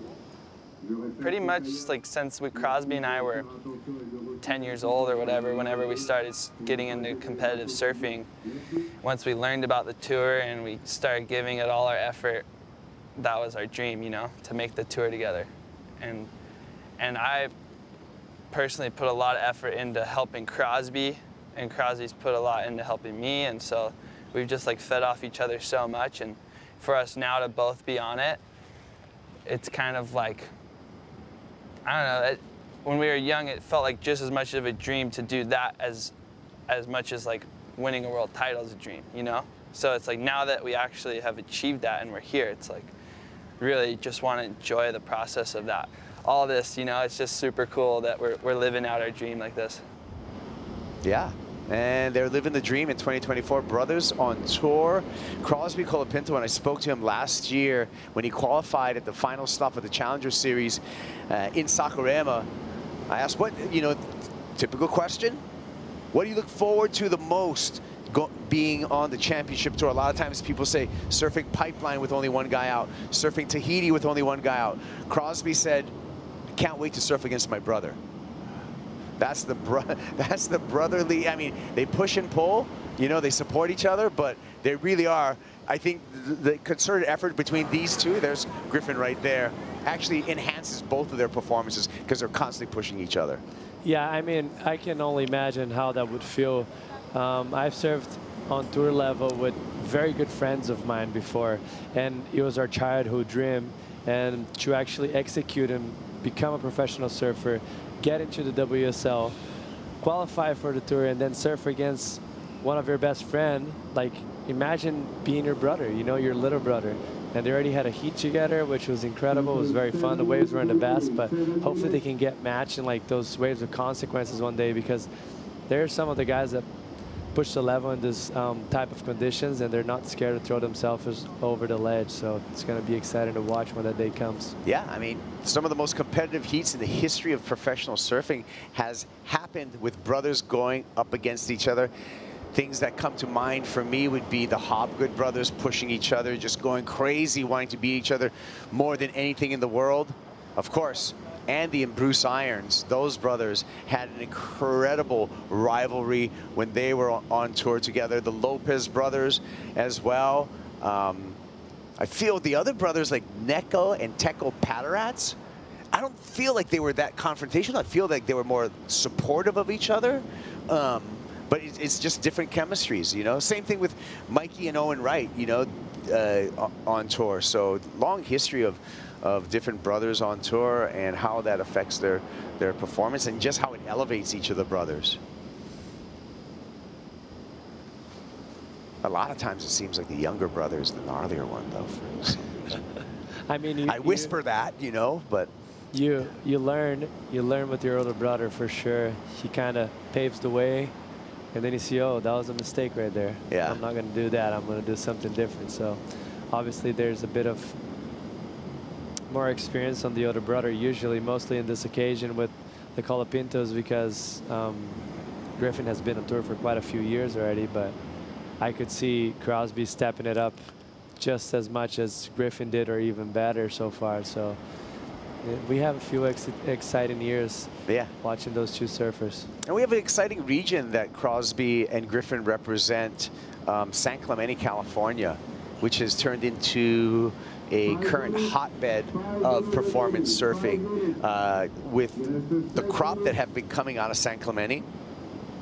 And the guys on tour, you know, we talk about Sawyer Lindblad on the women's side, Cole Houshmand, Crosby Colapinto, Griffin Colapinto. It's just, the depth is pretty incredible. And then the next layer underneath that, the younger kids coming out of San Clemente, is just really, really impressive. How many good surfers can come out of really a small Southern California beach town? It's a phenomenon going on right now. And also a lot of good surfers that actually are very good in waves of consequences, and you don't have any wave of consequence at San Clemente. You know, you have amazing rippable performance waves, but you don't have this type of waves. Well, here's a 5-point ride for Crosby Colapinto on the replay. Yeah, you see a beautiful style, just kind of that AI-ish type of technique. But here, just more intensity. You see the takeoff was later. He was much deeper in the barrel. And one of the most important as well, he came out pretty clean as Crosby wave kind of ended up pinching and he got lipped in the head. So that was the 2-point difference between the two waves. But let's mention, man, we have less than 4 minutes left.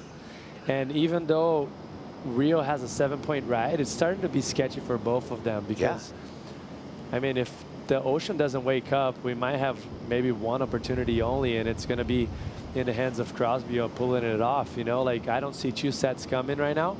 I most likely will see a set come, and if there's only one wave, what's left for Rio, you know? So he better probably start looking for a scrap and try to get a 4-point ride and apply more pressure and make that gap a little bigger for Crosby. But hopefully I'm wrong, and there's a set with 2 waves, and both of the surfers can. Jesse, great point, because just a 2.51 from Crosby, I mean, he can happily strategically let this clock run down, get a 3-point ride right at the final 30 seconds, and not have Rio give a chance to respond. But like Rio, like the playbook, realizes the clock right here, and he's going to sneak on the inside. Look at him sneaking away from Crosby. Just one little. Now he's got a reverse direction. I think a set's coming. Yeah, that was a great call for him not to go. And man, oh, it looks like he's going to have time. No, he's just going over that wave. So smart call for Crosby. He was way too deep, but that was the wave Crosby was needing right there. That's an excellent wave that was just going by, and now even more pressure because the wave we're probably looking at just passed by. Is there another one coming? And Rio needs really to start looking for something to back himself up right now, because he needs to take advantage of that strong 7-point ride that he has in the heat right now. Yeah, and pressure building, that could very easily have been the heat-winning wave that we saw spin off without neither Crosby or Rio on it. We're under the 2-minute mark right now. We saw Rio break away, trying to fish for anything to improve upon a 0.5-point ride to make the task a little bit harder for Crosby Colapinto. And this one, although it's a low-scoring heat with only 4 waves total ridden, is getting pretty exciting in this final 90 seconds. Yeah, it's a nerve-wracking. Sometimes those heats are even cooler because it gets you on the edge of your seat. You know, you're like trying to figure out what's going to happen. And those guys right now, if we're feeling this way, imagine them. Like, they're freaking out, the heart's beating, like waves are pumping. Anytime there could be a 10-foot face wave that it's just going to pop up in front of you and give you a split second of decision. So there's a lot on the line, and not to mention rankings and prize money, everything is on it. So it's going to be a fun one to watch the last few seconds here. Yeah, and it's not like any other wave where you can paddle down the point or paddle to a different peak on the beach break. I mean, there's only so many rideable waves out there. Here goes Rio, and this is an important wave for Rio Wahida. Mid-face snap stall to get under the hood. Okay, he's going to get rid of that half-point ride. So he will increase the need for Crosby Colapinto. Was that a smart play? Time will tell. Actually, 20 seconds will tell. If Crosby can't get to his feet, it's a done deal. Yeah, and that's what he needed to do. Like, even though it's going to be a small score, it's going to make the gap a little bigger and make Crosby really have to come on a decent wave. It's not just any little barrel that it's going to get him, but it looks like he might have an opportunity. Here it is. Crosby needs a 4.34, finds it, funneled through that barrel, and points to the sky before jumping off in some very shallow water. Brother Griffin says, hey, you got the 4.34. Crosby Colapinto thought he got the 4.34. What do you think, Jesse? Man, that's a tricky call. I think he's got it as well. The intensity of the wave was there. It was a short barrel, very west as you see it. It was very close to the boats right there and underneath everyone, but the wave was strody. The takeoff was late. He got deep for a split second right there. As you see, look how wide it is, that wave. And as he's taking off, the lip's already going over his head. He could have gone a little bit deeper, but for the situation of the heat right now, like, it was a smart move, I think, not to risk it so much. But it's going to be in the judge's hand. I think he's going to get the edge. And Crosby Colapinto making a pattern of this. In his elimination round heat, he only rode 2 waves for a heat win. In this heat, in the round of 16, again, he's only rode 2 waves in 35 minutes. So ultra selective, ultra calculated. We'll see if it pays off for Crosby Colapinto and if he's on to the quarterfinals. Still waiting for that score. Tom Whitaker in the channel, along with Cole, and nervous Rio Wahida, hoping the number comes under for Crosby Colapinto. Yeah, man, it's such a close call. Like, the judges are going to have to really go back to all the waves of the heat and see how it plays out. Well, Tommy Whitaker just threw Crosby his interview hat right there, if that's any indication from the coach. Yeah. Well, the problem is from their angle right there, they probably saw him taking off of the wave, but they couldn't see anything afterwards because the wave was way underneath and it bends inside. So you really, like, they're seeing the back of the wave only. They obviously could see that it was going to be a throaty one, but they couldn't tell how deep he got, and that plays a huge factor in the scoring. Take another look at it. See it right there, the wave already passed Griffin and all the coaches right there in the corner, and they could only see the paddle and the takeoff. Judge is taking a long time to review this one. And it's an important score because it will determine who goes to the quarterfinals. We're going to hang here, hang tight. Glenn Microhall, the coach of Rio Wahida, sitting on the sled, waiting for the news.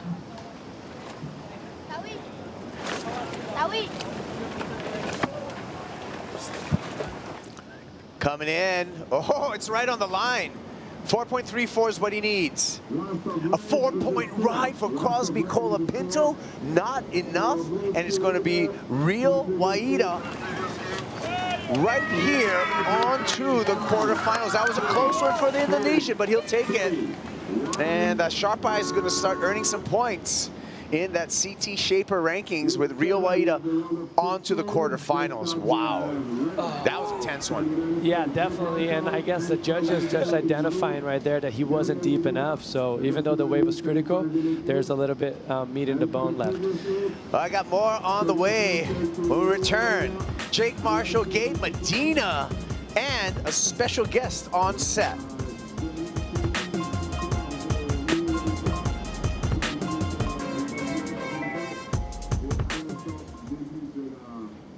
quelle photo de ce round. Elle oppose en rouge l'Américaine Jake Marshall à Gabriel Medina, le Brésilien en bleu.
Everybody, welcome back to Finals Day here at the SHISEIDO Tahiti Pro, presented by Outerknown. Coming off a huge day yesterday, another big Finals Day with a lot to talk about. Joe Turpel, Felicity Palmatier, and one of the all-stars from yesterday's action, Tatiana Weston-Webb. Thanks so much for joining us for the call. Thank you for having me. Oh, this is awesome. First of all, you kind of broke the internet yesterday. It was a massive day for pro surfing. The elation on your face after that 10-point ride is something that we'll never forget. Now that you've had, a good night's sleep, coming back here to talk about it, what's coming to mind about everything that you went through here at Teahupo'o yesterday? It's a lot to digest, honestly. I just feel, gosh, what a time to be a part of women's surfing, Like, Molly messaged me and she was like, "You're my hero," and I was like, "You're my hero."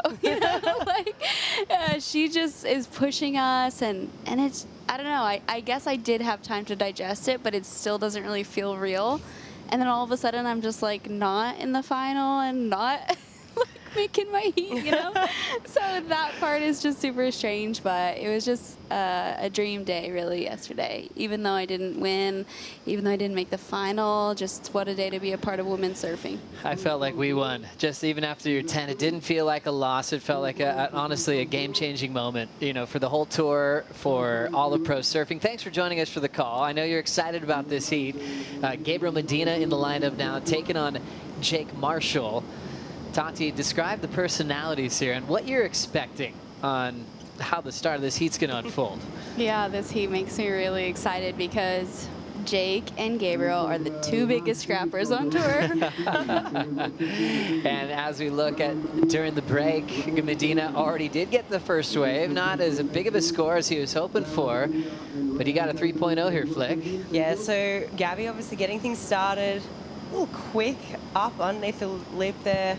Super short barrel, 3-point ride, getting things started and getting the priority rotation started as well. I mean, it's funny, we were talking about this heat beforehand and, Tati mentioned, these guys, they're going to go hard at the beginning of the heat. So interesting play by Gabby, just getting one on the board pretty quickly. We talk about some surfers that are very aggressive and demanding the inside. Medina had a reputation of that when he was 17 years of age as a rookie on tour, and still one of the toughest guys to get a big score off of at the start of a heat. Before we go further with that conversation, we got to talk to our surfer from Indonesia. Rio Wahida is with Chris Cote. Yeah, thank you, Joe. Rio, I've seen you on the beach. I've seen you on TV. You're capable of amazing things out there in the water. As we see now Jake Marshall taking off, what are you seeing right here? Looks fine. It looks beautiful. That's it. Now, your heat was pretty scrappy. You know, you had to wait, you had to weave in and out. You were going inside, outside. You had to hunt and find things. What's going through your mind in a 35-minute like that where you had to try to just earn every point you could get? Well, first of all, I think first thing is, to be honest, I don't really care about the comp right now. I just want to get big barrels, and that's what I wanted. And then, but you know, at the end, I want to make a hit. So the last 5 minutes, I start to think, oh, he doesn't have a back. He needs a score, and my backup is only 0.5 or something. So I was like, of course, Micro told me before I paddle out, hey, if you don't have backup, go inside or find space from the other competitor to find the waves to get a backup or something. But yeah, of course, the last 5 minutes, I was like, start to, what can I say, like nervous, like anxious. Oh my God, I need to back up. I have to, like, get something to, you know, so my opponent need bigger score or something. But I heard 1 minute 30, and I was like, small one came. I was like, I gotta go. You know, even get more than 2 points, I'll be stoked. And so my opponent will need better score, bigger score. So I think I did a good job. You know, Crosby got a wave at the end. I felt something coming, you know, for Crosby. So I think I did a good job and learn from mistake, and next one's better. Now, it was interesting watching you come in from the heat. You had to wait for the scores to drop, and you kind of disappeared into your own little world. Where did you go right there? At the end, you know, if I lose, you know, next event I will try to get better. But if I win, you know, it's another, what can I say, another thing to learn and get better. So win or lose for me, same, you know. But of course, it would be good to win. So I had to like. Of course, I want to go to see Michael. Hey, what did I do wrong and stuff? I was like, oh, whatever. You know, I just want to, whatever it comes, you know, I'll be happy. That's it. Well, you won, and guess what? You're against John Florence in the quarterfinals. Yeah, John. You know, to be honest, I served 3 times already with the John in the heat. You know, last year he beat me twice. My first round he beat me again. So this is it will be my 4th time serve against him. So it will be fun. You know. Nothing much like me to beat him, but you know, I'm gonna give my best, and I don't really care Gabby, John, World Champ Italo, or Griffin. I will always give my best, and that's what I love to do. Love to hear it, and I know you got a bunch of friends and fans watching right now. What do you want to tell them? Selamat pagi teman-teman di Indonesia. Terima kasih sudah dukung, dan next round di quarter saya akan lebih semangat. Terima kasih. Let's go, Rio. What a weapon. Rio Wahida is so rad. Great human. Loved getting to know him the last couple of years on tour. First ever to be full-time for Indonesia. He's proud of where he comes from, and he's always going to put in his best effort no matter what your name is on tour. Looking forward to that matchup with John Florence later on today on finals day. Waves on the way here. Jake deciding not to go. That one's going to drain underneath him and blow a bunch of spit into the channel. Jake did get an opener of a 6.33, so has the lead over Medina. Medina with a 3.0. It's hard sitting here, Tati, without just watching your 10 again. Do you mind if we watch that again from yesterday? And why don't you take us through what it felt like? Because we know how it made us feel, but a 10-point ride in one of the best heats of all time, Tati. Break it down for us. I mean, first of all, what beautiful conditions we had. You know, I almost caught my rail right there, and I just somehow made the drop and tried to stay calm. And obviously, you could see the look on my face, pure elation. It just was something that was, I feel like I was manifesting for so long. And, you know, it finally happened. Even though I didn't make the heat, I felt like it was a moment that I'm going to forever look back on and reflect on and be like, yeah, I did that, you know? So I'm very proud of myself. You know, yesterday, actually, I was watching some highlights from Roland Garros, and Naomi Osaka actually lost to Iga Swiatek, who's #1. Even though Wahida is not #1, she wrote in her book, reflecting after, I'm proud of you. And I feel just like that. Like, I'm proud of myself because I know the time and the energy that I've put towards big wave surfing, and yeah, it was just a beautiful reward. I just can't believe it still. Honestly, watching that, that's going to go down in history. I feel like you women yesterday set the bar now for what is possible, right? And I'm so glad that WSL made that call to run and give the women the opportunity to do it. It was incredible. And in my eyes, that wave was the best ever women's wave ever ridden in competition. It was incredible. I mean, it brought tears to my eyes just to see you charge so hard, because I feel like you've been waiting for this moment in Waves of Consequence for a while and it hasn't happened. And I hope that this is the moment the Band-Aid's ripped off and now you're just going to go, you know, for bro. Yeah. Thank you. That means so much. Jeez, it honestly sounds weird hearing you say that and me being the person that it's about. I don't know. It's just because, like, you know, this year I feel like the narrative has been like the new generation, da-da-da-da. And I feel like, hey guys, I'm still here. Tati, there's been this thing, and we've talked about this before, with waves like Tahiti, with Pipeline, you know, cloud breaks back on the calendars. Like, you couldn't win these waves, these events fast enough. You know, it was just, we kept going, oh, Tati's the favorite, Tati's the favorite, you know, walking around on the North Shore before Pipe starts. People are on the bike path going, you've got this, you've got this. And it was really cool catching up with you, how that pressure can be overwhelming. What was the difference in this event? Was it having the best forecast that we've had for this event since it's come back? Because you really were in your flow state. Thank you.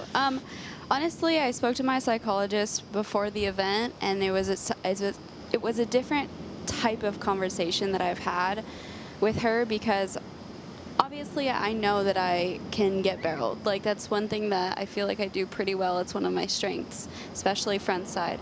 But, you know, when it comes to a heat, it doesn't matter who has more talent or who has worked harder. It matters that who's in that connection, in that flow state at that moment, and who gets the work done, you know? And for me, like a wave like Teahupo'o that's so perfect, so beautiful, you know, you dream of getting that beautiful 10-point ride.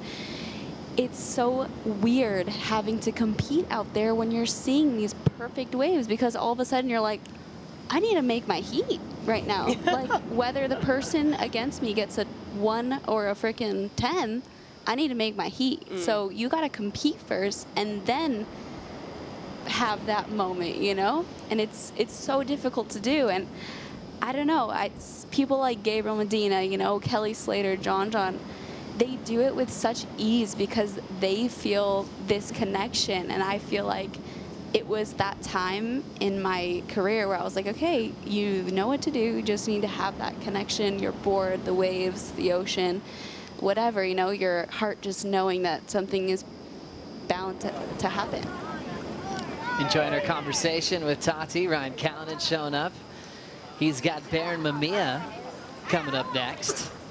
Our Cal, considered a veteran these days. It hasn't been always easy, though. He's had to re-qualify a couple times, but man, he's definitely surfing at the top of his game. Getting into the 9s in this event, an incredible barrel rider. What a big heat. Australia versus Hawaii, goofy versus regular.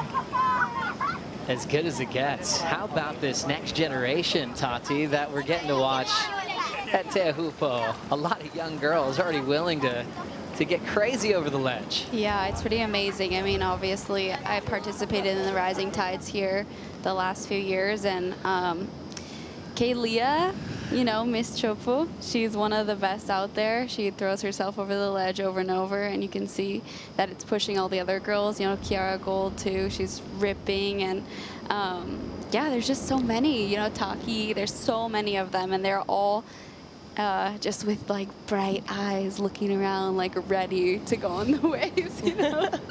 That's really cool. I remember another one of my favorite stories of your career was just a good reminder of how long you've been trying to push the tour into better, bigger waves. That moment in France that we'll never forget. You got a 10 yesterday, but you also got a 10 all those years ago at Hossegor when it was absolutely pumping.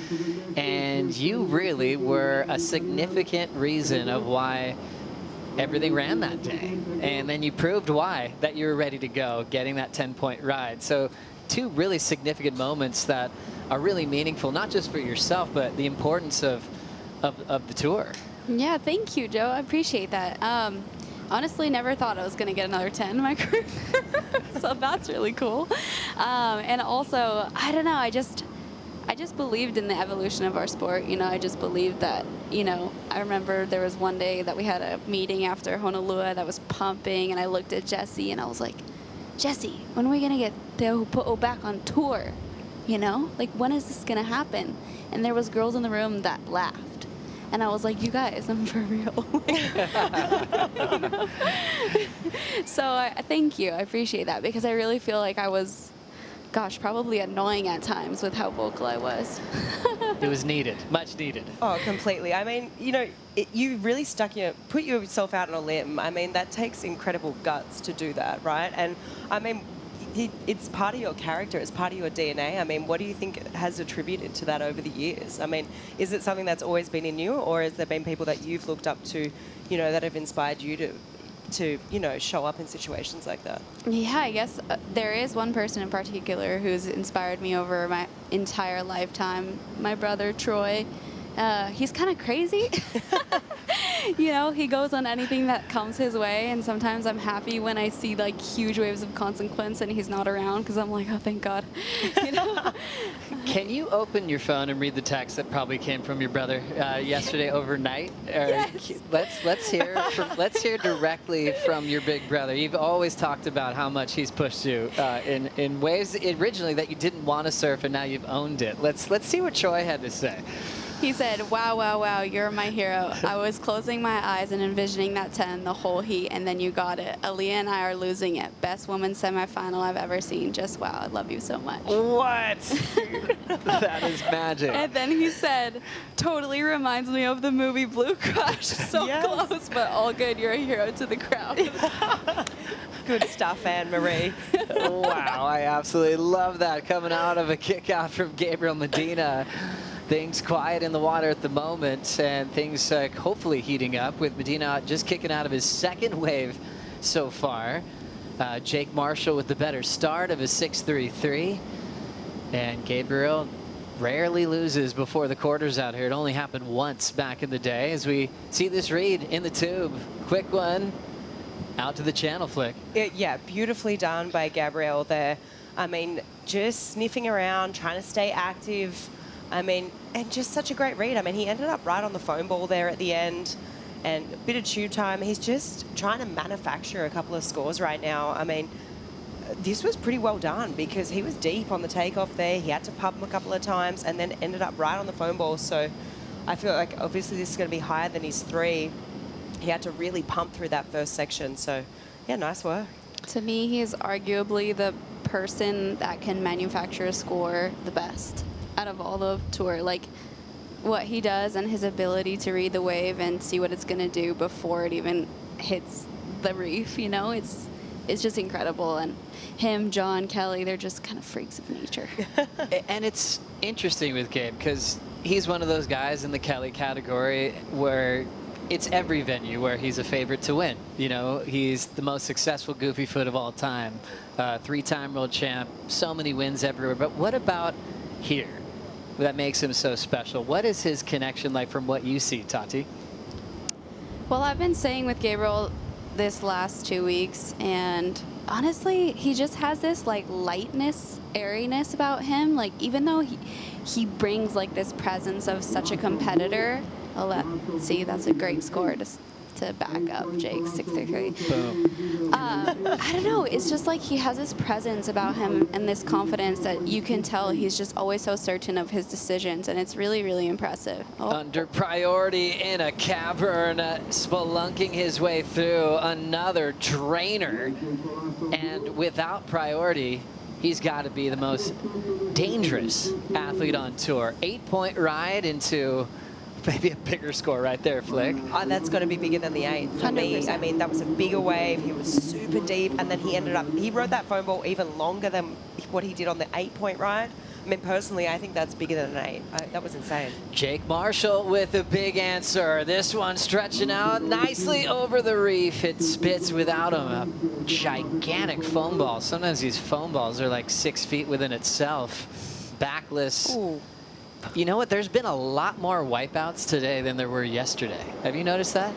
Yeah, and I heard, thinking back to this morning, I think it was Kelly, who will just have a look at this one. This is Gabriel. I mean, look how far forward on the board he had to shift his way because he was so deep on that thing. I mean, look, yeah, he's calling it. But look at this. I mean, right here, he's so far forward on the board. There is so many weaves that he's done in that barrel, so many pumps down the line.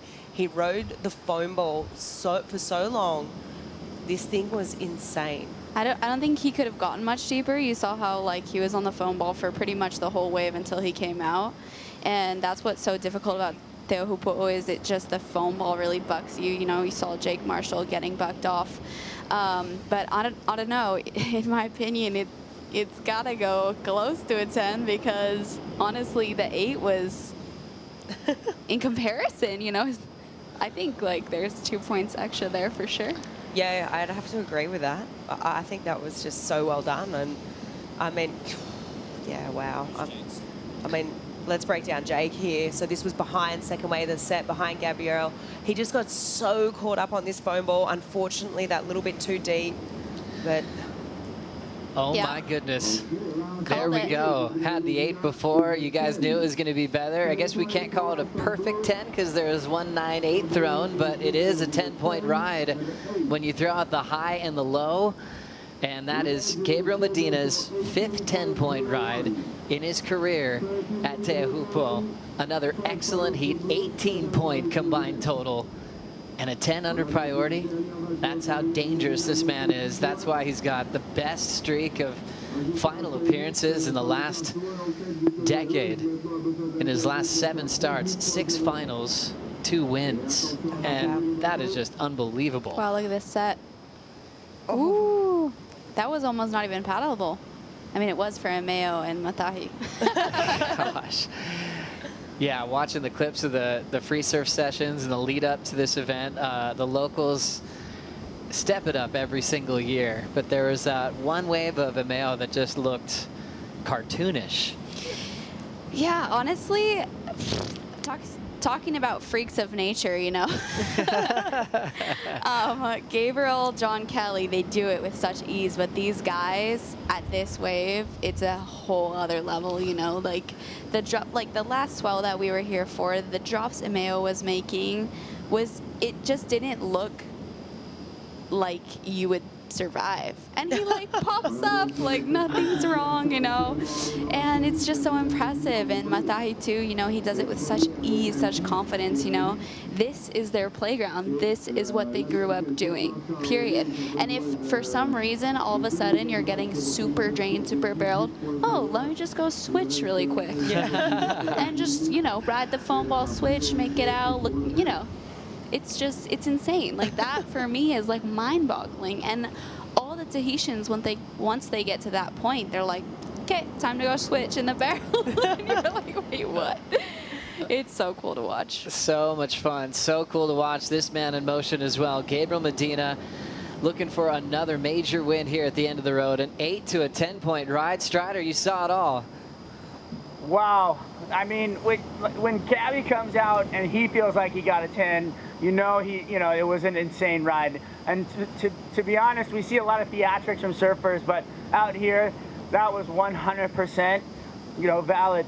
The way that he was riding in the barrel, the way that the pumps and the technical ability to stay just behind the lip and right on the foam ball, and then let his board get underneath it, but keep the momentum to carry him forward. The way that it pushed him out of the tube, and he was literally doing it on purpose. It was so incredible, the technical ability that he showed on that wave, and then he popped out. It was just unbelievable. And now we're about to see another massive wave. Look at this thing. Oh my gosh. Gabriel Medina is going nuts. He's pumping through this thing. Poof! Are you kidding? Come on. What more do you want from Gabriel Medina right now? 2 10s?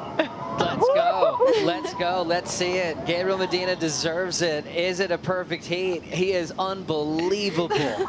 All the Groms want it from the channel. We're asking for 10s. Can he take 2 Yeti Tundras in the same heat? I feel like he deserves it. We literally had this conversation yesterday. We looked at him and we were like, me and Taina, my little star, we looked at him, he said, have you had a perfect heat yet? 2 10s? And he was like, yeah, when I was a Grom. Yeah, the king of the Groms. But what about now? Wow. That Pure was just elation, so much speed. What was the difference from his 10 before? I honestly think this wave was bigger. Like, are you kidding? It's so good. This wave was definitely bigger, 100%. You could drive a bus through this barrel. He was incredibly deep. The only difference with the one before was that he just had more time on the foam ball. Yeah. But this thing was a cavern. It was massive. The way it hit the reef, the circular sort of nature of this barrel, this thing was meaty. It had so much thickness to it. I honestly feel like it's got to be there. I mean, Tati, good luck.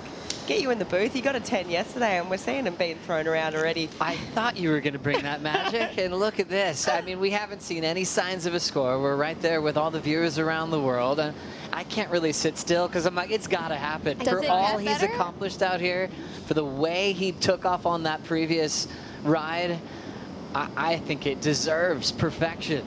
Like, does it get better? That's it. He couldn't have ridden that wave any better. And how deep he was. They've already thrown a 10, so if you're making a comparison just on a classic judging scale, I think he maxed it out again. Yeah, but I don't know. We'll wait it's to so see. hard. Let's see. Oh, so close. Okay, well, there's one judge there that has a perfect heat written down, so I guess I'll be happy with that. But a 9.83 for Medina. I guess they're imagining that he can go a little bit deeper and go a little bit harder. I agree with that one judge. I believe that that was a 10-point ride. That thing was insane. I don't know if we're going to see any better than that today. Look, I know there's some big heats coming up, but you got to judge in the context of this heat, and I just feel that I feel that was a 10. I think that if he hadn't done the second pump and rode the foam ball just like a second, like even 1 second, because he just barely got touched by it, but if he was on it, then it would have been a 10, 100%. Okay, I'm all right. We'll move on. I was ready for it. I was ready for the celebration, but obviously the judges are always in the zone. They're thinking about the whole picture of the heat. Let's just compare them back to back. Make your decision at home. Is this the perfect heat? This was the 10-point ride, Flick. Yeah, this is the 10. Obviously, super deep. Time on the foam ball was long, right? I mean, as he rode out of this thing, I mean, yeah, he just absolutely. This is the second wave, which we were thinking, is this going to be a 10? I mean, when you compare the two, it's kind of, I already mentioned it. The first one, he rode that foam ball like crazy. And I feel like you've just got to think back to the first heat of the day with Kelly. He got the 9.7. Judges obviously really appreciating that time on the foam ball today. I think back to the heat with John when he had time on the foam ball. He was tail sliding all over it. It's clear to me that the judges want to see that. It just means you're as deep as you can possibly get. And it kind of goes back to your point, Tati, of, you know, if he didn't do that second pump, I think he would have been further back on the foam ball. And yeah, okay, maybe all judges would have thrown a 10. What a heat. So easy to say, so hard to do. Look, I mean, I'd take that any day of the week. Either way you look at it, Gabriel Medina is showing off how amazing he is. And for you, Tati, you're going to be around this type of energy preparing for the Olympic Games with Team Brazil, which is huge. You know, having a guy like Medina build himself for a qualification spot in Puerto Rico, and now he can just do whatever he wants. Oh my goodness gracious. Just got blown out of a pit and he is just playing around. Do you see the type of energy he has? Like, it's literally like it's like a bucket of just pure confidence. And that's literally what makes Gabe Gabe. You know, like if he had just an ounce less of the confidence he has, he wouldn't be himself. And that's like what you were saying, like you're true to your DNA. Like that's just how he is, especially in the water on a left-hander barreling. Completely. It's just, you're just so spot on. I mean, and he brings that to the heat, and I feel like that's why I love watching him as a surfer. Obviously, he's an incredible talent, but he also brings those theatrics as well, which makes it exciting. He shows that personality, and it's really cool. I mean, right now he's just toying with it. This is an incredible heat. Well, he still has something to gun for today. Obviously, the event win, but still waiting for that perfect heat. When he was a kid, he surfed in that King of the Groms event. He was doing Supermans. I don't even think he had a leash on. He was with Kaya Belli in the final, and Kaya was a young superstar as well. And Gabriel was able to max out the scale, got 2 10s, and I think he was throwing away 8s and 9s when he was really young. He was pretty famous for catching a lot of waves, mixing it up in performance waves, and it didn't take him long to show the world that he was one of the best, even as a rookie, at the heavy water waves on tour. And we've seen what he has done at Pipe. We see what he does here with more consistency than maybe all the other venues on the championship tour. And he always likes to make it dramatic for us as well, because he had a slow start result-wise once again, Flick, and now it looks like he'll be creeping back up towards the top 10. Oh, completely. I mean, we look at the stats when we came into this event at the beginning on the morning show, and they don't lie. So, you know, out of the last 7 events, he's made 6 finals. I mean, are you absolutely kidding me? It's just crazy to think of that. I mean, the consistency, the fact that he's figured this wave out so well in such a short period of time, the confidence that takes, the self-belief, everything. I mean, and he's on his way right now. I mean, well and truly into the quarterfinals. And I mean, he's going to be hard to beat today. I mean, look at the form he's in. I will say one thing. I think that just reflecting back, I think that when you mention all his results out here and then you see that the Olympics are out here, and when he didn't qualify last year right away for the Olympics, it was like he knew he was going to have to put his head down and win that ISA, have people back him up on our team. And I think that motivation just came from the fact alone that Teahupo'o is his wave, period. You know? Well said. Gabriel Medina, it's his time. He's taken over this wave. A lot of talented Brazilians won before. Well, Bruno Santos was the one that really kicked things off for Brazil here at the end of the road. Miguel Pupo recently. That was the year that Gabriel wasn't here to compete. And now he's just right where he left off. 10 and a 9.83. Poor Jake, dealing with a giant heat total, but I'm sure Jake Marshall is just enjoying the opportunity to have priority in pumping conditions out here, because he got the wave of his life yesterday. One of the solid 9-point rides, as we see Jake Marshall lock in a nice positioning. He gets coned and blown out. So I love that even though he's got a severe combo, he still has his goal of getting really, really barreled. Yeah, and you can see, I mean, he knows the situation. I mean, it's a big, big combination. However, you can just see how stoked he is to come absolutely, you know, blowing out with the spit from that barrel. It's days like this is what you dream of when you're a kid, you know, when you're sitting at school and you're bored and you're drawing the perfect barrel. I mean, this is it, right? This is what you dream of. And you can just see right here that he's like, okay, look, I'll take it. This is amazing. Hey. It's time in the water. It's experience. I mean, that drop was insane. So late, actually. From that angle, you really realize just how technical that was. Taking off super late under the lip and grabs the rail there, comes out standing tall. Really well done. So cool. Total warrior is Jake Marshall when it comes to being competitive. He said it just was always natural for him to compete with a couple of younger brothers always trying to catch up to him. He said whether it was board games, a game of horse, playing basketball, trying to learn new skate moves on the ramp that he grew up on at his house. He said he just always wanted to win. He had the mind for it. Dedicated his life to becoming a pro surfer when he was about 12. Had some ups and downs as far as coming close to qualifying, but right now he's having the time of his life on tour. Works really hard, but he always says he likes to stay really present. And I think being present allowed him to put his head down on that last wave, even knowing that Medina is almost maxed out the potential in the top 2 system. 19.83 combined total, a superheat from Gabriel Medina, looking for his 3rd win here at Teahupo'o and looking for a spot in the quarterfinals. Looks like we will be seeing Gabriel Medina once again in the final series, keeping his record solid with only 1 event where he didn't make the quarters. That's when he lost to Freddie Pataccia Jr. in a very close decision back in the day. What a heat to remember.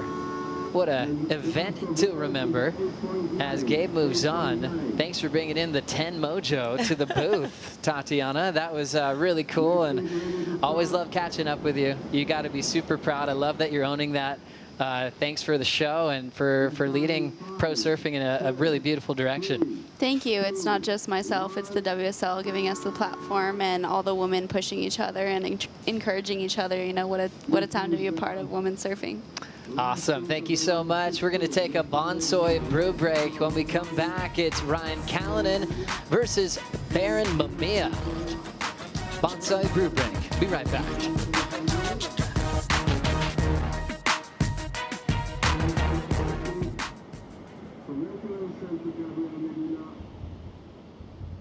Advancing to the quarterfinals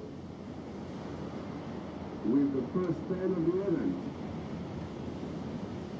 for the men's division.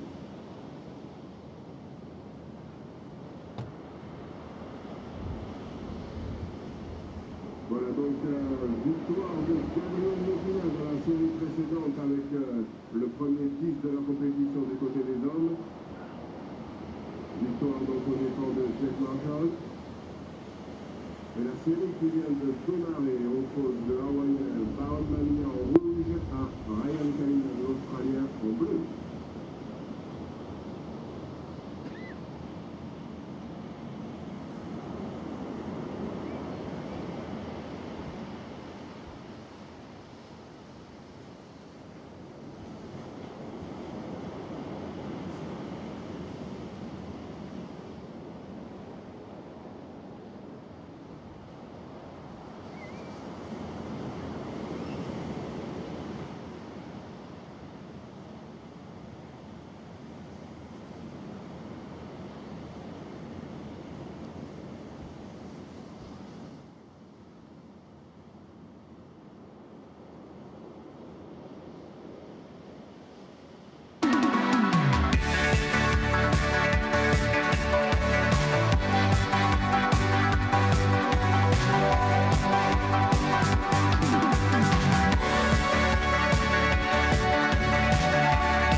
Your Honor, welcome back to Finals Day. Coming off a super heat, Medina in the quarters. Now we've got Baron Mamiya taking on Ryan Kalinin.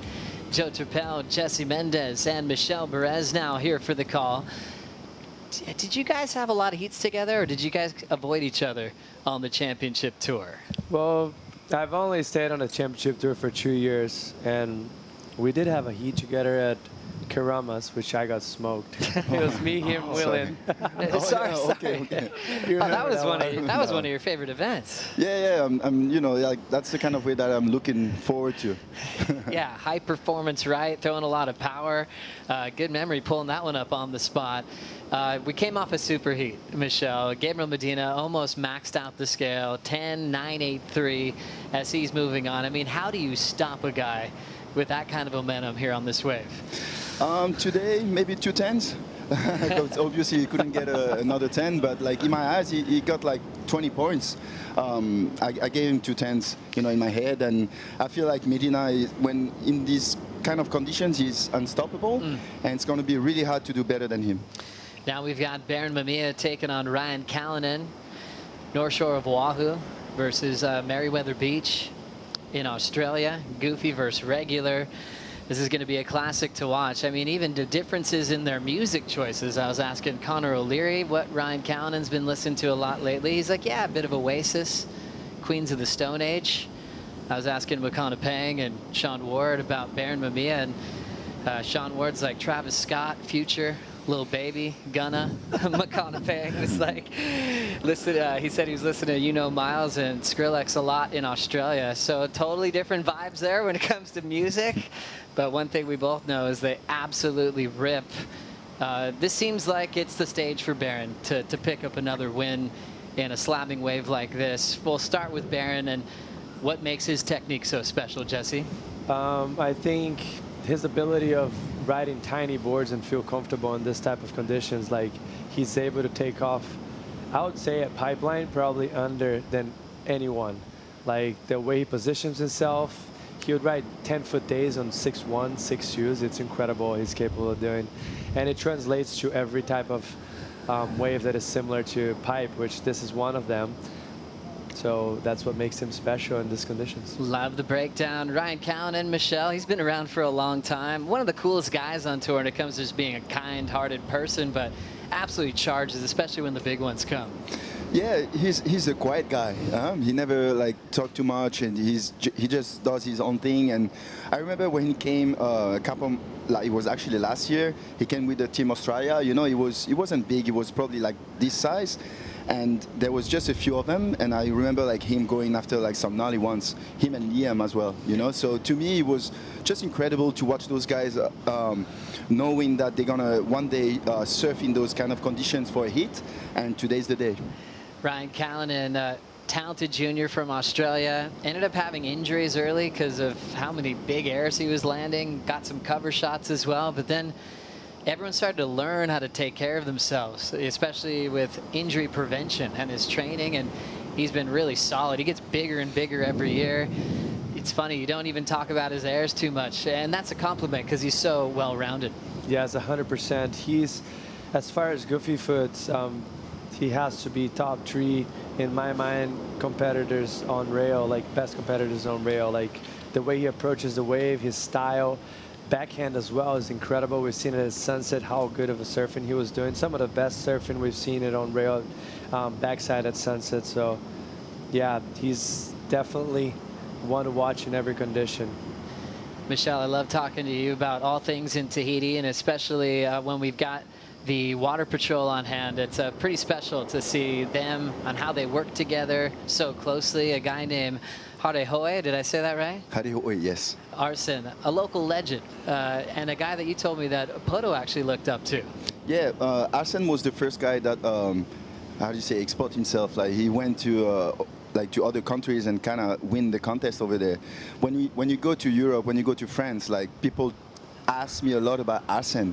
You know, it's weird because you know he was the first Tahitians that went there and then actually win every comp there. You know, he was kind of the ET back in the day. I love that, and it's so cool that it was a big part of your career, competing in Europe, in the junior series, charging a lot of venues like Super Tubos, which we see today on the championship tour.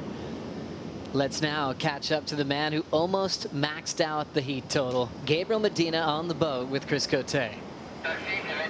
Gabriel, I don't know if you know the phrase, you are him, but you are him. That was about as close to a perfect heat as it gets. How does it feel to have 35 minutes like that? Oh, it feels amazing. I think that's what we're here for, no perfect waves. Yeah, nothing to complain. This is a perfect day of surfing, and yeah, I'm really happy to make a few barrels. I had some crazy images going in the 2 good waves, and yeah, it's a day that I'm gonna remember. Now, when you get a perfect 10, does that make you relieved, or does that just get you more fired up to get another good one? Yeah, I can't wait to go with the next one, you know, because it's good to feel in the rhythm. Today it's really slow, so it's kind of tricky, you know, but I felt like everything was going my way, and yeah, I kind of feel the first hit, the voice was trying to hustle me a little bit, and I took it personal, you know. I really want to surf that heat, and yeah, I'm just so happy with my performance. I had great waves. Well, you got your revenge and more to come for sure. The board is looking absolute magic. Give the board nerds something out there to talk about with this blade you got. Thank you, Johnny Cabianca. This board feels amazing. I love the color too. It's magic. Actually it's a brand new one. I've been surfing with 6.2, but I kind of did a few airs, so I was kind of getting old already, and yeah, I just tried this one in this heat, so thanks, Johnny. You're the man. Right on. Thank you so much. Congrats. Moving through with a near perfect heat, Gabriel Medina. Thanks so much, Chris. Gabriel Medina on absolute fire in that last heat, equaling his best combined heat total in his career. Last time he got a 19.83 combined total. We go back to 2015 in a heat with Matty Wilkinson and Owen Wright in the southwest of France. Getting closer to getting that perfect heat. Let's see if it happens later on today. His boards look incredible, and I love how he changes up his airbrush quite a bit. Sometimes people get really into even the color of their spray to see how that might, you know, appear to the judges. Did you get that critical on your equipment, Jesse, when you're competing? No, I didn't, but I know a lot of people have done it. I remember Pat Gudauska's had that very bright type of paint color that he was using, and I heard that it was just to pop up and give, I guess, look more lively on the waves. I didn't hear from him, but I heard some people saying that we're close to him. So yeah, I totally believe, and I know people do that in purpose sometimes. So we see the Water Patrol just going over that wave quickly there. Barron and Ryan still scoreless at the moment. Waiting to get this one started. Whoever wins this moves on to the quarterfinals to see if they can handle Gabriel Medina in these conditions. We'll see when these guys will get started. Let's dive into the Water Patrol a little bit further. Again, Michelle, David Arimoana. Does that sound about right? Arimoana David, yes. Perfect. Can you tell me a little bit about him? Arimoana David is Poto's nephew. He won the last QS we had in Rangiroa. And I know him forever. Like, I compete with him like in a local over here in Tahiti, and I know him. He's a good friend of mine as well. He's the coolest guy you ever met. You know, he's like you, brother. You know? Maruru, gosh, so many cool stories. A lot of incredible people when you come to this part of the world. Like, these guys absolutely charge, and it's fun to be able to share their story around the world. Pulling in a beautiful line from Ryan Kalinin.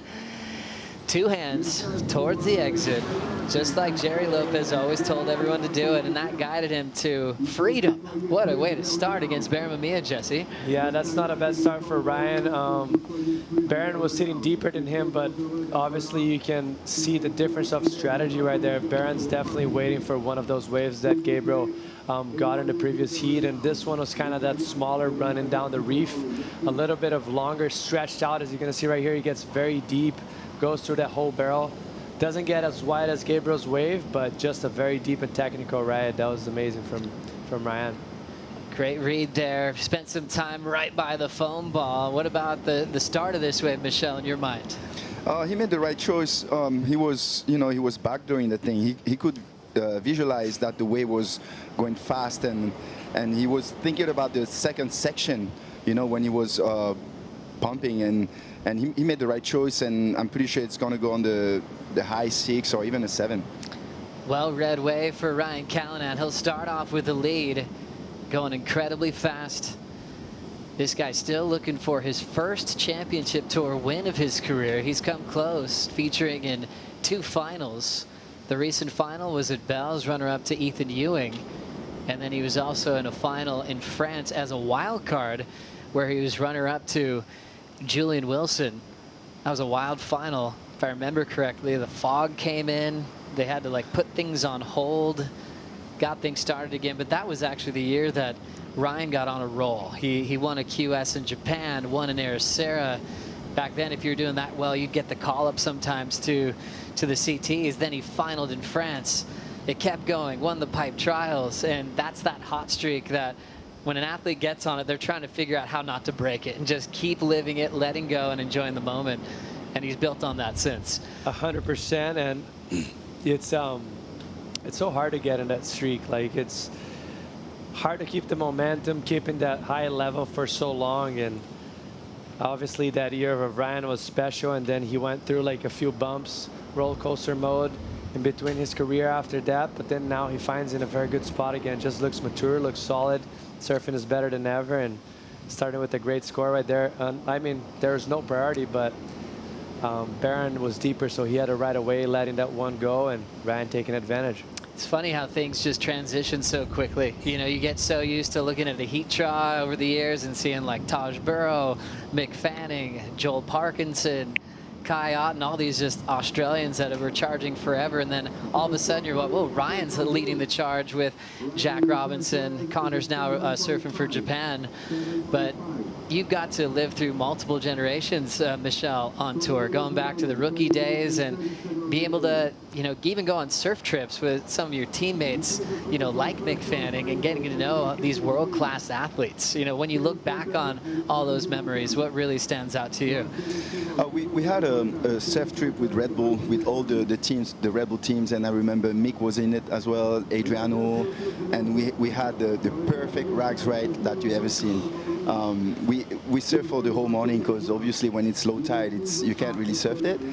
And I remember like everyone was getting shacked, and right at the end of it, like everyone was hugging each other, say I love you, because it was just too good to be true. You know, there was just us in the water, and you could get like a 10 seconds barrels, and it was just too good to be true. That wave is gnarly. It's really shallow, and it ends in dry reef. And talk about a dream session with all that crew, Jesse. That's as good as it gets. I mean, I feel like this is some of the best trips you can ever have. You and your friends sharing the best waves on a boat trip in the middle of nowhere. Usually no internet. Nowadays probably you have a few options for that, but yeah, some of those times are the best times you have, and you're gonna remember forever like you just did right there. Michelle, do you still have those trips that you would just dream to be on at this point of your life, your surfing life? Are there still those locations where you're like, oh, I gotta go there, or I want to go back to a certain spot in the world? I just feel like there's plenty waves here around the islands, and there's so many places where I need to explore, and I don't want to go further than home. You know? You're happy to be home. No international flights anymore. You've traveled enough. No passports anymore. No. You've earned that. Here's Baron Mamiya. It's his opener with 18:45 to go in a tricky section. Slows down the man from the North Shore of Oahu. So Ryan with a 7.5, and a long wait for Mamiya to end up incomplete. Yeah, that was very impressive as far as he went on that barrel. And that's what I was mentioning. Like, he rides such a small waves that he's able to maneuver throughout the barrel very well. He can wipe off speed and gain speed very quickly. As you see right here, he takes off and he's wiped that speed using that leg and the side of the body to slow himself down. Look how tight that barrel gets, and you think he fell off, and then all of a sudden he pops up. But unfortunately, the wave clamped in the end, and he wasn't able to make it. Michelle, it seems like there's been a lot more falls like that, where guys in the barrel, the foam ball's been getting him. Definitely a lot more today than yesterday. Why has that been happening? Because they're pushing it, trying to ride the foam ball more, or are the conditions a little bit more different today? The conditions are different today than it was yesterday. It's actually easier today than it was yesterday.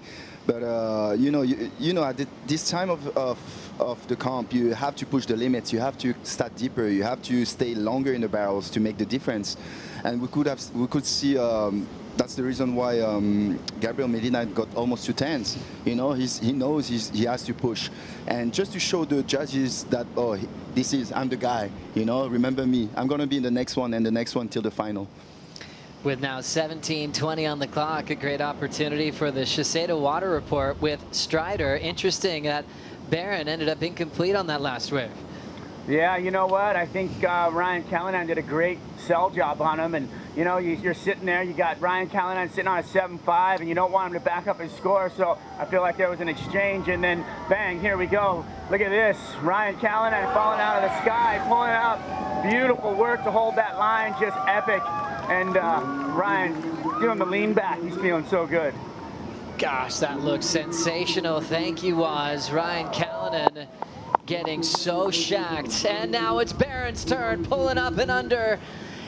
He'll let go of the rail and kick out for his first make of the matchup. Still so much time for a guy like Baron as the paddle battle begins for priority. Ryan is in the blue jersey. Baron was able to kick out ahead of him. And we'll see how the judges react to this. If Baron's got a bit of room, he might be able to get priority when he sits up on his board, Jesse. Yeah, most likely he will. He's quite ahead of Ryan right now. We have such a small paddle back out to the lineup, and as you can see, Ryan's not really trying so hard to gain ground right there, but he needs that priority because Ryan's going to get a big score right now after that wave. That was absolute perfection from Ryan Kalinin. We always talk about setting a scale. That means judges are comparing what they've already thrown down. Ryan already has a 7.5. What are your thoughts on this one, Michelle? Wow, that's such a clean one. He did it perfectly, perfect takeoff. Didn't even need to race in a barrel, you know, like he was at the right spot every single time. And I don't know, Baron's wave looked bigger, maybe, the one after that. I felt like he should have kicked out earlier, because there's always 2 wave sets, you know. Maybe he could have get the priority after that, but it doesn't really matter, because he got already got two big scores, and the pressure is on Baron right now. Crazy drop, so much control, a lot of style, and just pure stoke from a man that's living his dreams. This is what he always wanted to do when he made the tour. This is the comparison to Baron, Jesse. Yeah, that was a beautiful wave for Baron, but just the wave wasn't as clean like Michelle mentioned. You're going to see he's driving through that barrel, but the wave gets a bit shorter, not as long as Ryan, so he wasn't able to be as deep. So I think, in my opinion, Ryan's going to get the notch on that one. Another look here, Michelle. Wow, he did everything right. We can see Ryan just got a 9.3 on the last one, and well deserved. Baron is gonna need something huge to make the difference, and I hope like a set will come, and because, you know, whatever comes, this guy is gonna go. Insane. 9.3. One judge going as high as a 9.7, making a nice separation. Good spread from Ryan's 7.5. And now we'll see what Baron can do in a short period of time. This is his strength. This is his weapon of how he can win big events on tour. Talk about a slab specialist, a barrel rider, a guy that's incredibly brave when the ocean's going inside out, and he's got the opportunity. We've got the swell in the water, and Ryan's really pushing him. His last score just came in, his best, a 7.07, chasing a 9.73 to make a comeback. Exciting stage right now with Ryan out in front, Baron holding down priority, looking for a spot into the quarterfinals. We'll be right back. The SHISEIDO Tahiti Pro presented by Outerknown is brought to you by SHISEIDO, official sunscreen partner and global sustainability partner of the WSL. By Outerknown, leading the revolution in sustainable apparel. By Hilton Hotel Tahiti, for the stay. And by Air Tahiti Nui, official airline partner of the SHISEIDO Tahiti Pro.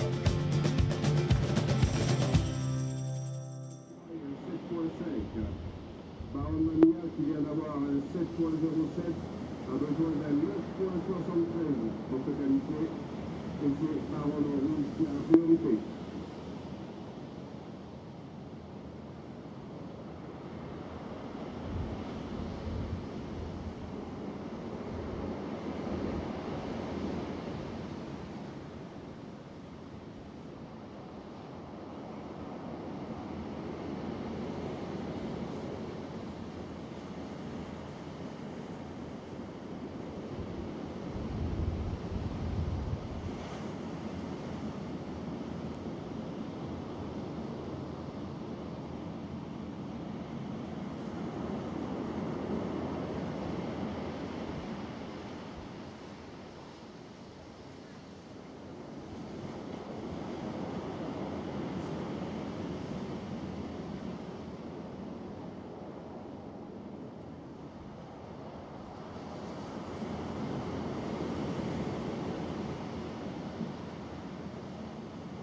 Gentlemen, for the first quarterfinal, can we go check in Slater and Boukhiam? Thank you.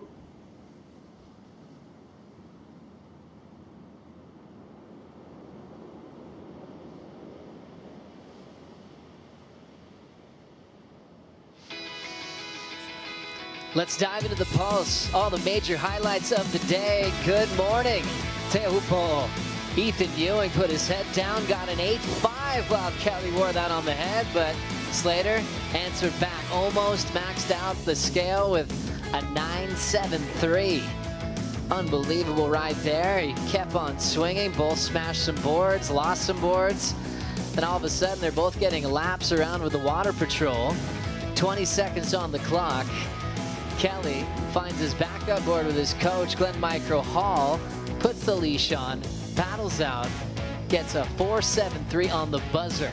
To pull off yet another miracle. It's pretty normal for him to do things like this, but at this stage of his career, it has a whole lot of meaning for him as a wild card in this event. We also saw this man turn that red jersey into yellow, making that pit an 8.17, getting past the trials champ, Mihimana.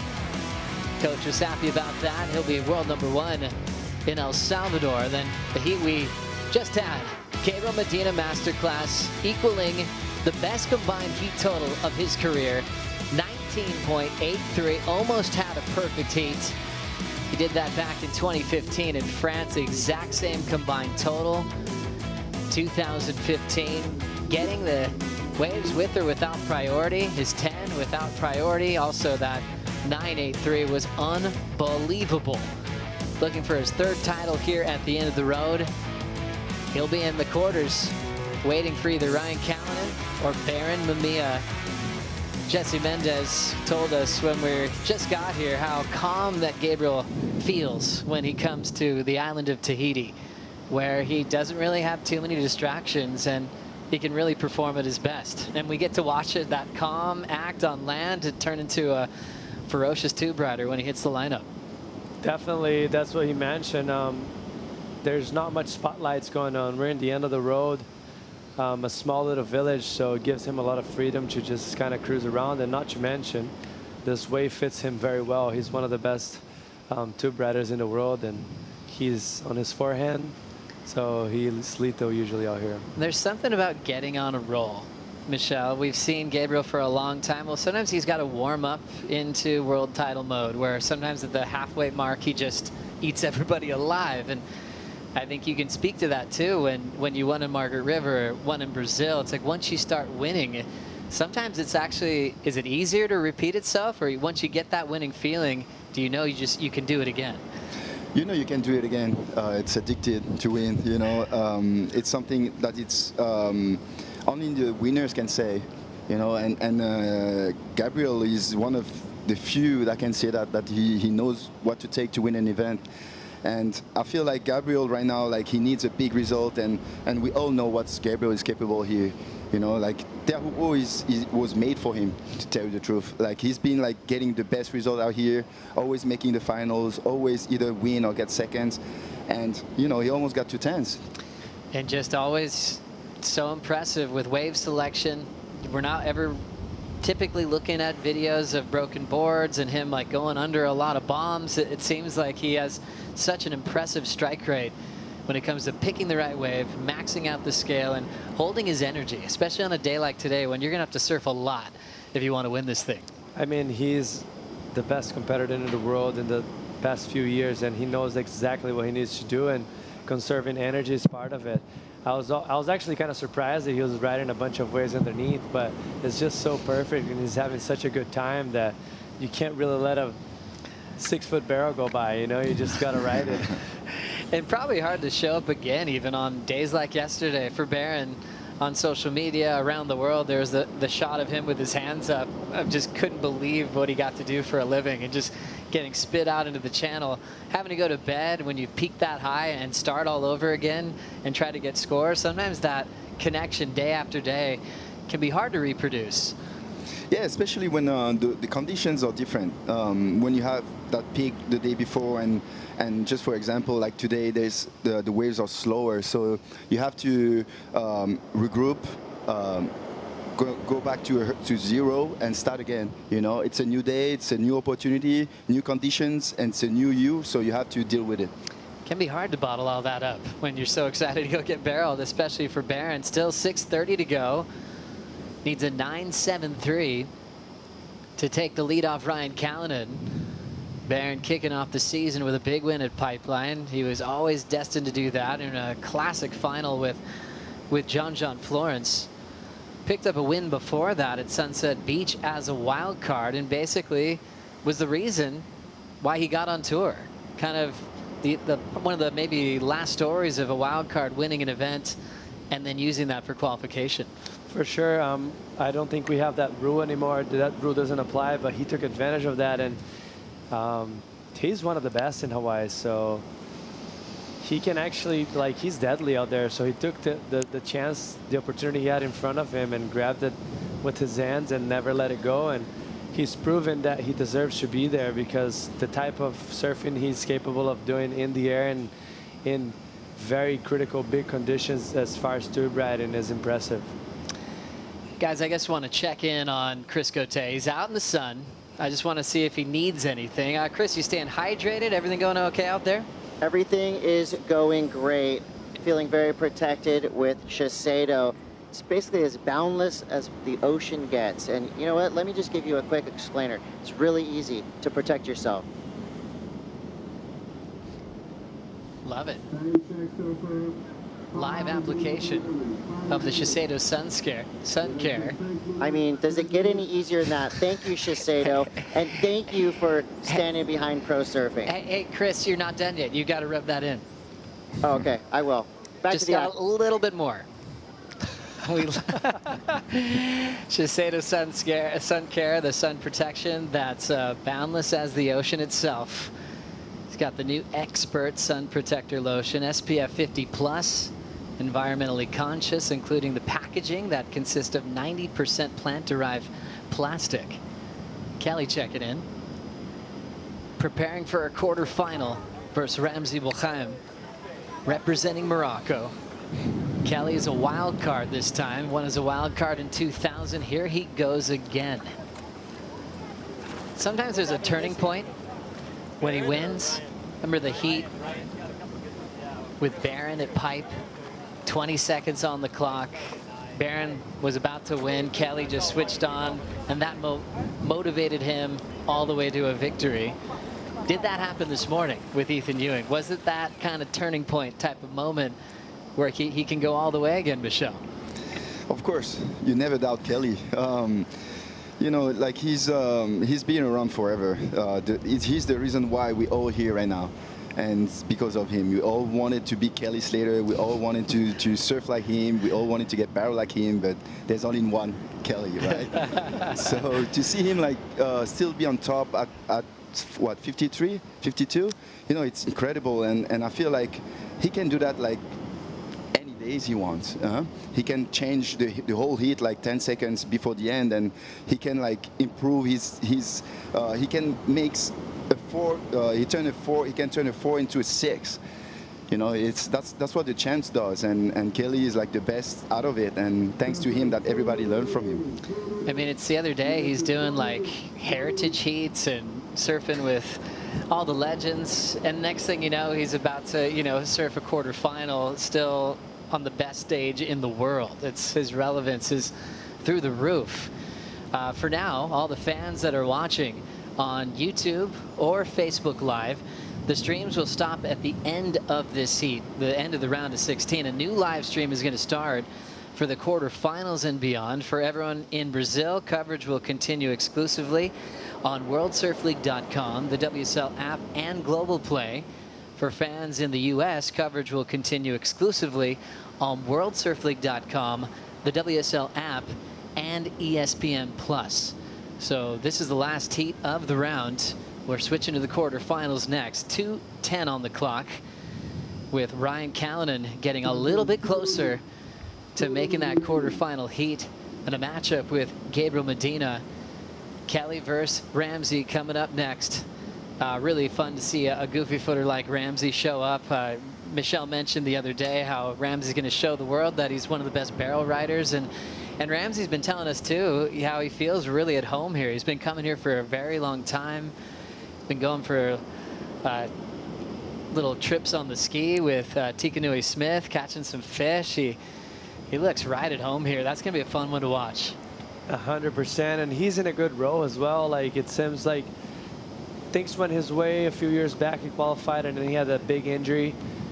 Kind of like everyone was guessing what he was going to be capable of doing on tour, and then now you're getting a shot and performing the way he is, starting at pipeline, beating Jack on round 3, and just going into a row and surfing as good as he's ever been, and here just proving how good he is in waves of consequence. So we've been talking about it this heat and comparing yesterday to today with more inconsistent conditions the mind of a competitor, Michelle, how would you adapt if you're about to paddle out next? What are you thinking, noticing how different the conditions are at the moment? We could see that there was like almost a 10-minute slow, so that means the set will start to come. You know, you have to understand that. So you have to like position yourself like maybe deeper to be able to catch either the first or the second one, depending on what you're looking for. But as we said this morning, there's always two-wave sets. So like the two surfers will get their waves back to back. 22 seconds remaining. Ryan Kalinin without priority, and he's going to start moving towards the channel. 7.5. Then built to a 9.3. One of the best numbers he's had before he came here this year. He hadn't had a 9 out here. Now he's got a couple of them in this event here in 2024. Our Cal officially getting past a favorite at this venue. Last year's semifinalist, Mamiya, out this year in the round of 16. And now we've got the quarterfinals all set. 16.8 combined total. That was absolutely massive. Once again, for fans watching on YouTube or Facebook Live, the streams are about to end here. We just finished the round of 16. Jump on a new live stream for the quarterfinals and beyond. Everyone in Brazil, coverage continues on WorldSurfLeague.com, WSL app, and Global Play. And fans in the US, watch exclusively on WorldSurfLeague.com, the WSL app, and ESPN+. Quarterfinals coming up next.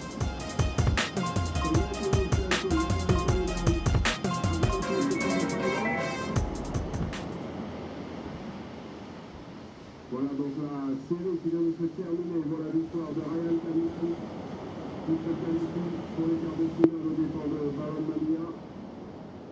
Et les quarts de finale viennent juste de commencer avec cette première série qui oppose l'Américain Slater en rouge à Boukhiam, le Marocain